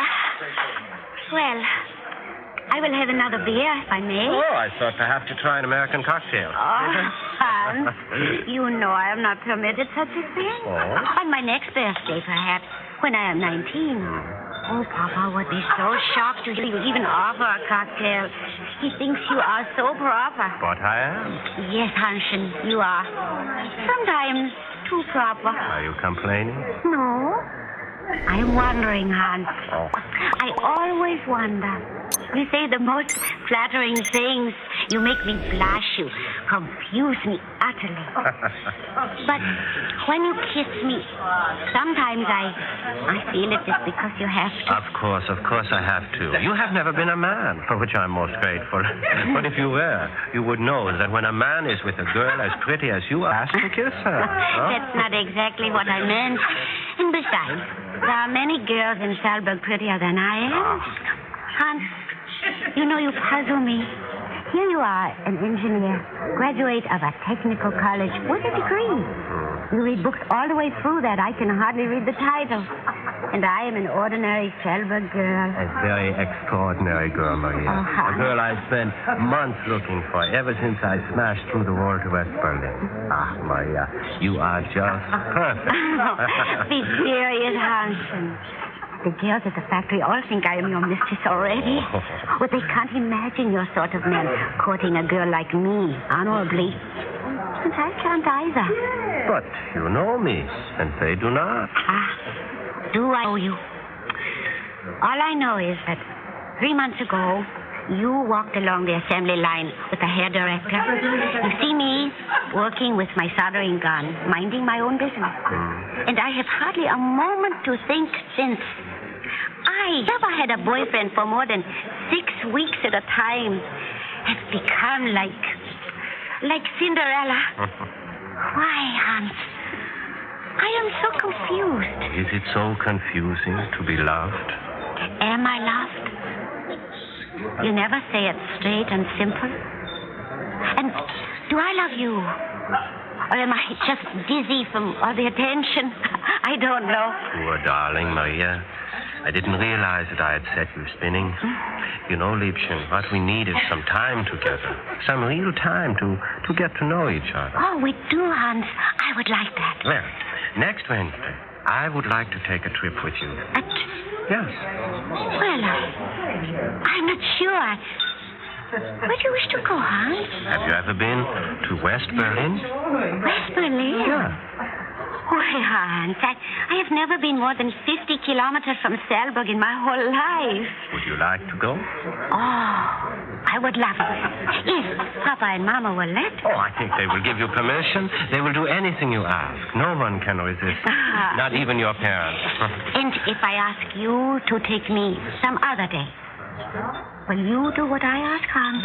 No, it must be next Wednesday. This is the time I can make the trip to West Berlin. You know, Hans, you puzzle me.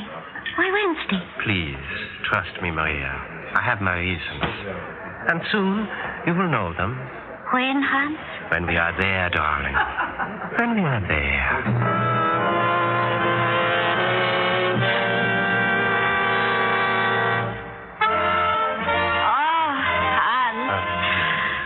In my life have I had such a day of excitement.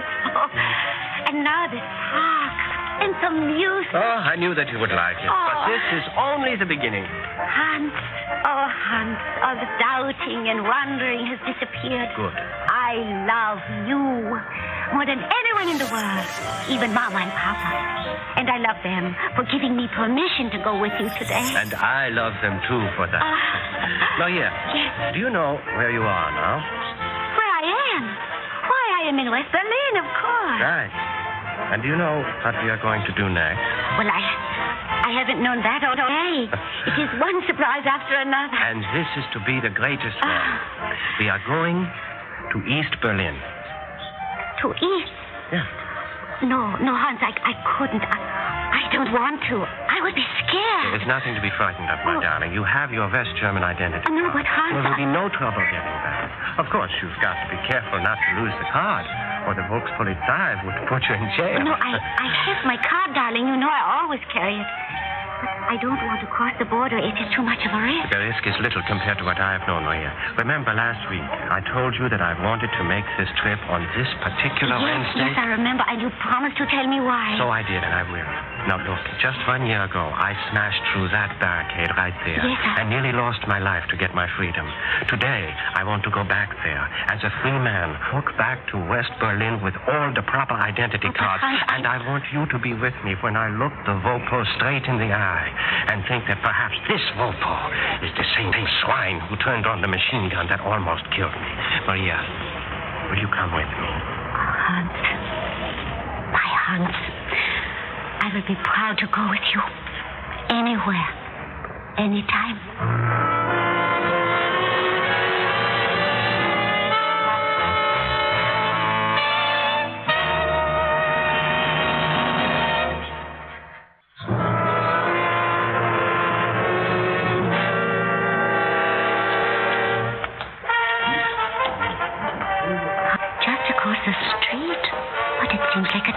It is a different world. So gray, so drab, so empty of joy and hope. Yeah, now you will understand why we had to leave. We? Why I had to leave. Maria, did you put your identity card away? I think I did. I usually keep it in my purse. You has me worried, Hans. Well, here, you'd better check to be certain. Let's sit down at this cafe and rest and have a drink, Yes. huh? Sit here, my dear. My identity card. I was sure I had put... Oh, here it is, Hans. I was looking right at it. It was here in my purse, just where I always keep it. Ah, there. I feel much better. No, wait, are you putting it back in the purse? Of course. Oh, no, not safe. You put your purse on the table, you look away for a moment, and poof, it's gone. Oh, that would be awful. Yeah, perhaps you'd better let me take care of it for you. Here, give it to me. Well, if you think it would be safer. Oh, of course it would be. Now, look, I'll put your card right next to mine in my wallet. And my wallet goes in my pocket. Thank you, Hans. I know I can always depend on you. Good. You will not be alarmed if I excuse myself for a few minutes, Maria. A few minutes? But... Oh, well, of course not, darling. In this neighborhood lives a person who helped me escape. Oh, who is it? Oh, no. You don't want to know such a thing, in case you were ever questioned. You are right, dearest Hans. And so sensible. And it seems only right to take this moment to express my gratitude. You won't be there long, will you? Oh, no, a few minutes only. You order some drinks and wait. Yes. I'll have, or beer or lemonade. I will wait right here. And you be careful. Hans, Yeah? it wouldn't hurt a bit if you kissed me before you left. That presents no problem. Goodbye, Kleinchen. You even know how happy you have made me.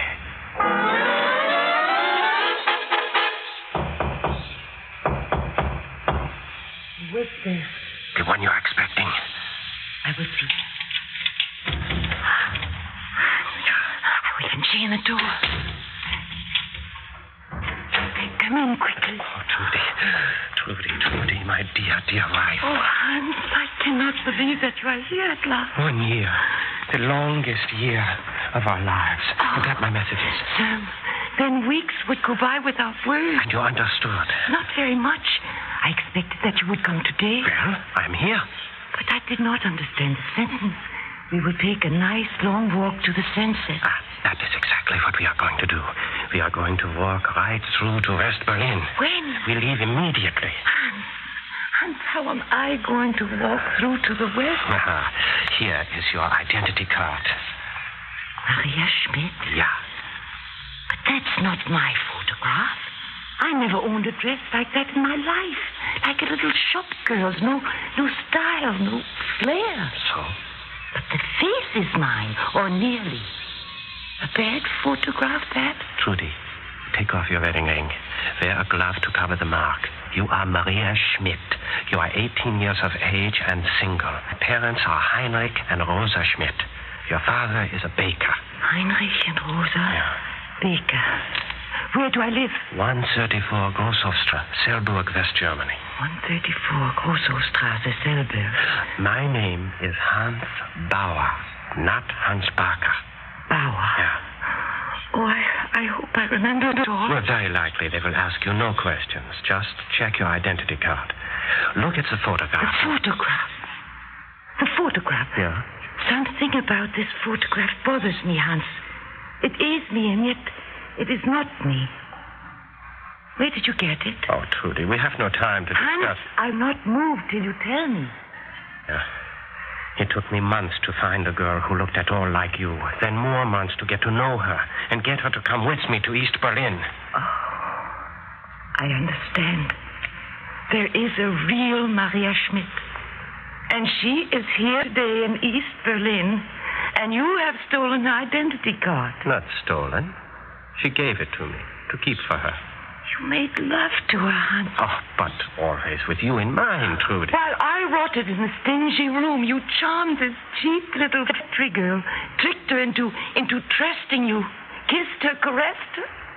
Oh, it disgusts me. There was no other way. Where is she now? In the cafe around the corner, sitting with 2 steins of beer and waiting for me. And what happens to her? She will wait until the beer is flat, the stupid goose. And then she will start whimpering that the Volkspolizei have captured her gentleman friend. But by that time, we will be across the border and free. Will we, Hans? Last year, you earned your freedom. This year, you are swindling mine. I gave you my word that I would get you out unharmed. I have kept my word. Yes, your word to me, not to that girl. Oh, Trudy, this is no time for Sunday school arguments. Will you come with me, or won't you? I will come, but not proudly. Oh, Hans, how can we be happy when we think of the misery you are bringing down on Maria Schmidt? It's impossible. This is the arithmetic of honor.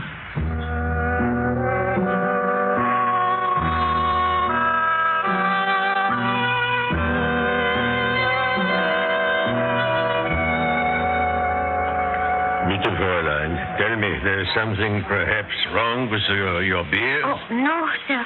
Not at all. It is very good. The best beer I have ever tasted anywhere in my whole life. How do you know when you haven't tasted it? Oh, well, Relax, Fräulein. Don't try so hard. I'm not one of them. I know the beer's like anything else, not as good as it was, but it can be drunk. I will drink it as soon as my friend returns. Friend? What friend?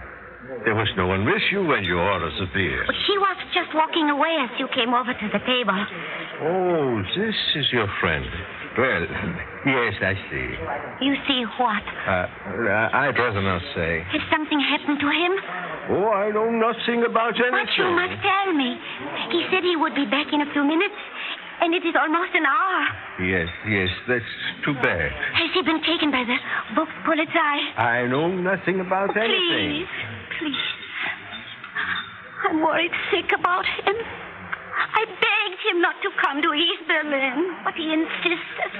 Take my advice, Fräulein. Don't wait any longer. Go back through the checkpoint yourself. But I couldn't leave if my fiancé is in trouble. Fiancé, is it? Well, just about. I couldn't. And besides, I could leave anyway. He has my identity card. Oh, no, Fräulein. Well, you see, I was nervous about losing it, so he is taking care of it. I can't go until he comes back with it. Oh, I hope he's all right. He's all right. You know, you're not just calming me. I know he is safe. It's you who are in danger. I saw him 10 minutes ago hurrying up the back alley toward the Friedrichstrasse checkpoint with another woman. Oh, you must be mistaken. Not Hans. I was, unfortunately, not mistaken. The woman looked almost the same as you. Now you know why he took your identity card. Now I know everything. Except what I am going to do now. May I suggest, Fräulein, that the time has come to drink the beer both times, then turn yourself over to the Volkspolizei.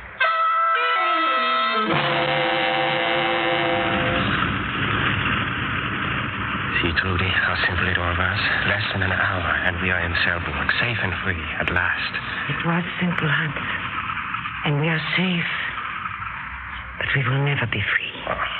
Ladies and gentlemen, please be sure to take all your belongings when you leave the plane. Belongings. The coat on my back. There will be many coats. Come, Trudy. Huh? Look, coming up the steps.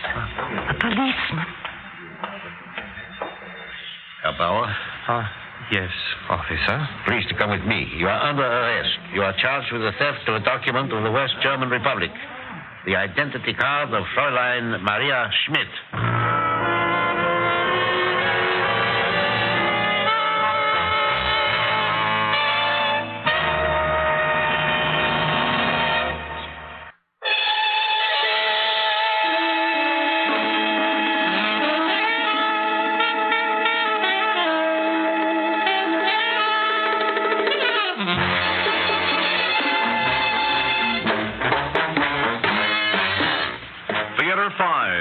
Presented The Arithmetic of Honor, written by Raphael David Blau and directed by Warren Somerville. In the cast, William Redfield, Evelyn Juster, Louis Van Ruten, Connie Lemke, and Danny Ocko. Audio engineer Neil Pultz. Sound technician M.C. Brock. Script editor Jack C. Wilson. Original music by Alexander Vlastotsenko. Orchestra under the direction of Glenn Osser.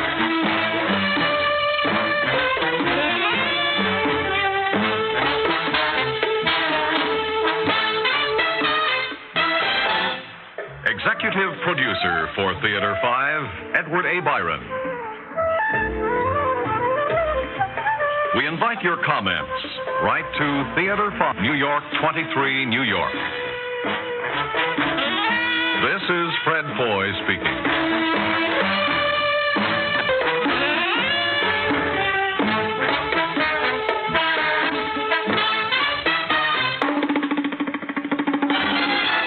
You are listening to Golden Age Radio, rumble.com/C/GAR. Brought to you by G3PL.com.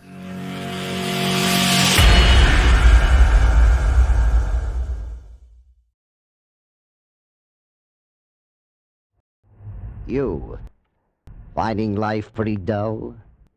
You, dreaming again of exotic places, wishing you were somewhere else? We offer you Escape.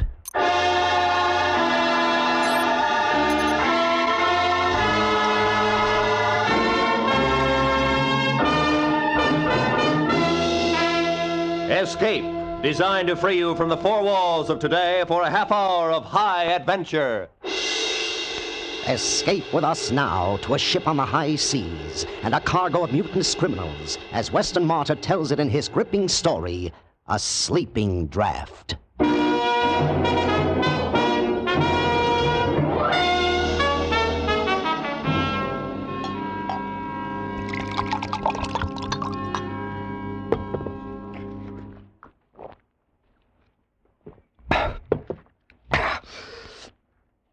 That helps. But it's like I say, you can't forget. You can never forget. It's at night that you think about it, with the water outside rushing past the hull. That's when you think, and it can never be the same. You can't trust anybody. Never. Not a soul. I can tell you, you just can't trust them. Not even yourself.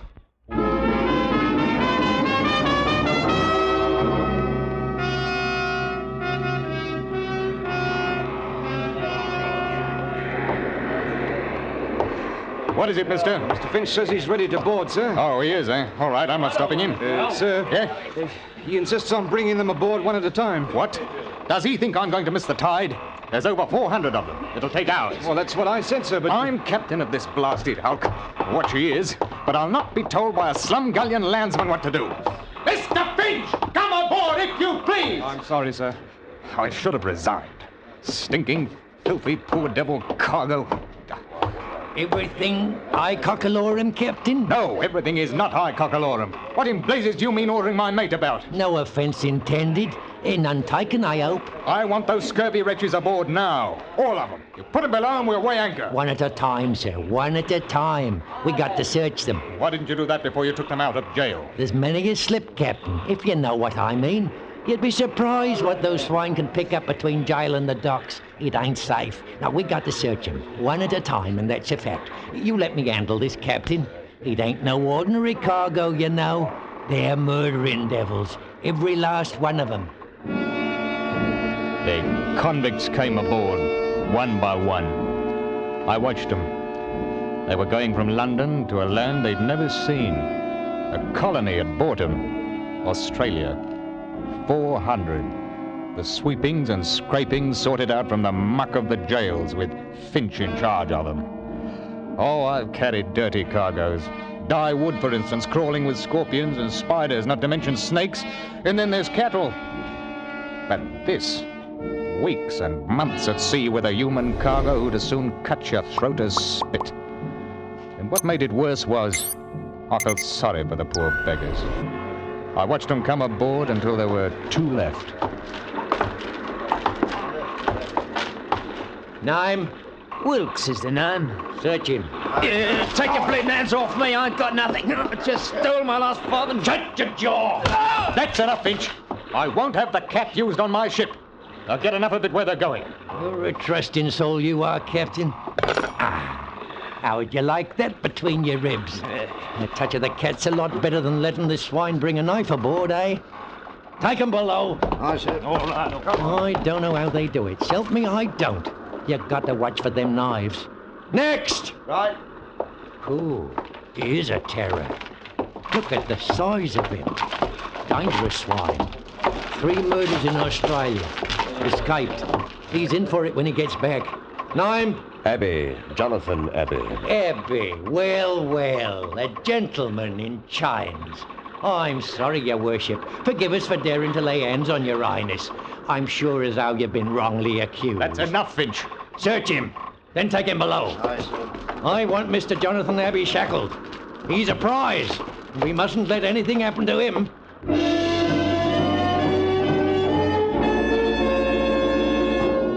From the day we left London docks, I'd taken a violent dislike to Finch. He seemed to be happiest when he was laying about with his cat on the convicts herded like sheep below decks.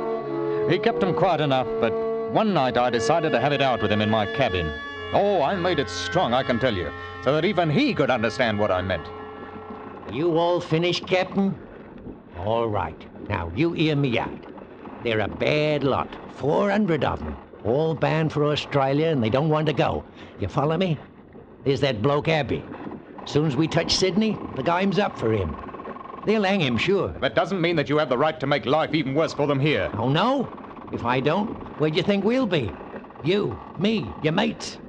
And the crew, well, from what I've seen of them, they're not much better than what's below. You're doing a lot of jawing, mister. I am. What would you do if you were down there? I'll tell you. You'd get hold of the ship and clear out. That's what you'd do. And it'd be easy. They're locked in and we've got a guard. You don't know them like I do. There's another thing. When I searched them, there was 1 to 5 sovereigns stowed away on every man, earned or stolen. That'll come to over £1,000 by my figures. They're entitled to that money. It's little enough to take to a wild country. It's truth, but there's them down there what would slit the gullet of any man for 2 bob. And you asked me to be dainty with them. That's the way he talked to me. And I can tell you I didn't feel easy anymore. I did something I hadn't done for a long time. I brought 2 pistols out from ship's stores and kept them under my pillow.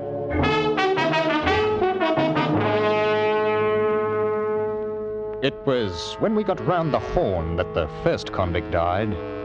From scurvy. We had to put him over the side, of course, and there was a lot of grousing. I went down to the hold with Finch. It was hot and stinking. Now, you let me talk to them, Captain. I'll put it to rights. You tell them it couldn't be helped. Now, don't you mind. I'll tell them. Blimey, here comes old bloody Paul. Oi, Finch! Did you steal the clothes off the poor beggar's back before you threw them in? Man! Man, we ain't man, Daddy. We're dogs, haven't you? Why didn't you wait to bury poor old Smithy in the ground instead of chucking him in the sea? All right, all right, all right. We've got another 2 or 3 weeks before we reach land. I'll make a bargain with you. The next one what dies, now that it's getting nice and hot, I'll leave him down there, and you can take care of him and mourn till we get to Australia. How's that? How's that? £1/crown you don't keep him for 3 days. That's old bloody Pot. Always a nose for business. Well, if you ain't satisfied with that, I'll see that the hatch is closed down tight for the rest of the voyage. And you can boil for all of me. That seemed to settle it for a time. I began to see that in spite of Finch's hardness with them, the prisoners knew he was master and behaved themselves. That is, most of them did. But there were others. And that's what began the trouble. We were 2 days out of the Cook Islands when it happened. Yes? Captain, there's a man on deck. We brought him up from below. It's horrible. Why, what's happened? One of the convicts, sir. Oh? All that blood, sir. Poor devil. I tried to do something, but it was too late. By the time we got him up... Fight, eh? Yes, sir. Here we are, Captain. Mr. Darling ain't much of a surgeon, I must say. Well, I did what I could. He must have been dead before we got him up here. Why, he's been cut to pieces. Not half he ain't. How did it happen? Oh, I heard him shouting. When I went down in the hold, there he was, propped up like against the bars, with his arms through holding him up. He must have been dead. He must have been. Poor devil. Who, him? No, he's dead. There's others in for it, though. What do you mean? Well, how do you think he got cut up like that? Knives, Captain. Knives. But you searched them before they boarded. I did, and Struth, I don't know how they come to do it. Small knives, Captain. Small knives. We're getting close to Australia. That's what it is. Whoever's got them knives, he's after money. The £1,000 or more what's on this cursed ship. Well, I don't see how... You're a trusting soul, you are, Captain. Maybe there's a dozen of them. Maybe 20 with knives. Follow me? They'll run the others and rob 'em blind. Gold sovereigns, Captain. You didn't forget, did you? If anybody objects, cut him up in small pieces like him. We've got to go down there and put a stop to it. Yes, I don't think. How many guns you got aboard? 2 pistols and 4 muskets. That's a fat lot of good. Oh, well, let's take the sweet with the sour. We can try, there's no harm in that. Mark my words, Captain, before we get to Sydney, all of us probably will have our throats cut. Come on. Finch and I, with 2 seamen, armed ourselves and went down into the hold and stood outside the bars. The men inside were quiet, very quiet. They just looked at us, dark like. You, men! I'll talk to them. Now listen to me. We know some of you are carrying knives. I want you to throw them out here. Nothing further will be said about it if you do as I say. Well? Captain, dear, my porridge wasn't hot enough this morning. And please, sir, can I have sugar in it tomorrow? That ain't the way to talk to this scum. The captain's a gentleman. I'm not. You know me, don't you? He knows you all right. You, Abby. Yes? I've a mind you're the leader down here. Good old Abby. I'm flattered, Mr. Finch, but you forget I'm shackled to my bunk. You saw to that. You listen to me. I'm giving you till morning to throw them knives out here. Till morning. If every blasted one ain't out of your dirty hands, I'm going to have you flogged. Every ruddy one of you. 50 lashes. Do you hear me, Mr. Abbey? I'll think about it. Till morning. Then 50 lashes. You think about that, Mr. Abbey.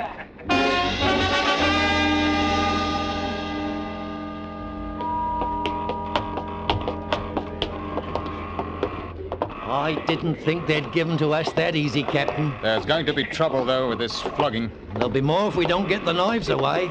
Good morning, Captain dear and Mr. Finch. You filthy scum! Where's them knives? Where they'll do the most good. All right, I've given you a chance. I've played fair. Now... Mr. Finch, sir, may I have a word with you? Oh, come to your senses, have you? Bend closer to the bar, sir, 'cause what I've got to say, I've got to whisper. Well, what is it? What is it? Mr. Finch. Well, that's 100 lashes. Wilkes, I'll take you first and handle the cat myself. Oh, no, sir. No, sir. Why not take, him first? He won't feel it like I will. The crowd of men parted suddenly, and from out of them was pushed what had once been a man. It fell against the bars. Then, no longer with the support of living arms, it slid to the deck. We looked at him, Finch and me. His life had been worth a sovereign, maybe 2. He hadn't either now. And the knives were still in the hold with them that had killed him.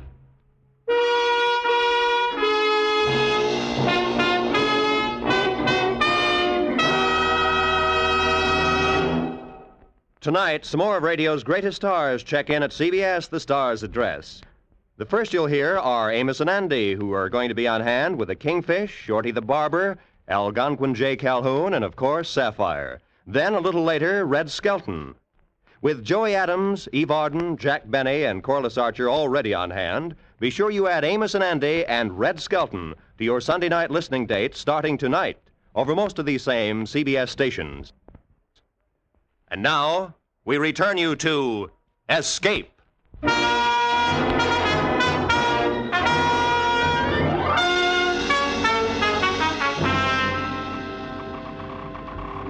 Now, as I sees it, we've got to have a council of war, in a manner of speaking. I'll tell you one thing, Mr. Finch. There'll be no flogging. Ah, I can see you're a sharper, you are. No, that's right. Too dangerous. We ain't armed for it, and they're in a nasty mood. Now, we got to be crafty, same as them. I wish we could spill the whole lot of them overside. Lose your contract for carrying him? Not bloody likely. Now, listen here. I'll get them knives. How? It's Abby behind this. He tells them what's what. Get him out, and the others will come around. Mark my words. Are you going into the hole to get him? No, not yet, not yet. Couldn't be safe now, not for nobody to go in there. But in 4 or 5 days, after we cut off their water and food, seal the hatch, you see what happens. They die. They'll die from the knives then. Which do you want? They'll be begging you to take the ruddy knives in 3 days. And if they don't? We tell them to hand over Abby to us. But he's the one to blame for their misfortune. They'll do it. All right. If it's the only way, I'll give the order. But not just yet, Captain. We'll let them sit down there and wonder. Wonder what we're going to do about it. Some of them may get nervous. We'll let them wonder a bit. I didn't see Finch the rest of the day. The barometer had fallen suddenly, and with it came a storm. I can tell you I had my hands full for the next 24 hours. There was no time to worry about what was going on in the hold of the ship, but I didn't think they'd have much stomach for knifing each other and killing. I was wrong. The next morning at breakfast, Finch didn't turn up. He didn't turn up at all. We searched the whole ship, and then I went down into the hold, and that's where he was. And he hadn't died quickly. Someone had held him against the bars, and the others had... He hadn't died quickly. Good morning, Captain. Present for you. Who did this? Who did it? I wouldn't waste sleep mourning him, Captain. He was a bully, and no better than us, except that he was outside. Abby, I thought you were shackled. I was, but Mr. Finch kindly supplied the key to unfasten me. You're going to pay for this. All of you. Now, where are the knives? They're in here, Captain. How'd you like to come in and get them? You'll pay for this! You're repeating yourself, Captain. Good morning.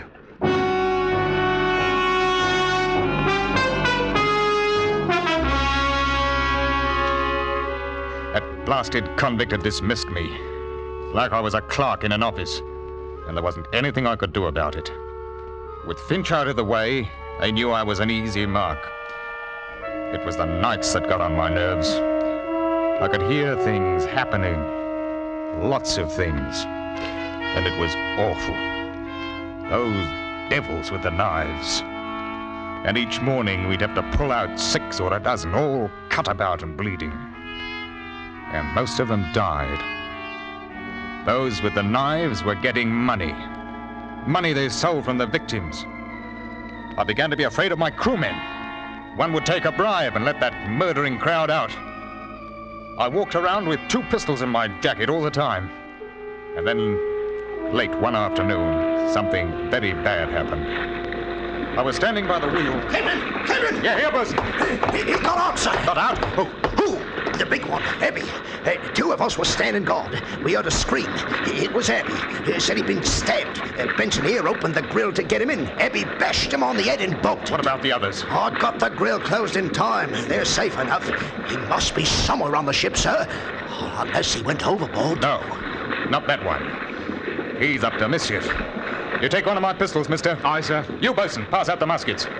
I want every inch of this ship searched. If he puts up a fight, shoot him. Do you hear me? Shoot him!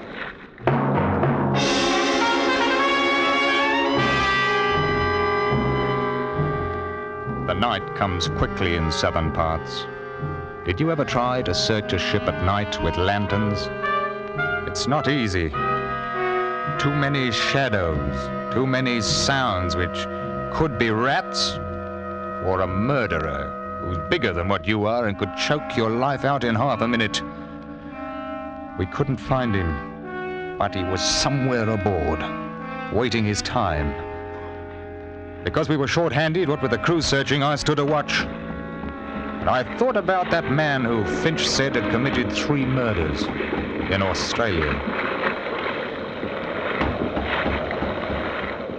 Don't turn around, Captain. It's only a little knife. Don't move. What do you want? A talk. I've nothing to say to the likes of you. That may be, but I've an offer to make you. An offer? It's not safe here. One of your men will be along. Can we go to your cabin? Do you think I'd trust a man like you? Alone? You make it difficult for me. If someone comes, I may have to cut your throat. I'd as soon have it cut on deck. Now, what do you want? All right. You know what I'm in for when we reach Sydney. Finch told me I've no pity for you. I'm not asking for pity. I have an offer to make. Then I can do no more than listen. The men below are planning to take the ship. I don't think they've got a chance, but they'll be killing. Those that have got the knives have got all the money, too. It's £1,200. I'm aware of that, mister. I can get the knives for you. Huh? All I want is the chance to get away before the ship docks. How do I know it's not a trick? Turn around, Captain. Huh? Here, my knife. Will that convince you? I'm unarmed. You must have a pistol. You can shoot me if you want.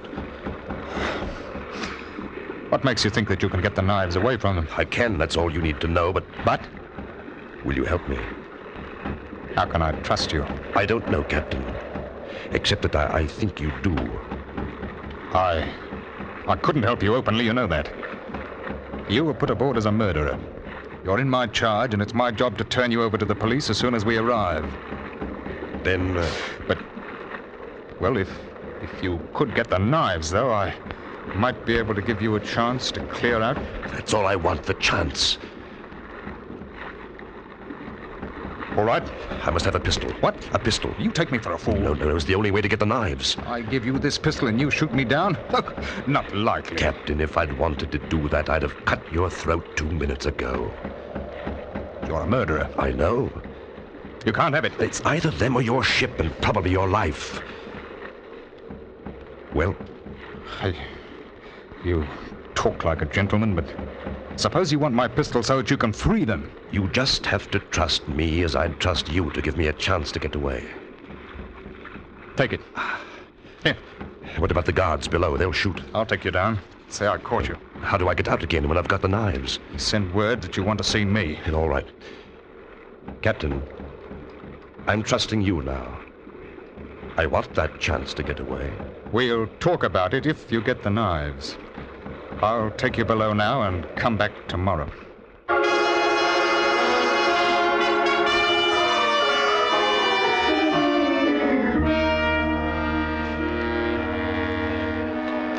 Keep your voice low.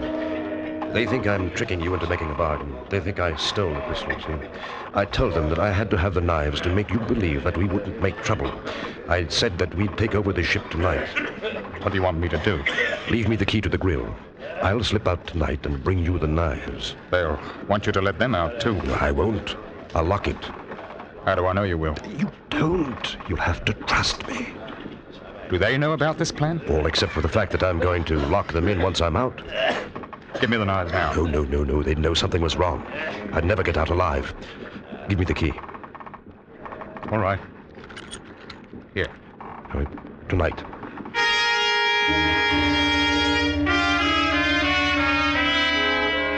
I waited. And I can tell you that I didn't like it. The wind came up a bit, and I knew that before sunrise we would be in Sydney. That is, if I should trust a murderer. At 10 o'clock that night, there was a tap on my cabin door. One of your crew nearly caught me coming down here. Well, I've kept my side of the bargain. Yeah. Oh, they're all there. You needn't worry. Here's your pistol. You may need it. Huh? Thanks. Now, how do I get away? We'll be in port in about 6 hours if the wind holds. You stay aft in the longboat. When you hear the anchor go, drop over the side and swim for it. I'll try to anchor as close to land as possible before I take her in. If I can land without being seen, I've got some friends who will hide me. I don't want to know about it. Just remember, when the anchors lets go, that's your signal. Thank you, Captain. I trust you. And, I'd like to shake hands with you.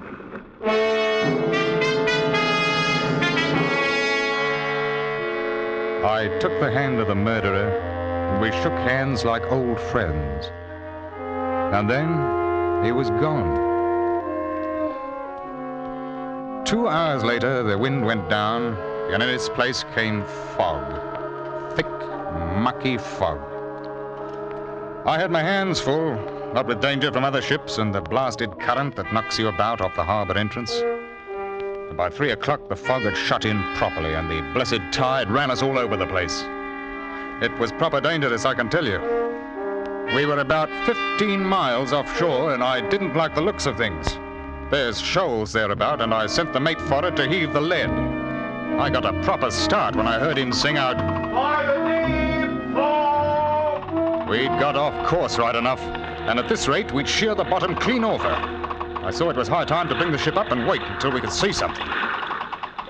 Let go the anchor! Let go the anchor!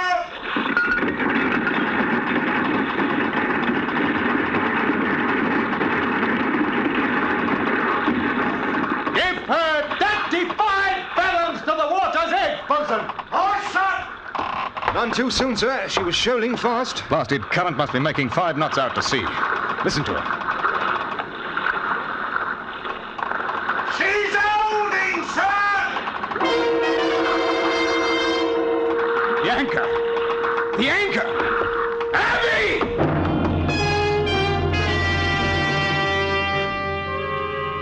I went to the longboat. It was empty. He'd heard the signal as the anchor paid out. He couldn't see in the fog and had gone overboard into a 5-knot tide running straight out to sea, 15 miles from shore. He trusted me. That's why I tell you, you shouldn't trust anybody.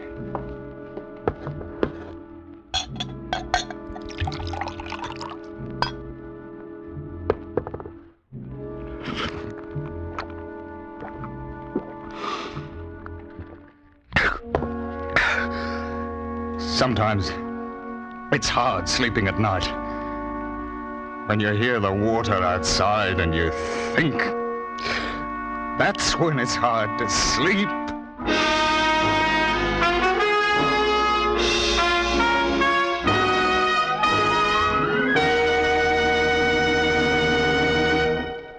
Escape is produced and directed by Norman MacDonald. Today we have brought you A Sleeping Draft by Weston Martyr, adapted for radio by Anthony Ellis, with Ben Wright starred as Captain Godfrey. Featured in the cast were John Dodsworth, Bruce Payne, Anthony Barrett, John Daner, and Lou Krugman. Special music was arranged and played by Ivan Ditmars. Next week, escape with us to a train rushing through a European night and a beautiful woman who demands your help. As Anthony Ellis tells it in his exciting story, Roulette.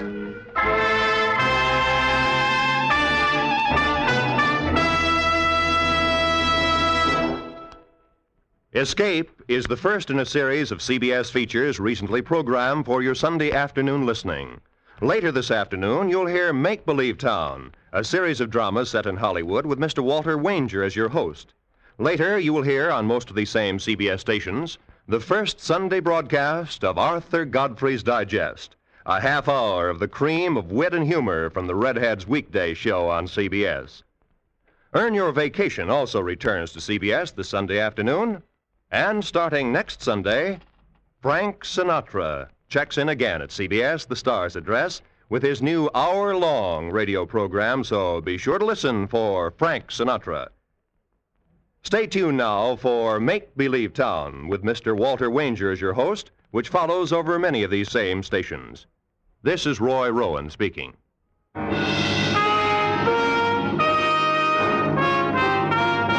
This is CBS, where you enjoy the Contented Hour every Sunday night, the Columbia Broadcasting System.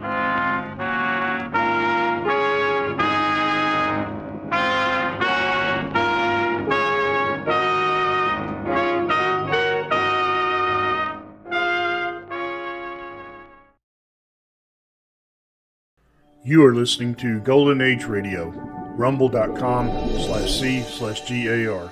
Brought to you by G3PL.com.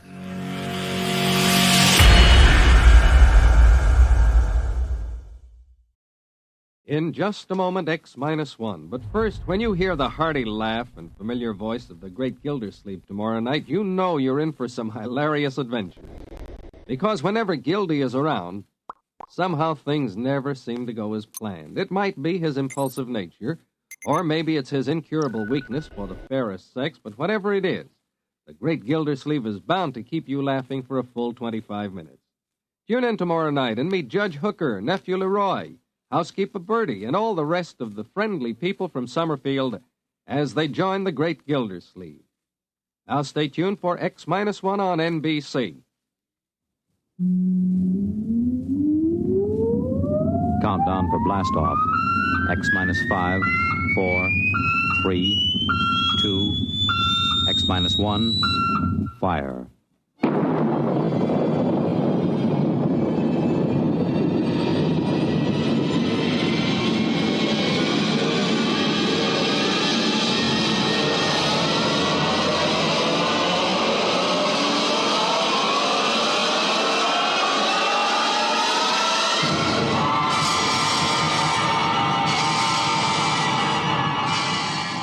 From the far horizons of the unknown come transcribed tales of new dimensions in time and space. These are stories of the future, adventures in which you'll live in a million could-be years on 1,000 maybe worlds. The National Broadcasting Company, in cooperation with Street and Smith, publishers of astounding science fiction, presents X minus 1.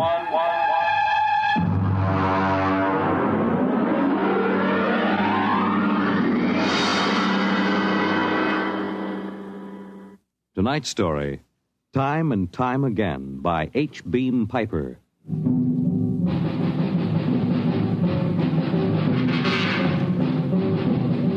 It happened during a routine skirmish in the Great War. Patrols advanced from the defense perimeter under jet cover and preceded by napalm throwers.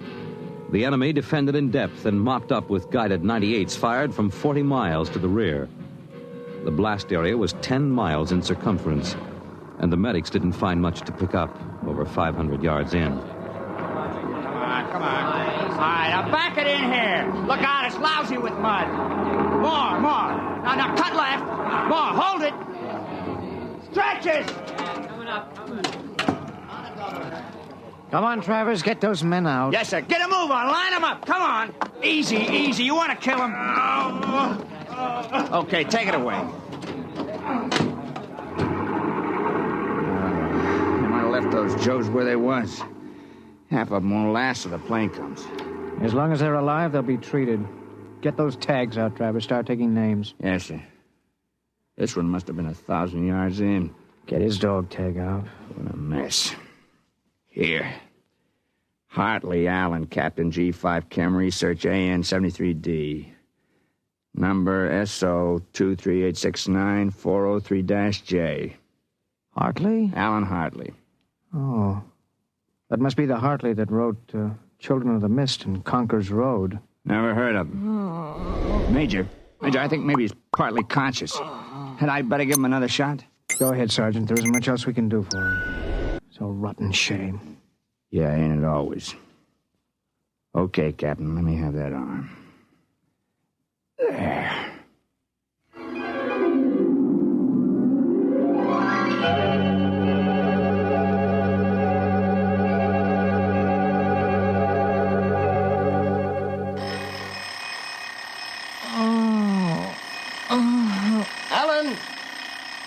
Alan! Oh, God. Down. Get up, Alan. Can't stay in bed all day. I remember that. Clear as if it were real. Up and at him. Hit the deck. Remarkably vivid. Strange. Alan, are you all right? I'm all right. What's wrong with my voice?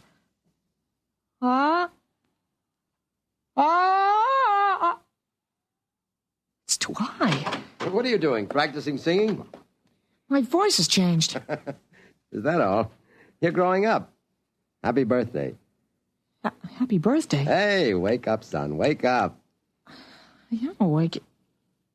It's impossible. I am awake. Well, the way you slept through that alarm, I'd say it was impossible. Come on, out of bed. I don't understand. You went to bed at a decent hour. You could wake up the next morning. Come on, son, breakfast waiting. Out of bed or I'll turn it over. All right. It's a dream. Maybe, but you're wide awake now. I am. I'm awake. Well, half awake anyway. That's the bell at St. Boniface, isn't it? What day is it? Are you kidding? You forget today's your birthday? No, I didn't forget. Neither did I. Here, son. Happy 13th birthday. You won't guess what's in here. A rifle. A light .22 rifle. Oh, now, how did you know that? I remembered. Did I spill the beans sometime?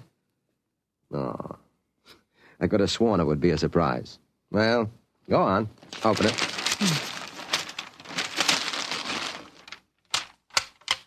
You like it? Yeah, it's perfect, Dad. We'll have to lay down rules about using it, and I'll have to teach you how to operate it. I don't believe in letting a boy handle a gun till he really knows how. If I let you play with that thing before I teach you about guns, you'd blow your head off. I suppose so. I'll be shaving, Alan. Come down to breakfast when you're ready. Well, it's a big day today. You're almost a man. Almost. You're still groggy. Snap out of it, Alan. I will. There's a dream in it somewhere, but I'm not sure which. What? Never mind, Dad. I'll be right down for breakfast.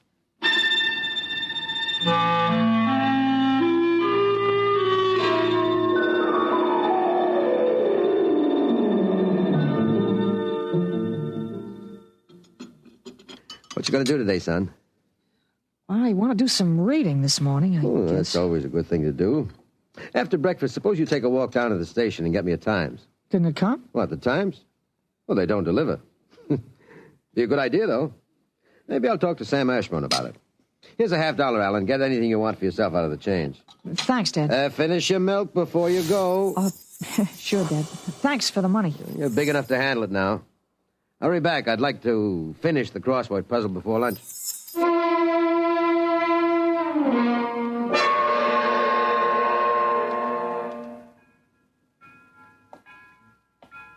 Here you are, Alan. 1 Times. Tell your father the puzzle's a stinker this week. Yeah, thanks, Mr. Ashburn. Look out for the trucks when you cross the highway. I'll go across Elton's lot. It's a shortcut. Elton's?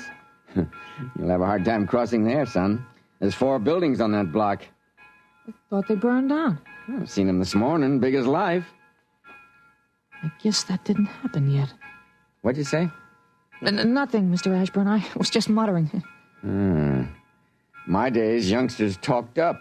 Yes, sir. Bye, Mr. Ashburn.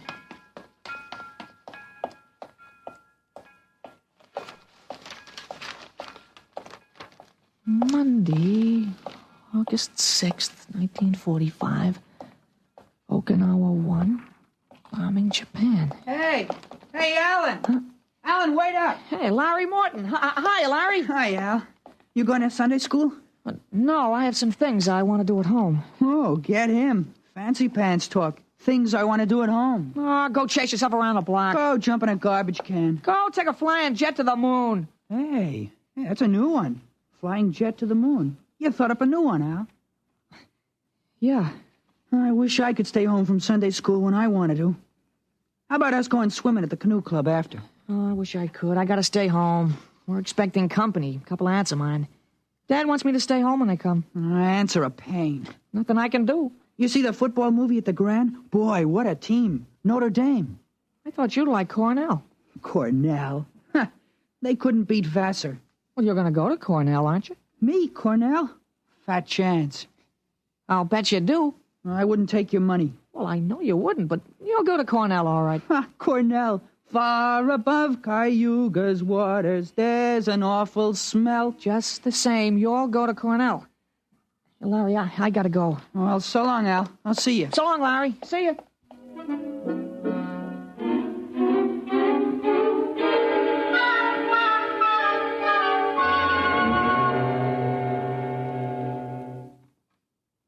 I'm stuck in this corner. 7-letter word that makes in proportion. Titrate. Huh? Titrate? T-I? It fits. Now, how did you know that, Alan? That? I read it somewhere, I guess. Oh. What you reading now? Tarzan again? No, not Tarzan. It's refreshing to see you with a book.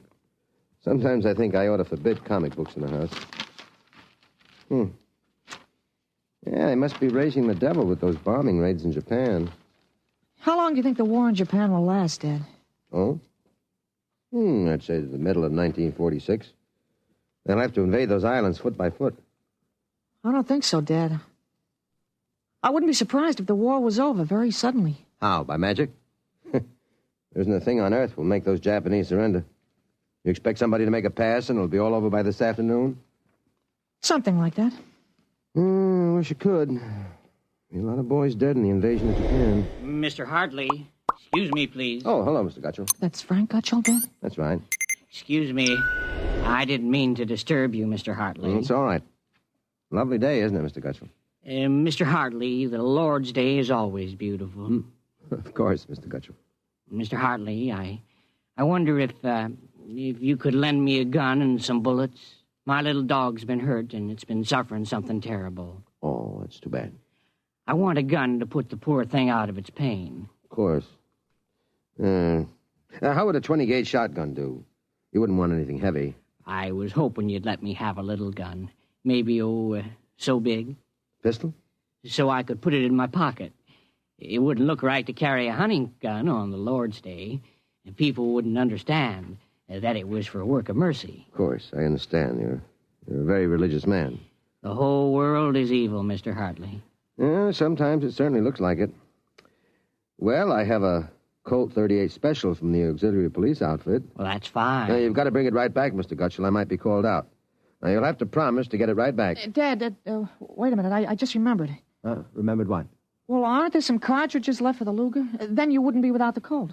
That's right. I have got a German automatic I could let you have. That way I wouldn't get stuck. You'd have to return it promptly, though. Oh, wait, Dad, I'll get it. I know where the cartridges Be careful, son. Well, Mr. Gutchell, it sure turned out nice.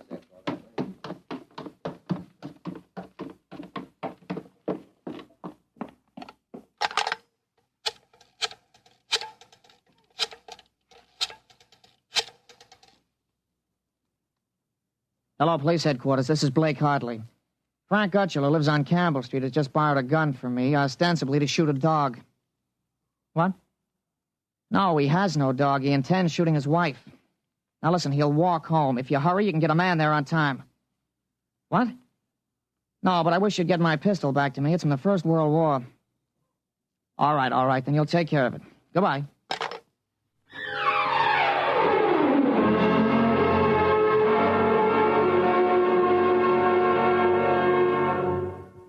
There you are. What kept you, Alan? I couldn't find the cartridges at first. I'll show Mr. Gutchell how it works. It's all loaded, ready to shoot. This is the safety. Just push it forward and up. There are 8 shots in it. Did you load the chamber, Ellen? Sure, it's on safe now.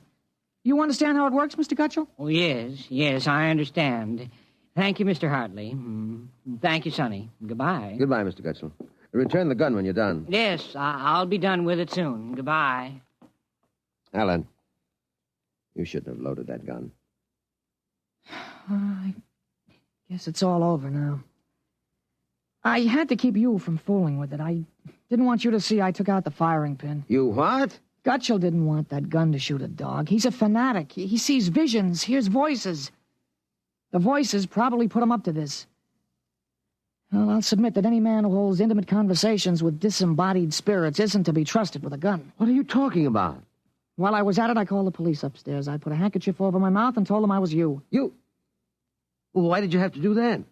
I couldn't have told them this is little Alan Hartley, 13 years old. And suppose he really wants to shoot a dog. What kind of a mess will I be in then? No mess. If I'm wrong, which I'm not, I'll take the rap for it. Dumb kid trick, you know. But if I'm right, you'll have to front for me. You give me a lot of cheap boy hero publicity, which I don't want. This is crazy, Alan. This is absolutely crazy. Maybe. We'll have the complete returns in 20 minutes.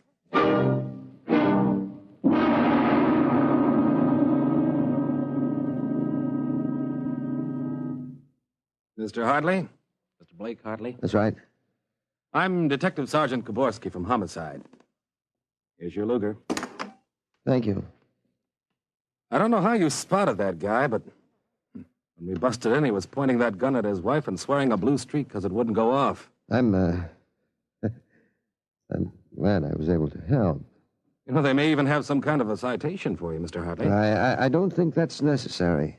In the department, we figure a little publicity never hurt nobody. Even a lawyer, huh? I really would prefer it if it were kept quiet. Well, whatever you say. We'll want you to drop around in the morning for a statement. I'll be glad to. Well, goodbye. Goodbye, Sonny. Goodbye, Sergeant. Why don't you take the citation, Dad? Well, you were right. You saved that woman's life. Now, let's see you put back the firing pin. Sure. Here. All right, Alan. Suppose we have a little talk. But I explained everything. You did not. Yesterday, you wouldn't even have known how to take this pistol apart. Today, you've been using language and expressing ideas that are outside of everything you've ever known before. Now, I want to know... I hope you're not toying with the medieval notion of obsession. What? Well, you say I'm changed.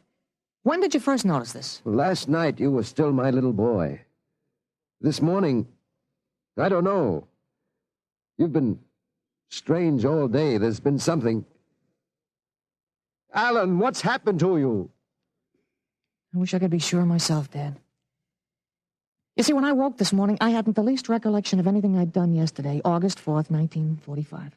Oh, but that's serious. You don't know how serious.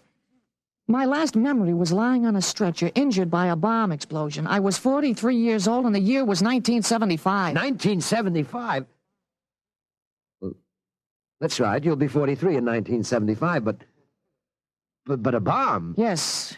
During the siege of Buffalo in the Third World War. I was a captain in G5, Scientific Warfare, General Staff. Buffalo? You mean Buffalo, New York? There'd been a transpolar invasion of Canada. I was sent to the front to check on service failures of a new lubricating oil.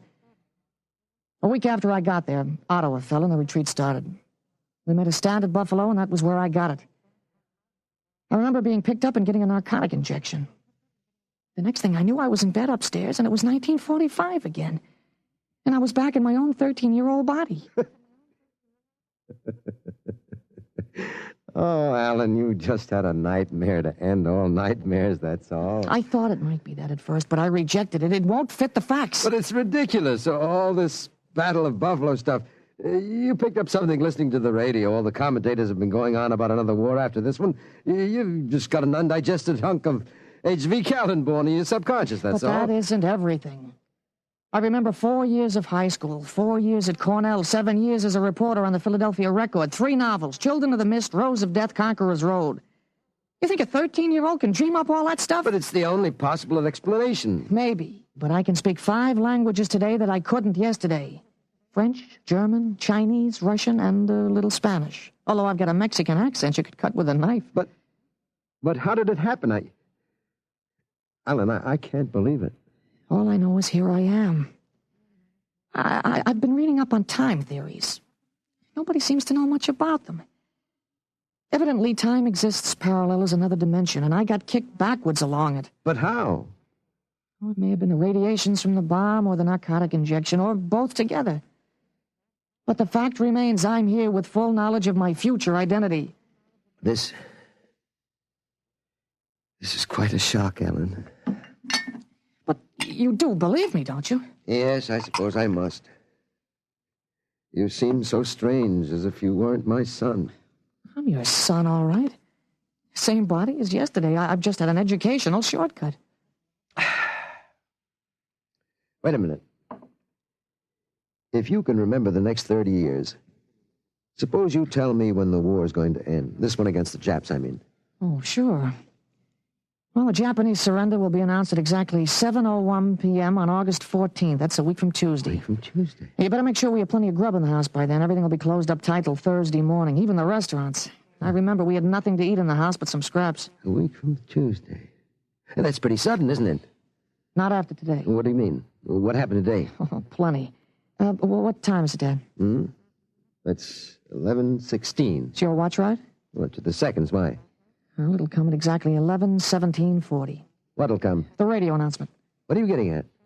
Something important on the radio? Well, we'll see. Well, don't bother, Dad. It won't work. I remember we had a tube burned out. There is something wrong. When is this announcement of yours? Now I remember it. I memorized it in journalism school in 1954. What time is it? 18 o'clock. We're breaking into the program now. President Truman has just announced that an atomic bomb has been dropped on the Japanese industrial city of Hiroshima. The bomb was dropped 16 hours ago, and the announcement was delayed to ascertain the results of the explosion. A man named John Howard Peterson read that announcement from the Washington newsroom of NBC. I don't believe it. No? Well, listen. That's the Bergplatt factory whistle. And the bells of St. Boniface. Now, next, the whistle at the volunteer firehouse.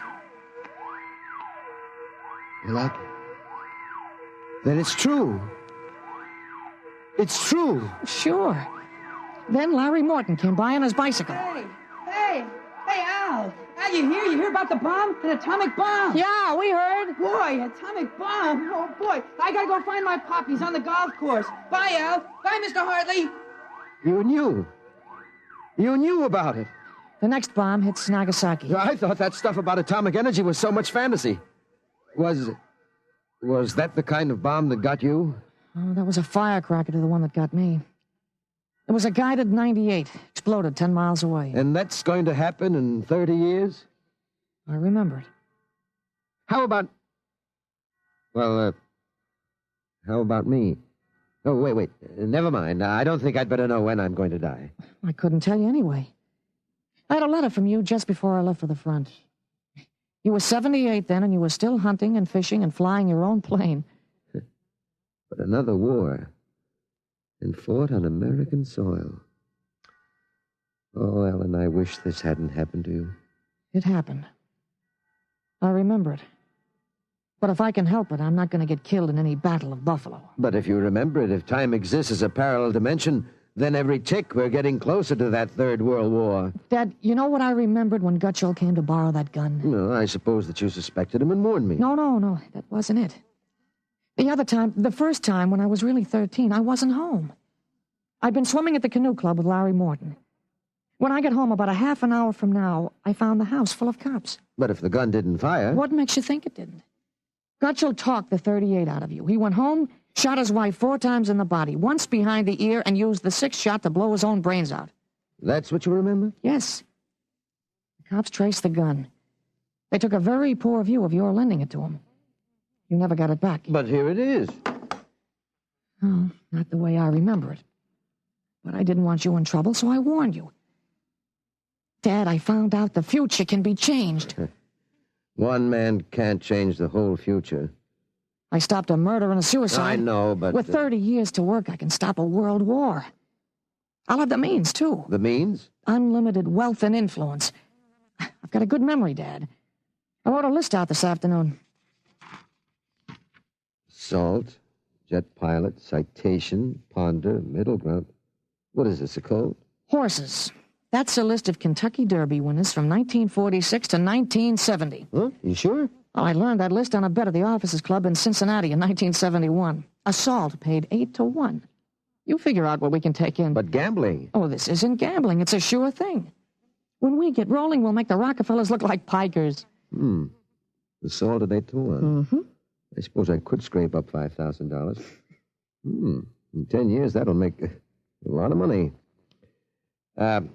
Any other little thing you have in mind, Ellen? Well, by 1952, we start building a political organization here in Pennsylvania. In 1960, I think we can elect you president. President? Isn't that going a little too far? Well, why not? Who wouldn't vote for a politician who was always right? Besides, that's the one thing we've got to change. In 1960, we had a man in the White House who was good to his wife and sang a nice tenor, and that's about all. He fouled up so completely, we ended up at war. Now, I think President Hartley might be a little more trusted to take a strong line. But I don't know anything about international decisions. I do. I know all the wrong ones. If we can stop one murder, we can stop a war. It's worth a try, isn't it? I guess so. How do I start? Well, as I remember, just after the bomb announcement, you got a phone call from the city fusion party about the next election. Well, there's a lot of talk about a reform ticket. Well, that call is going to be important, Dad. It's the turning point. Now you've got to know. There it is. Well, what do I do? Well, answer it. Go ahead. But... Don't worry. I'll tell you what to do. Go ahead. Hello? Yes, this is Blake Hartley. Judge Cribbins. Yes. Just a moment. Alan, he's asking me to run. Oh, my head. Alan. Oh. Alan, what's the matter? Oh. Alan. He passed out. Alan, what do I do now? Alan, listen to me. Alan. Alan, what's the matter?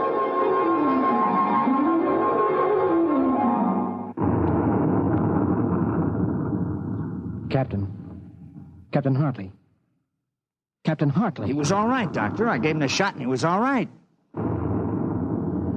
Well, he's dead. All right, Sergeant. Make out the tag. Hartley Allen. Captain. Dead April 8th, 1975.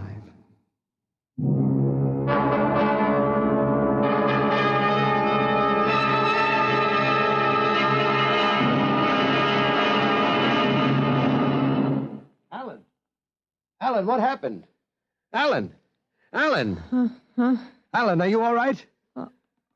Oh, hi, Dad. I've got Judge Crimmins on the phone. What do I tell him?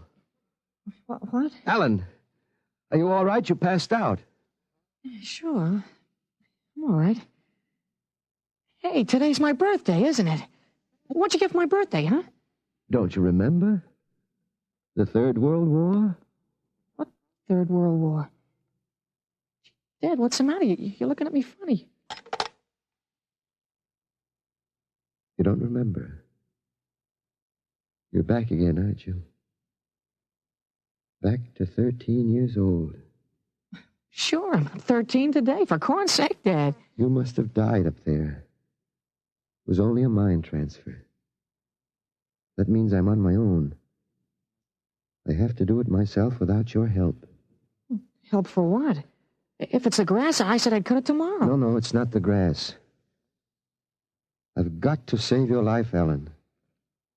I can't let you die that way in 1975. You're talking about, Dad? You sound goofy.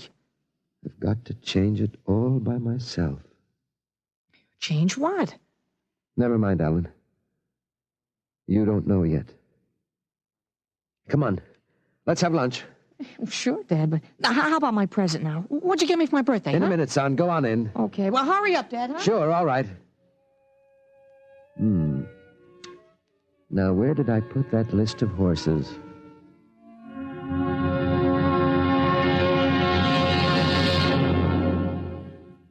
You have just heard X-1, presented by the National Broadcasting Company in cooperation with Street and Smith, publishers of astounding science fiction. Tonight, by transcription, X-1 has brought you Time and Time Again, written by H. Beam Piper and adapted for radio by Ernest Kenoy. Featured in the cast were Jack Grimes, Peter Fernandez, Joe DeSantis, Joseph Bell, Clark Gordon, Herm Dinkin, Dick Hamilton, and James Dukas. Your announcer, Fred Collins. X-1 was directed by Daniel Sutter and is an NBC Radio Network production.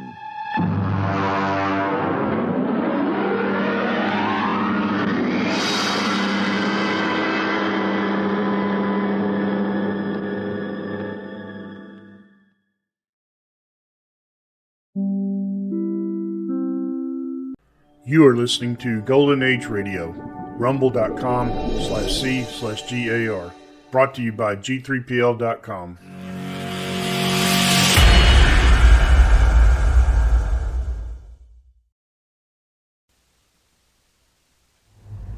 Wheaties presents Dimension X. Adventures in Time and Space.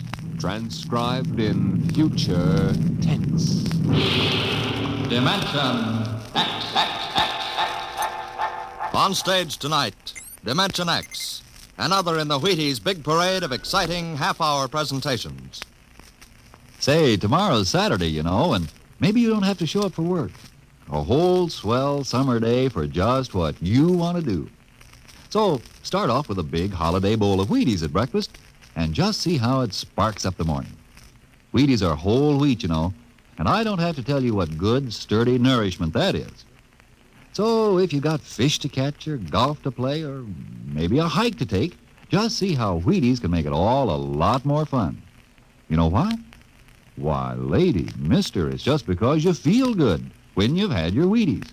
Those two-fisted little whole wheat flakes are loaded with vitamins and minerals.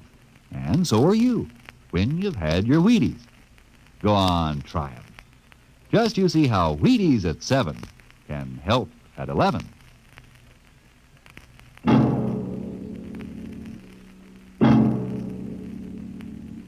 When the first space rocket lands on Mars, what will we find? Will we be welcomed with open arms, or will the Martians treat us as invaders? Only one thing is certain. Someday a giant metal ship will take off from Earth to travel through the black velocities, the silent gulfs of space, to descend at last into the darkness of the upper Martian atmospheres.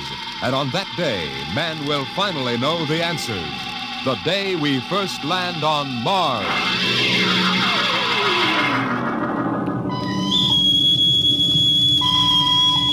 Now hear this. Now hear this. Approaching critical deceleration. Fasten gravity suits. Stand by to land. Mr. Lustig, what do you make of the terrain? There seems to be a heavy ground miss, Captain. We won't be able to use our infrared lights. And we'll have to come in on radar. Wasn't that a little risky, sir, landing in the dark? I'd rather run the danger of a blind landing, Lieutenant, than come in without the cover of darkness. Remember, we don't know what kind of reception is waiting for us down there. Airspeed 500. Altitude now 4,000. Bridge to engine room. Stand by for deceleration. Engine room, aye. Fire forward tubes 1 and 3. Aye. Skids down. Skids, check. Altitude 500. 4. 350. 3. Up a point now. All right. Let's set her down. Look out! Cut the power. Masters pipe battle stations. Aye, sir. All secured, sir. Well, we're on Mars. April 20th, 1987. 4:33 Greenwich time. Enter that in the log, Masters. Aye, sir. Well, gentlemen, it's less than 2 hours till dawn. As soon as it's light, we'll send out a landing party. Masters, get me an all-over hookup. All set, Captain. Now hear this. Now hear this. All right, men. The smoking lamp is lit. We're 17 men on an alien world. And it's up to us whether we ever get home again. Next few hours should tell the story. And I want instant obedience to all commands. I'll court-martial the first man who doesn't jump to when he's ordered. And one other thing. We may be on Mars, but this is still a United States naval vessel. Officers will conduct a personal and weapons inspection in 1 hour. That's all. Inspection, Captain. Now? Mr. Lustig, we've got an hour and a half to sweat out before we find out what's outside that airlock. I'd rather have a man worried about his stripes than about what's waiting outside on Mars.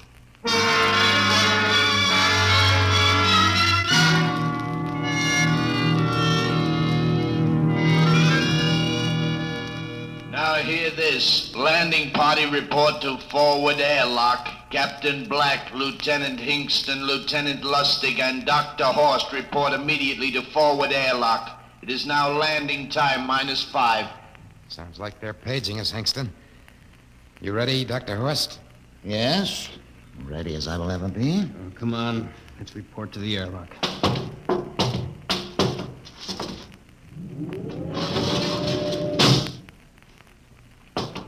4 minutes to go. Hey, where's the captain? Who knows? What difference does it make? Just want to get it over with, that's all. Has anybody got a cigarette? I think you're smoking too much, Lieutenant Lustig. Are you nervous? Lay off, will you, Horst? Wondering what's hidden outside underneath that ground mist? Very unusual planet, Mars. Why? It has an atmosphere. Wonderful thing, an atmosphere. Where you find one, you find life. You mean Martians? What do you think they'll look like? Who knows? Intelligent life can take many forms. You mean they may have green skins and eyes on stalks or something? The comic book conception is possible. Or they may have developed to a point that is far beyond us. Perhaps they have a science that can produce weapons far more dangerous than our atomic missiles. You think we may have to fight our way out? After all, we are invaders. Now hear this. Landing time -2. Landing All time right, -2. we heard this. I know what I'd like to find outside that airlock. Good old Illinois. You ever been there, Lustig? Only Chicago. Well, you ought to see my hometown. Green lawns, big white houses. Sounds like my hometown. My grandmother used to have one of those iron deers on the lawn. Every Halloween, we'd paint it another color. One time, we painted it black and white like a Holstein cow. Where does your family live, Horst? I have no family. When I was a child, they were gassed to death in the Dachau concentration camp. That's tough. Oh, it has its advantages. I have no ties on Earth. Nothing to lose now. I imagine I'm the only one on board who is free to enjoy our present peculiar position. All right, Lustig. You can button it up now. Aye, sir. Now, gentlemen, in 1 minute, we'll be the first men to set foot on Mars. Quite an honor, eh? As long as the medals are not awarded posthumously. Still uneasy, Dr. Horst? Captain Black, I've been uneasy ever since I can remember.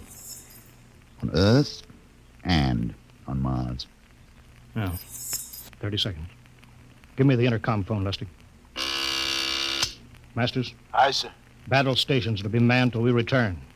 If we're not back in 2 hours, I want no rescue party sent out. Blast off and save the ship, you understand? Aye, sir. All right, gentlemen. 5 seconds.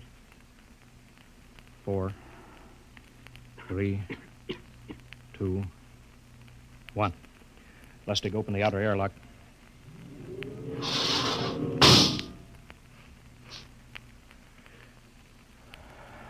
Fresh air. Let's go. Hold it now. It's too dark to move fast. Quiet, isn't it? Not even a wind. You can't see anything through this ground mist. Quiet. We don't know what's out here. Come on.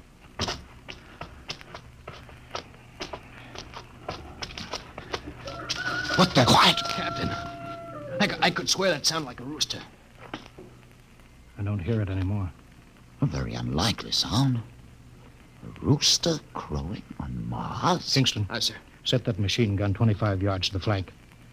We'll stay here till the ground mist lifts. Aye, sir. What do you make of the ground, Horst? Grass. Plain grass.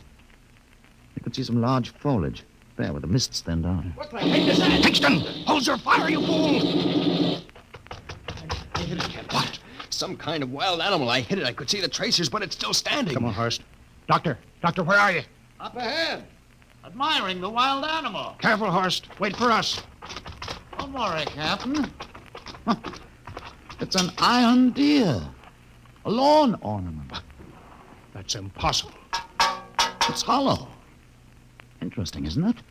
A whitewashed Victorian iron deer sitting on a lawn in the middle of Mars. I don't understand. Look around. The mist's lifting. Captain, look there. A house, a regular old-fashioned house. On Mars. Good Lord. I haven't seen carved scrolls and gingerbread like that in years. Look at that port swing. The geraniums. There. I told you it was a rooster, Captain. Give me the glasses, Lustig.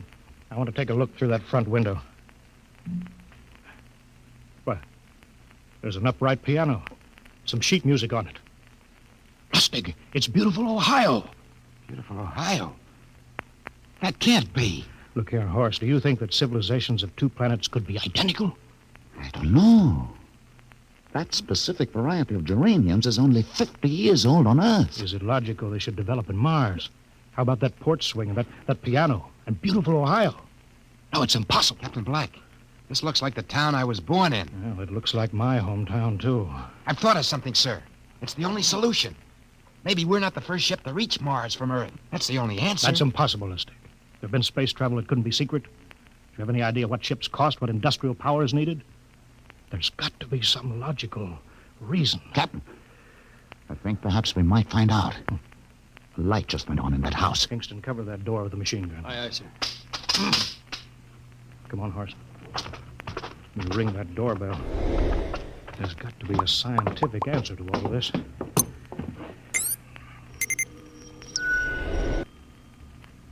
There's something moving in there. Stand back, Horst. Give me a clear shot. Maybe a Martian. Can I help you?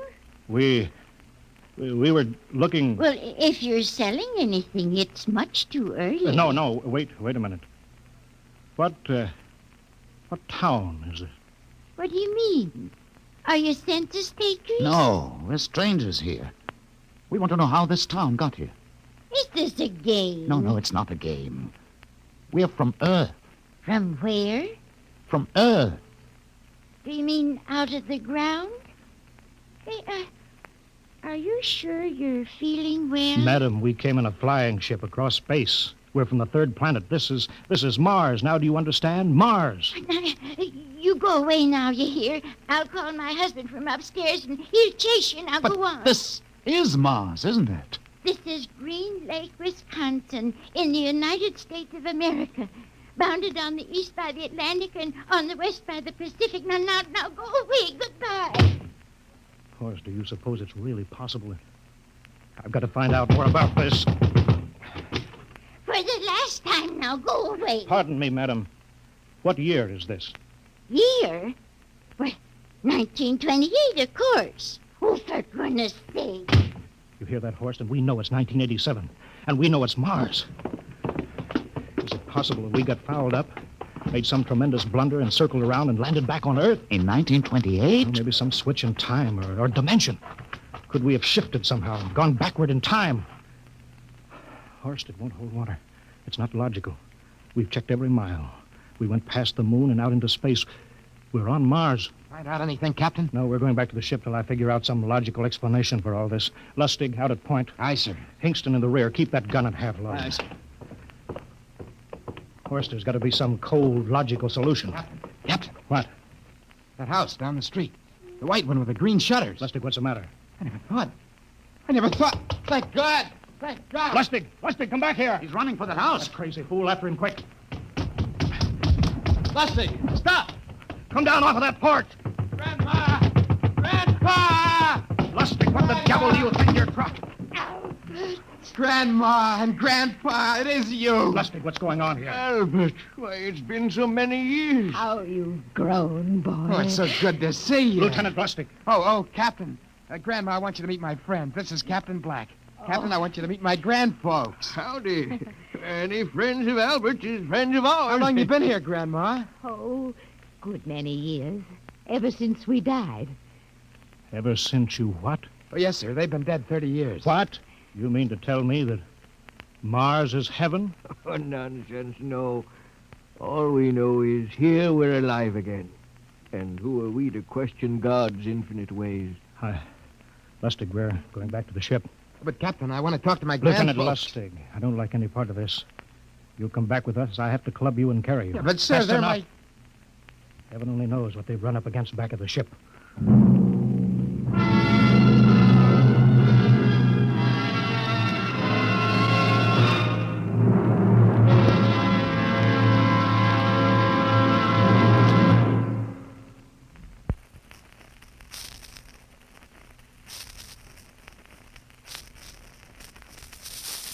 Dimension X will continue in just a moment. Well, now let's come back to Earth for a moment. And what's more appropriate than Wheaties and baseball? You'll see what I mean as I introduce Ed Prentice, who has a special treat for you. Carry on, Mr. Prentice.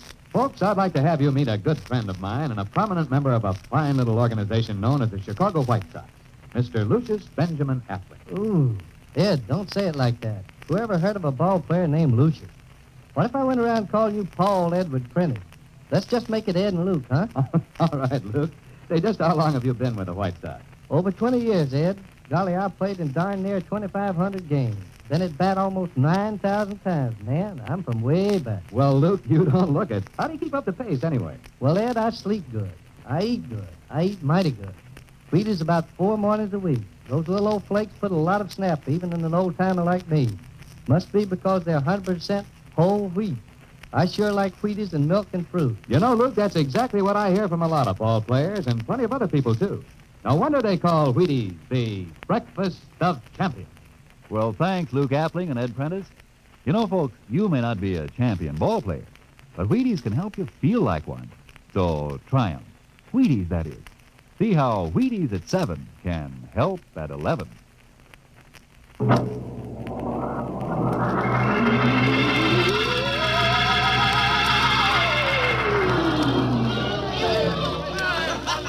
Horst, look at that crowd around the ship. Looks like we're being welcomed with a celebration, Captain. Celebration? They've abandoned ship. Every port is open. No guards set. You, Masters. Hiya, Captain. Meet my old dad. Dad, that's Captain Black, and he's not a bad guy for an officer. Of all the... Hingston! What, sir? Bring that man back. Use force if you have to. Excuse me, sir. There's my Uncle George. Hingston! I'll be right back, Captain. Uncle George! Uncle George! What the devil Don't is you going... understand, sir? They've all found friends and relatives. They're all here. He's right, Captain. I've counted. The whole crew's out on the crowd. But I gave orders. Definite orders. You don't understand, Captain. I understand mutiny. I don't care how many relatives show up. I'll have discipline on... Johnny!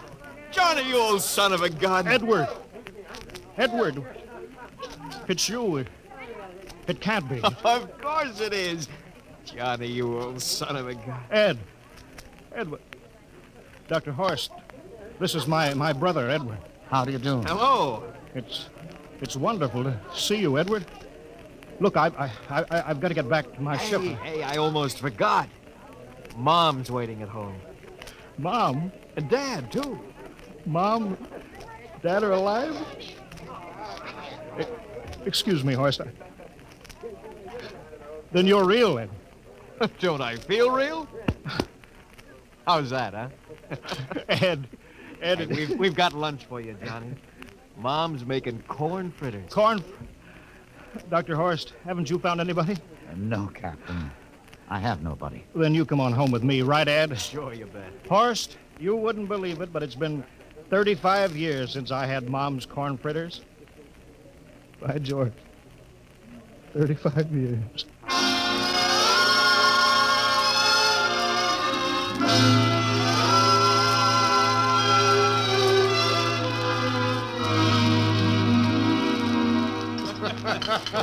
And there's plenty more in the kitchen, so don't hold back, Johnny. You too, Dr. Horst. Well, Johnny, you're still in the Navy, huh? That's right, Dad. I'm in command of the ship. We're an old Navy family, Dr. Horst. All 3 of our boys in the service. Ed was the best pilot in the Pacific. What did happen, Ed? Oh, what's the difference? I'm here now. Oh, you know, it's almost perfect. All we're missing is your brother Will. Then the whole family could be together. Well, it won't be long, Mom. Will's in charge of the XR-54. That's the next rocket coming out to Mars. Well, little Will. When does he leave, Johnny? Takeoff scheduled for September, but it depends on what we report. There's no question about that now, eh? Christmas together again. That'll be something, huh? Yes, sirree. Well, this calls for a celebration. How about a little of the old dandelion wine, eh, Johnny? Now, Father, don't you go giving Johnny too much wine. Oh, he's a big boy now, Mother. Well, sir, isn't everything just fine? Just fine.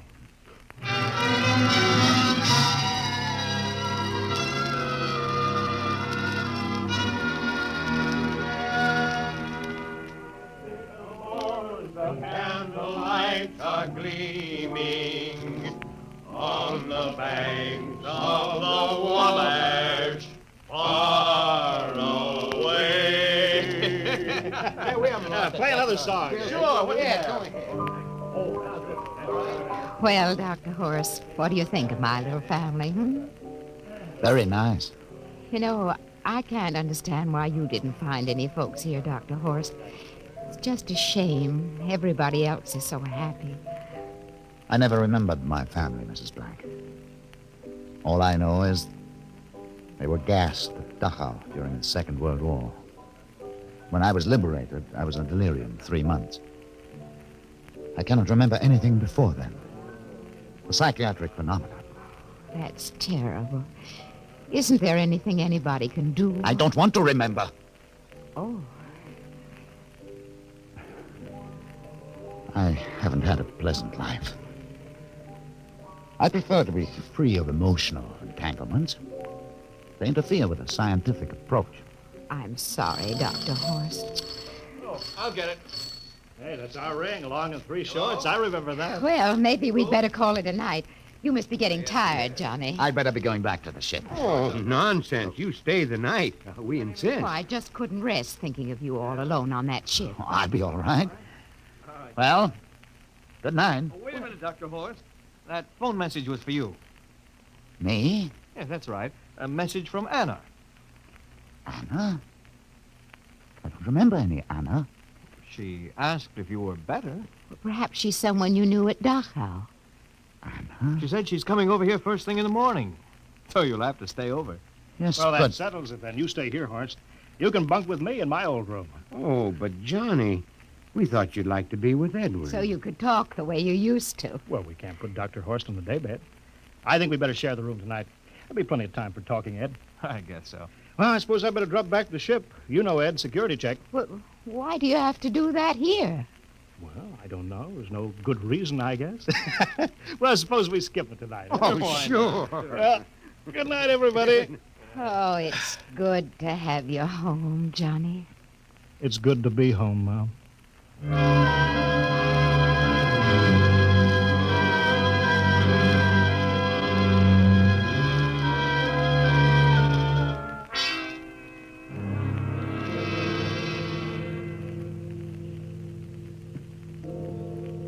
Captain Black, are you asleep? No. I just been thinking about what we were expecting. Green-skinned Martians with eyes on stalks. All the time there was only Mom and Dad and Edward waiting. It's funny what tricks your imagination can play on you. Yeah, I guess Mars is heaven, Horst. I've been thinking about Martians, too. Captain, just suppose there were Martians, and they saw us land. Suppose they thought of us as invaders. What would be the best weapon they could use against our atom bombs? I don't see what you're getting at. They would want to disarm us first, to wipe out all suspicion, to make us feel at home. But suppose this house isn't real. Suppose the people are just images, stolen from our own memories by Martians, created for us by telepathy, hypnotism. That's the craziest theory I ever heard. Maybe that's why there was no one for me. Because in all my life, there is no happy memory, no real loved person. How about that phone call from Anna? Yes. Anna. I didn't remember who she was, but I do now. I just remembered. When I was freed from Dachau, sick, delirious, I raved about a wonderful, kind nurse named Anna that took care of me. There you are. It's logical. She's coming to see you tomorrow. But there was no Anna. I'd been nursed by a man. What? Anna was only a dream. And there's only one way they could have learned about her. By reading my subconscious mind. But that's impossible, Horst. Why? The whole crew was thinking of home. Suppose the Martians read our minds. Yes, but if there are Martians... If there are, they have us separated. Each man in a different house. Sleeping. Trusting. No one at the guns. I left my pistol downstairs. Do you think there's something to this, Horst? It's a... Who would suspect his own mother? His grandparents? How easy. Just a knife in the heart of each sleeping man. It's impossible, Horst, but we've got to get back to the ship. Listen. The crickets have stopped. Come on. We don't know when they change back to. Whatever they really are. Where are you going, John? Ed, well, we wanted to drink of water. That's all, Ed. You're not thirsty, John. You don't want to drink. You don't want to drink. His face, it's changing! And his hands, he's a Martian! Run, Horst! Run! Run! Get away, John! You can't get away! This way, Horst! Horst, where are you?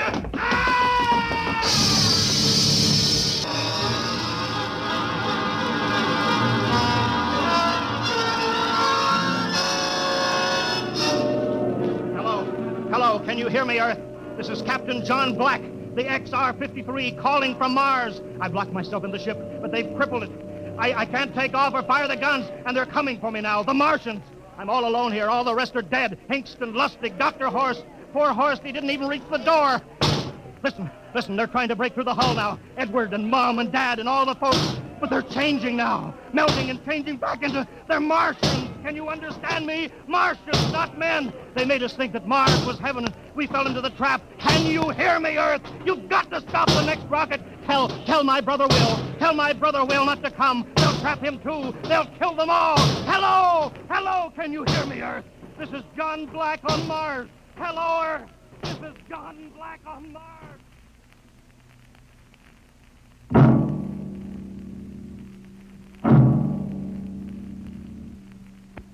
Tonight, Dimension X has presented and transcribed the Ray Bradbury story, Mars is Heaven, adapted for radio by Ernest Kenoy. Featured players were Wendell Holmes as Captain Black and Peter Capell as Dr. Horst. Your narrator, Norman Rose. Music by Albert Berman, engineer Bill Chambers. Dimension X is produced by Van Woodward and directed by Edward King. Robert Warren speaking. In a moment, we'll tell you about next week's show. And now, here is your Wheaties man, Frank Martin. Folks, tonight we have a special guest for you. Here he is, Joel McRae. Hello, Frank Martin. I kind of expected to see a package of Wheaties sticking out of your pocket. What? Did I forget them? You must like Wheaties, Frank. Sure, don't you? You bet. I'm joining the big parade of Wheaties programs, you know, with Tales of the Texas Rangers come Saturday night. That promises to be real entertainment, Joel. I understand these are true stories of the Texas Rangers. Absolutely. Each story is straight from the Texas Ranger files. Well, we're mighty proud to have you join us, Joel, with this new program. We'll all be listening on the same NBC station Saturday night for Joel McRae in Tales of the Texas Rangers. Okay, Mr. McRae? Okay, partner. Good night. Good night, Joel. And friends, be sure to listen Saturday, that's tomorrow night, to Joel McRae and his new program, Tales of the Texas Rangers. And get your Wheaties, everybody. And this is the Wheaties man, Frank Martin, inviting you again to listen tomorrow night to Joel McRae in Tales of the Texas Rangers on the Wheaties Big Parade. See you then. Next week, the story of the strangest case ever recorded in the files of the Bureau of Missing Persons. The case of the Man in the Moon. You'll hear the whole story next week when we venture once more into the unknown world of... Dimension X.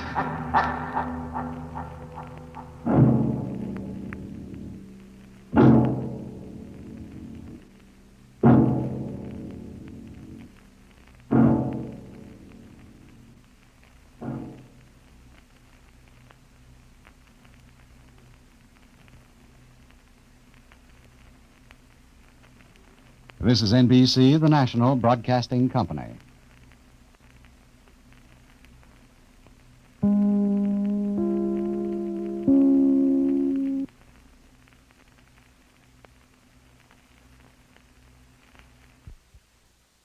You are listening to Golden Age Radio, rumble.com/C/GAR. Brought to you by G3PL.com.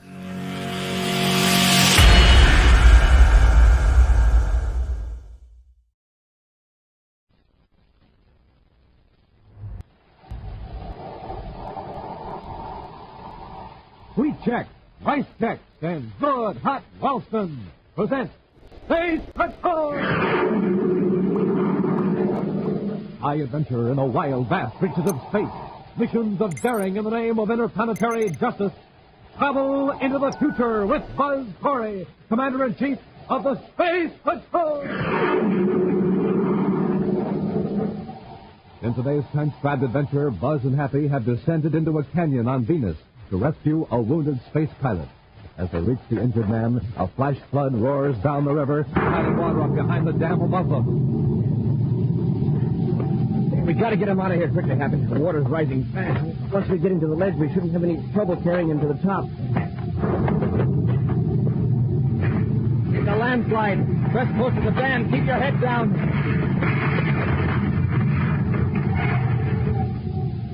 Smoking rockets. That was close. We gotta get him up the path. There may be another landslide. Commander, look up there. Most of the ledge is swept away. We're trapped. We'll be back in just a moment with today's Space Patrol story, The Mysterious Meteor.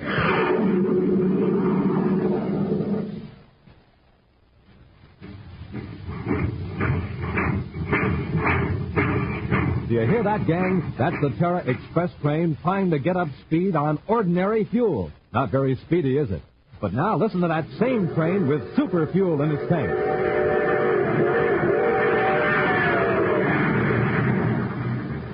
Yes, sir, that train's really traveling now because it's supercharged with super fuel. And, gang, without a good breakfast, you can't go very fast either. But with super fuel in your tank, you're supercharged. Here's how Buzz Corey gets up a head of steam in the morning. He has a good breakfast with Rice Chex or Wheat Chex, the super cereals that help to supercharge you. For taste, they're terrific. And for size, they're perfect, because they both have that modern bite-sized design. So, gang, get off to a quick start in the morning the way Buzz Corey does. Get supercharged. Just eat a good breakfast with the Checkerboard Super Cereals. And get them today in the red and white Checkerboard packages. Rice Chex, Wheat Chex.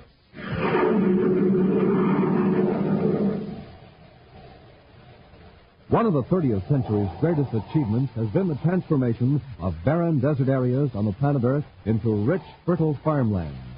Buzz, Happy, and Major Robertson are in one of those regions now, completing inspection of the new spaceport at the Arizona city of New Arcadia, center of a thriving agricultural district. While Robbie is finishing up a few details in the city, Buzz and Happy have taken the surface car for a drive out in the country. Madam. Look at that, another meteor. Must be fairly low in the atmosphere. Hey, it must be a whopper, too. Wow, did you see that? It got so hot it exploded. And what a flash. It lit up the whole countryside. Quite a show. I never saw one like that before. Oh, look, there's another one. The Earth must be passing through a meteor shower. Hey, it looks like it's coming right at us. And when this one explodes, it'll make quite a display. It better explode pretty quick before it hits. Hey, Commander, it looks like it's headed right for the city. Commander, it hit. It landed right in New Arcadia. Well, they're pretty deceptive, Happy. It could have struck several miles beyond. You'd better get into town. If it did land there, it'd be a terrible catastrophe.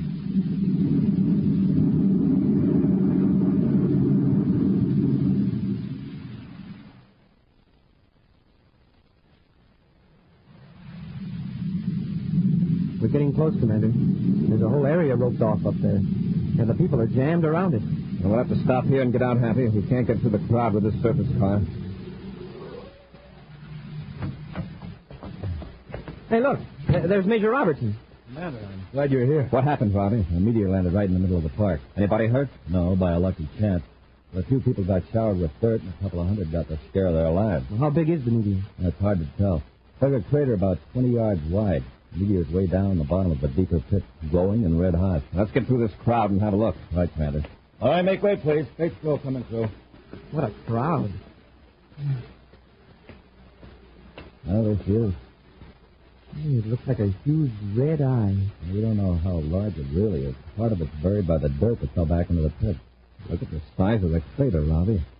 It's a miracle it landed where it did. A very lucky miracle. Well, they're bringing up the Atomo power shovel now. Well, aren't they going to wait until it cools off before they try to pull it out? Professor King wants to encourage her to make some tests. Professor King? Yes, sir. Professor James King, the meteorite expert. Hold that right there. Hold that. That's the professor shouting at the shovel operator. Professor King's been lecturing at the university here. Oh, I recognize him now. I met him a couple of years ago on Mercury. Well, apparently he's seen you. There he comes. Commander Corey is in just most fortunate. Hello, Professor. Yes, it is fortunate. It could have been a terrible calamity. Exactly. If I had followed my usual custom, I would have been home in my study. But something urged me to go for a stroll. And I was only half a block from the park when this green streak rolled out of the sky. I was thinking it might have killed someone. That would have been tragic, of course. But think of it. A rare meteor falling right at my feet, so to speak. Commander, do I have your permission to test it? Of course. Thank you. I already examined it for radioactivity. How does it test? It's rather high, but not unusually so for an object that has spent millions of years in outer space. It's not dangerous, then? Oh, no. Except that right now it's rather hot from the friction of the atmosphere. The shovel operator is going to scoop away some of the dirt so I can check its size. Would you care to watch? Of course, Professor King. Oh, by the way, this is Cadet Happy. How do you do, sir? Glad to know you, Cadet. Your first meteor? Well, not quite. Happy's has quite a few experiences with meteors in space. Oh, of course, of course. Now, here comes the first group.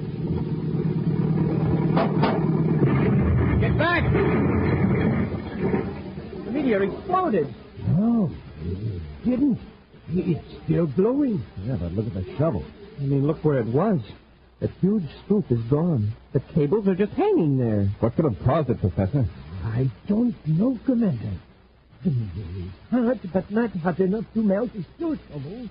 To say nothing of exploding one. It's a wonder we weren't hit by the hot metal. Professor, you'd better leave that meteor alone until we get this crowd cleared away. Yes, Commander, you're right. Robbie, have the local patrol keep everybody out of the park except the professor and men on official duty. Yes, sir. Professor, I suggest you get an Endurium scoop on that power shovel.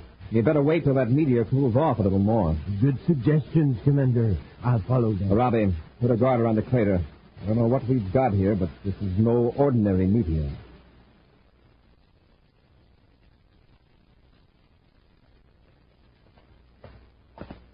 It's going to be a hot day, Commander. Yes, it was cool last night. I hope the meteor has lost most of its heat. Oh, I see Professor King is already at the crater. With his power shovel, a lot of paraphernalia, it seems. Good morning, Commander. Good morning, Professor. Well, I made a few tests. What did you find out? The object has cooled considerably, although it's far too hot to touch. I wouldn't advise touching it at all till we know a lot more about it. I managed to make a spectrographic analysis of it. It seems to be of ordinary meteorite composition, chiefly iron and nickel. The colors show a fair percentage of cobalt, copper, magnesium, and the common gases. Did you find anything to account for what happened to the steel scoop? No. There were no unusual elements present. At least none have shown up. Commander, I'd like to dig that meteor out and have it shipped to Terra for a thorough test. It might be a pretty heavy load for a spaceship. Oh, I don't think so. I was able to make some magnetic detection tests. There isn't much more of it underground. It should only weigh about 500 pounds. Well, hand me that case, Happy. Before we start that Endurium shovel, Professor, let's make a few simple tests. What kind of tests? We saw what happened to that hard steel last night, so I brought a few small samples of different metals.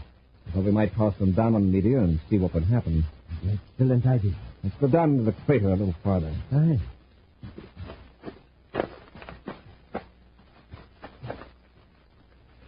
Not too close, Happy. We can hit it from here. Yes, sir.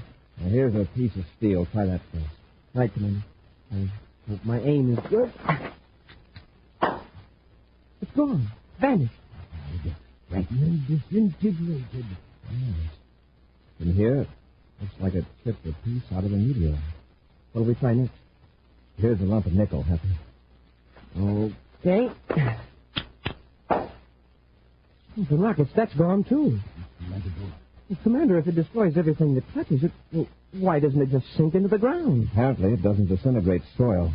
Now, try this piece of Endurium. All right, sir. Hey, nothing happened.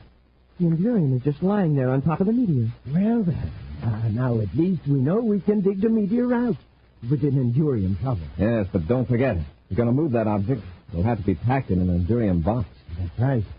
Well, we'll need a box about 3 feet thick on each side, perhaps a little thicker, just to be sure. Good idea. Oh, I can hardly wait to get it to my laboratory on Terra so that extensive tests can be made. Well, you better not try it with any expensive instruments. It's going to be a difficult object to handle, all right. Professor, we'll leave you now. Happy and I have got to get back to local Space Patrol headquarters and clean up a few details. All right, Commander.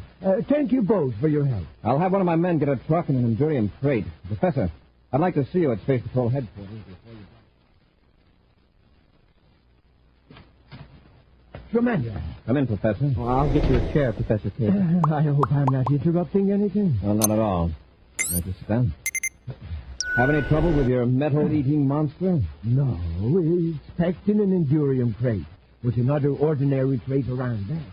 And it is now at the new Arcadia spaceport. So you're ready to go to Terra and solve the mystery? Commander, I think I have already solved it. Do you know what makes it destroy steel and nickel? Well, that meteorite will destroy any substance that it contains within itself. But how? Other meteors don't do that. Dr. Rawlins and I have come to the same conclusion.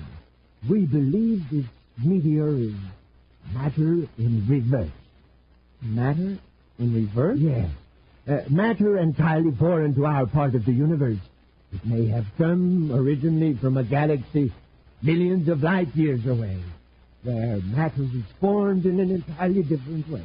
But you said it appears to be iron and nickel and other substances with which we're familiar. Yes, that's how it appears. But the atomic structure of each element is in exact reverse.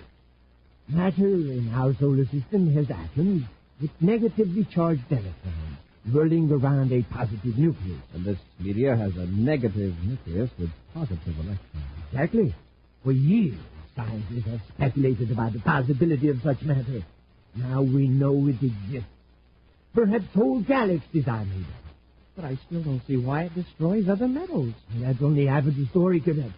Part of the meteor is destroyed, too, in another form of atomic explosion. The two forms of matter cancel each other out. They neutralize each other. Precisely. Atom for atom. Commander, if we can learn to duplicate that process, we're on the threshold of a new era. Excuse me, Commander. Oh, Major Robertson. Yes, Robbie? I'm glad the professor's here, sir. There's been a mix-up at the spaceport. That meteor was put aboard the wrong spaceship. What? Well, there's nothing to be upset about. Freight dispatch is traced. It's aboard a cargo ship carrying mining equipment to Venus. Commander, we have to overtake that ship. I know, Professor. Robbie, if that meteor should come in contact with a large body of iron or steel, such as a building, it would cause an explosion that would kill or injure everyone around it. We'll be back with Space Patrol in just a moment. Gang, here's the story of a cosmic surface car in trouble. Listen.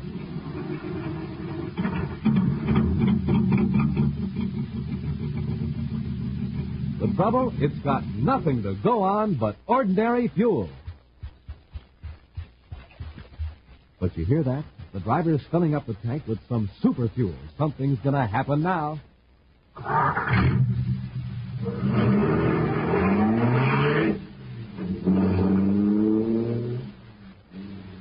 Boy, that cosmic surface car is really roaring. That's because it's supercharged with super fuel. And the same is true with you, gang.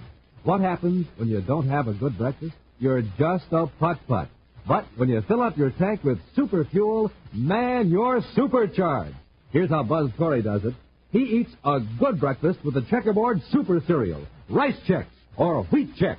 Wait till you taste them, gang. Boy, are they good. Flavor galore in every crisp, bite-sized biscuit.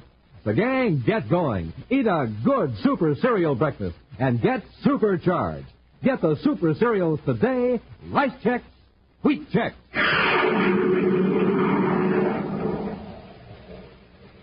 While Buzz, Happy, and Major Robertson were in Arizona on the planet Earth, a strange meteor hurtled out of the sky and buried itself in the city park. Attempts to dig it up resulted in steel digging tools being disintegrated in a blinding flash. So far, only the metal Endurium has resisted the strange destructive force. It's now believed that the meteor is composed of matter with reversed electrical charges, matter from outer space that can destroy matter as it's known in our solar system. By mistake, the Endurium crate containing the meteor was put aboard the wrong ship. Right now, Buzz and Happy are aboard the Terra 5, racing to overtake the cargo ship carrying mining equipment and the strange meteor to Venus. Happy, keep the freighter in the viewscope. Yes, Commander. Hey, if he's headed for Venus City, he's losing altitude pretty fast. That's been worrying me, Hap. I'll contact him again by spaceophone. Menacori aboard Terra 5 calling cargo ship EC-349. Menacori to pilot Bill Craig aboard cargo ship EC-349. Craig here. Go ahead, Commander. I'm just wondering why you're coming in so low. I wanted to tell you, but I've been too busy to call, Commander. I'm sure you know your business, but those Porlock Mountains aren't exactly anthills. You bet they are. Believe me, I'd enjoy being about 3 miles higher. Having trouble with your ship?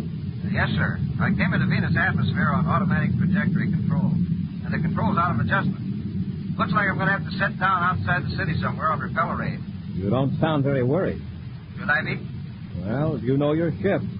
Commander, exactly what am I carrying aboard this ship? Why is everything so mysterious? I'll explain it later, Craig. I wish somebody would. All Space Control told me is that something was put aboard my ship by mistake. You'd meet me at Venus City Spaceport and supervise its removal. We didn't want to cause you any undue alarm. The fact is, you've got something very dangerous aboard. Explosives? Don't worry, I've hauled some pretty ticklish stuff in my day. You've never hauled anything quite like what you have aboard now. Everything will be all right if you just set her down easy. Okay, Commander. Look, right now I don't think I can get above that prologue range. If I can get any power out of the rockets, I'll deflect a few degrees and head up the canyon. Well, he must be in a spot. You have any rocket control at all? A little. Enough to maneuver between those mountains. All right, Craig. Good luck. We'll be watching. Corey out. I hope he can reach a broad level space to set her down. I hope it does, too, Hap. Keep an eye on him through the viewscope. Yes, sir. Sir, why didn't you tell him he was hauling a wild meteor? No sense wasting time explaining. He knows he has a problem. Yeah, I guess you're right. He made it, Commander. Yeah, he's headed up the canyon. I guess he's okay now. Let's hope so.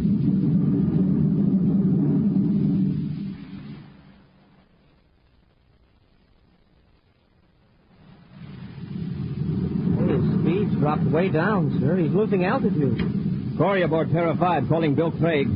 Craig here, go ahead. How you doing? Canyon widens out into a valley beyond Crescent Dam. I think I'll be okay when I pass there. All right, Craig. When you find a good spot, ease her down carefully. Right, sir. Craig out. Well, he's pretty cool about it, I'll say that. He's a skilled spaceman, Happy. He's going to need all the skill he's got.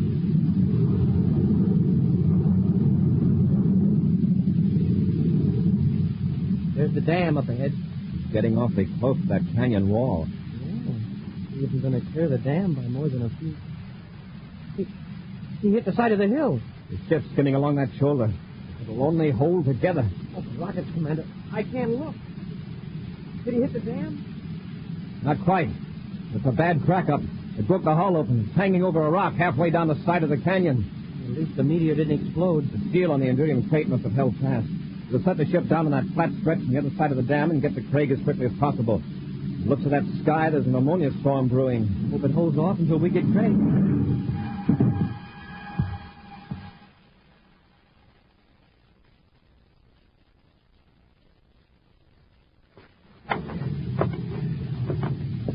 Climbing is no cinch, Commander. This terrain is rough. A few more feet and we'll be even with the top of the dam.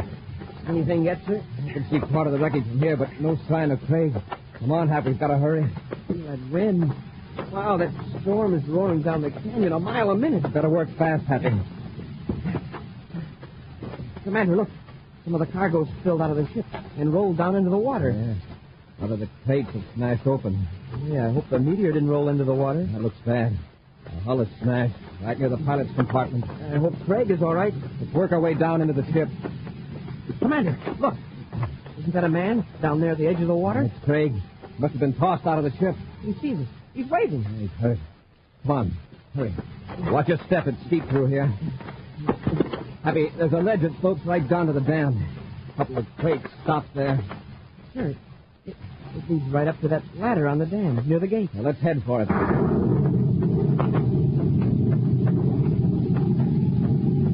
Sure lucky we trailed Craig into Venus instead of going on ahead to meet him at Venus City. All right.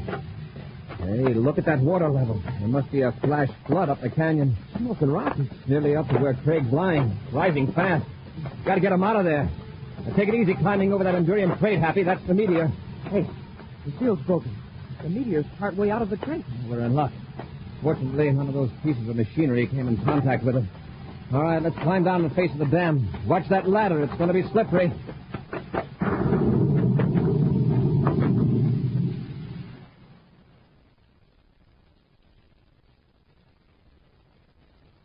Commander, we'll have you out of here in a few minutes, Craig.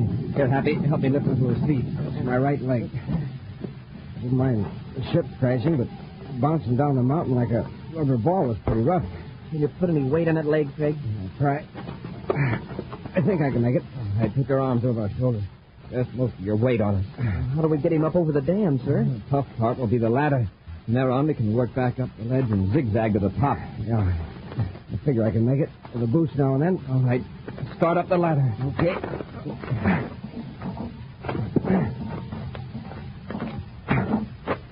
It's okay. I can make it.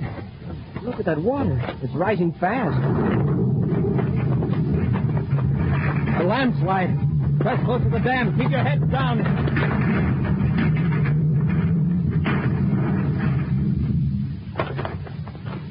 Look, the rocket. That was close. Look at that.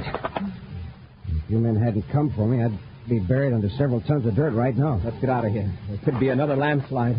Commander, look up there. How are we going to get out? The landslide has swept away most of the ledge. That's right.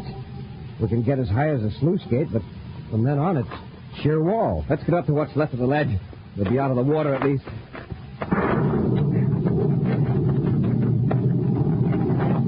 All right, Craig, get on the ledge. Okay. All clear. Go ahead, Happy. There. All right, sir. Here, I'll give you a hand. Thanks. Gee, look at the water now. It's halfway up the ladder. Yeah. And look back up the canyon.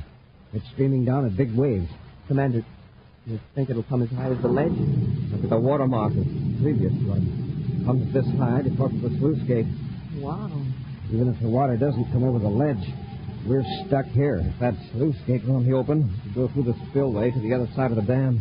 There's a ladder on that side, too. I saw it coming up. How can we get it open? The spillway to the other side of the dam. There's a ladder on that side, operated by remote control from a station far down the valley. Maybe they'll open the gate. By that time, it won't do us any good. See that line painted 10 feet over the gate? The water has to reach that level before the flood warning sounds. He's right, Happy. Looks like I led you fellas into a trap. I'd only managed to get the ship over the dam. Well, it isn't your fault, Craig. Well, I suppose we might as well sit down in the crate and relax. I'd be careful of my feet if I were you, Craig. Don't let the metal in your boot buckle hit that meteor. Meteor? What are you talking about? There's a meteor in that crate. That's what we were worried about. If certain metals touch it, they explode. Craig, get off that crate. Huh? Quickly, Happy. Give me a hand to that meteor. What do you mean, sir? Let's get this meteor rolling down the slope of the ledge. Into the water? No, toward the dam. If it gets up enough speed, it might crash into that sluice gate. Sure, but will it be going fast enough to knock that gate out? Well, no, sir. Hey, Commander, that gate is solid steel. Exactly. Hey, solid steel, like the first power shovel scoop. Okay, Commander, I get it. Craig, get over behind that other crate. If this works, it's going to be quite an explosion. Careful, Happy. Remove your cadet ring. Yes, sir. It'll be a pretty painful way to find if the meteor has platinum in it. Hey, this thing is sure hard to move. After we get it rolling, it won't be so bad. At least it's lighter here on Venus than it was on Earth. Watch your feet. We've got it rolling, sir. Quickly now. Get behind the Endurium crate. Hope it doesn't wobble off into the water. Craig, keep your head down.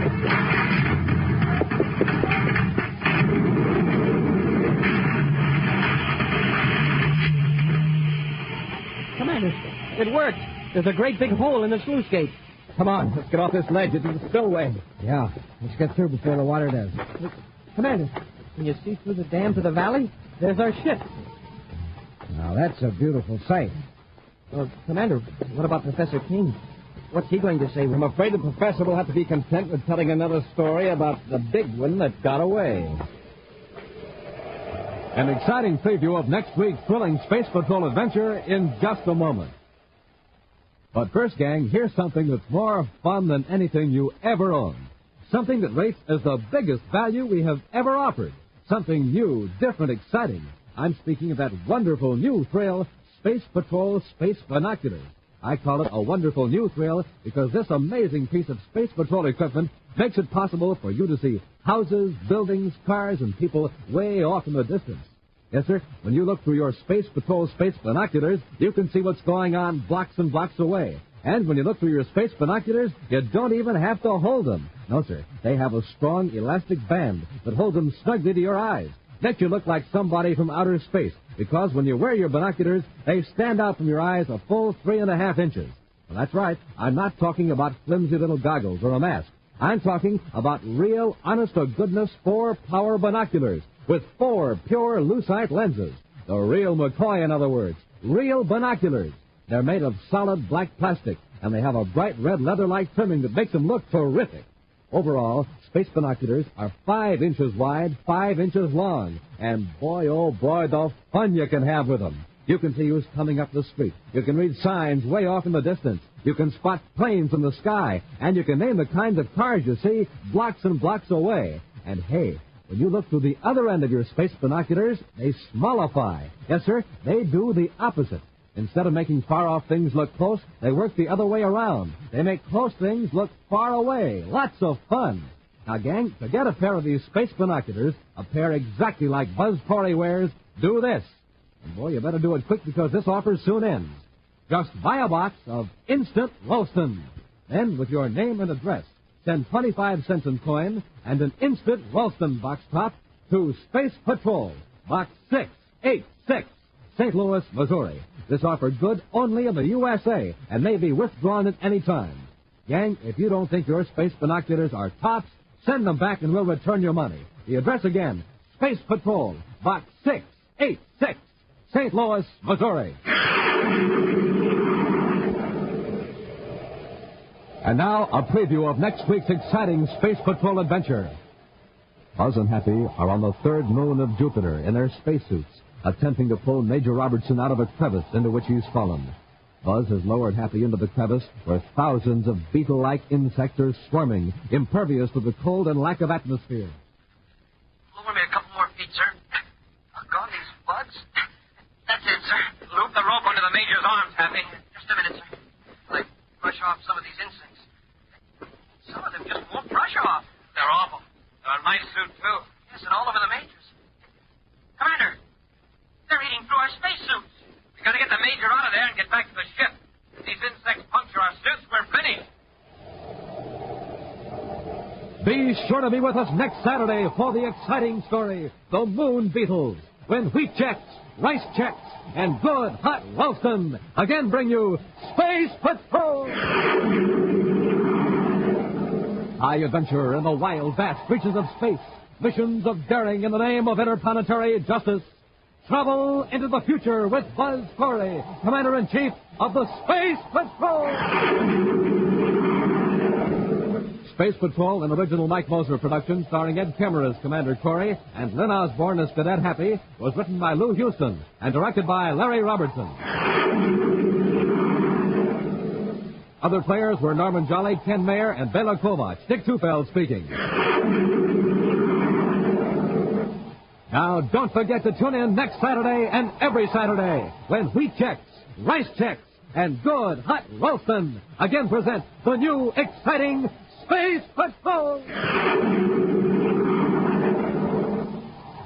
Be sure to see another exciting Space Patrol story on your local ABC television station. Consult your local paper for time and channel. Space Patrol comes to you transcribed from Hollywood.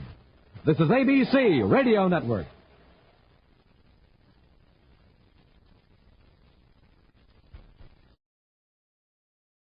Network.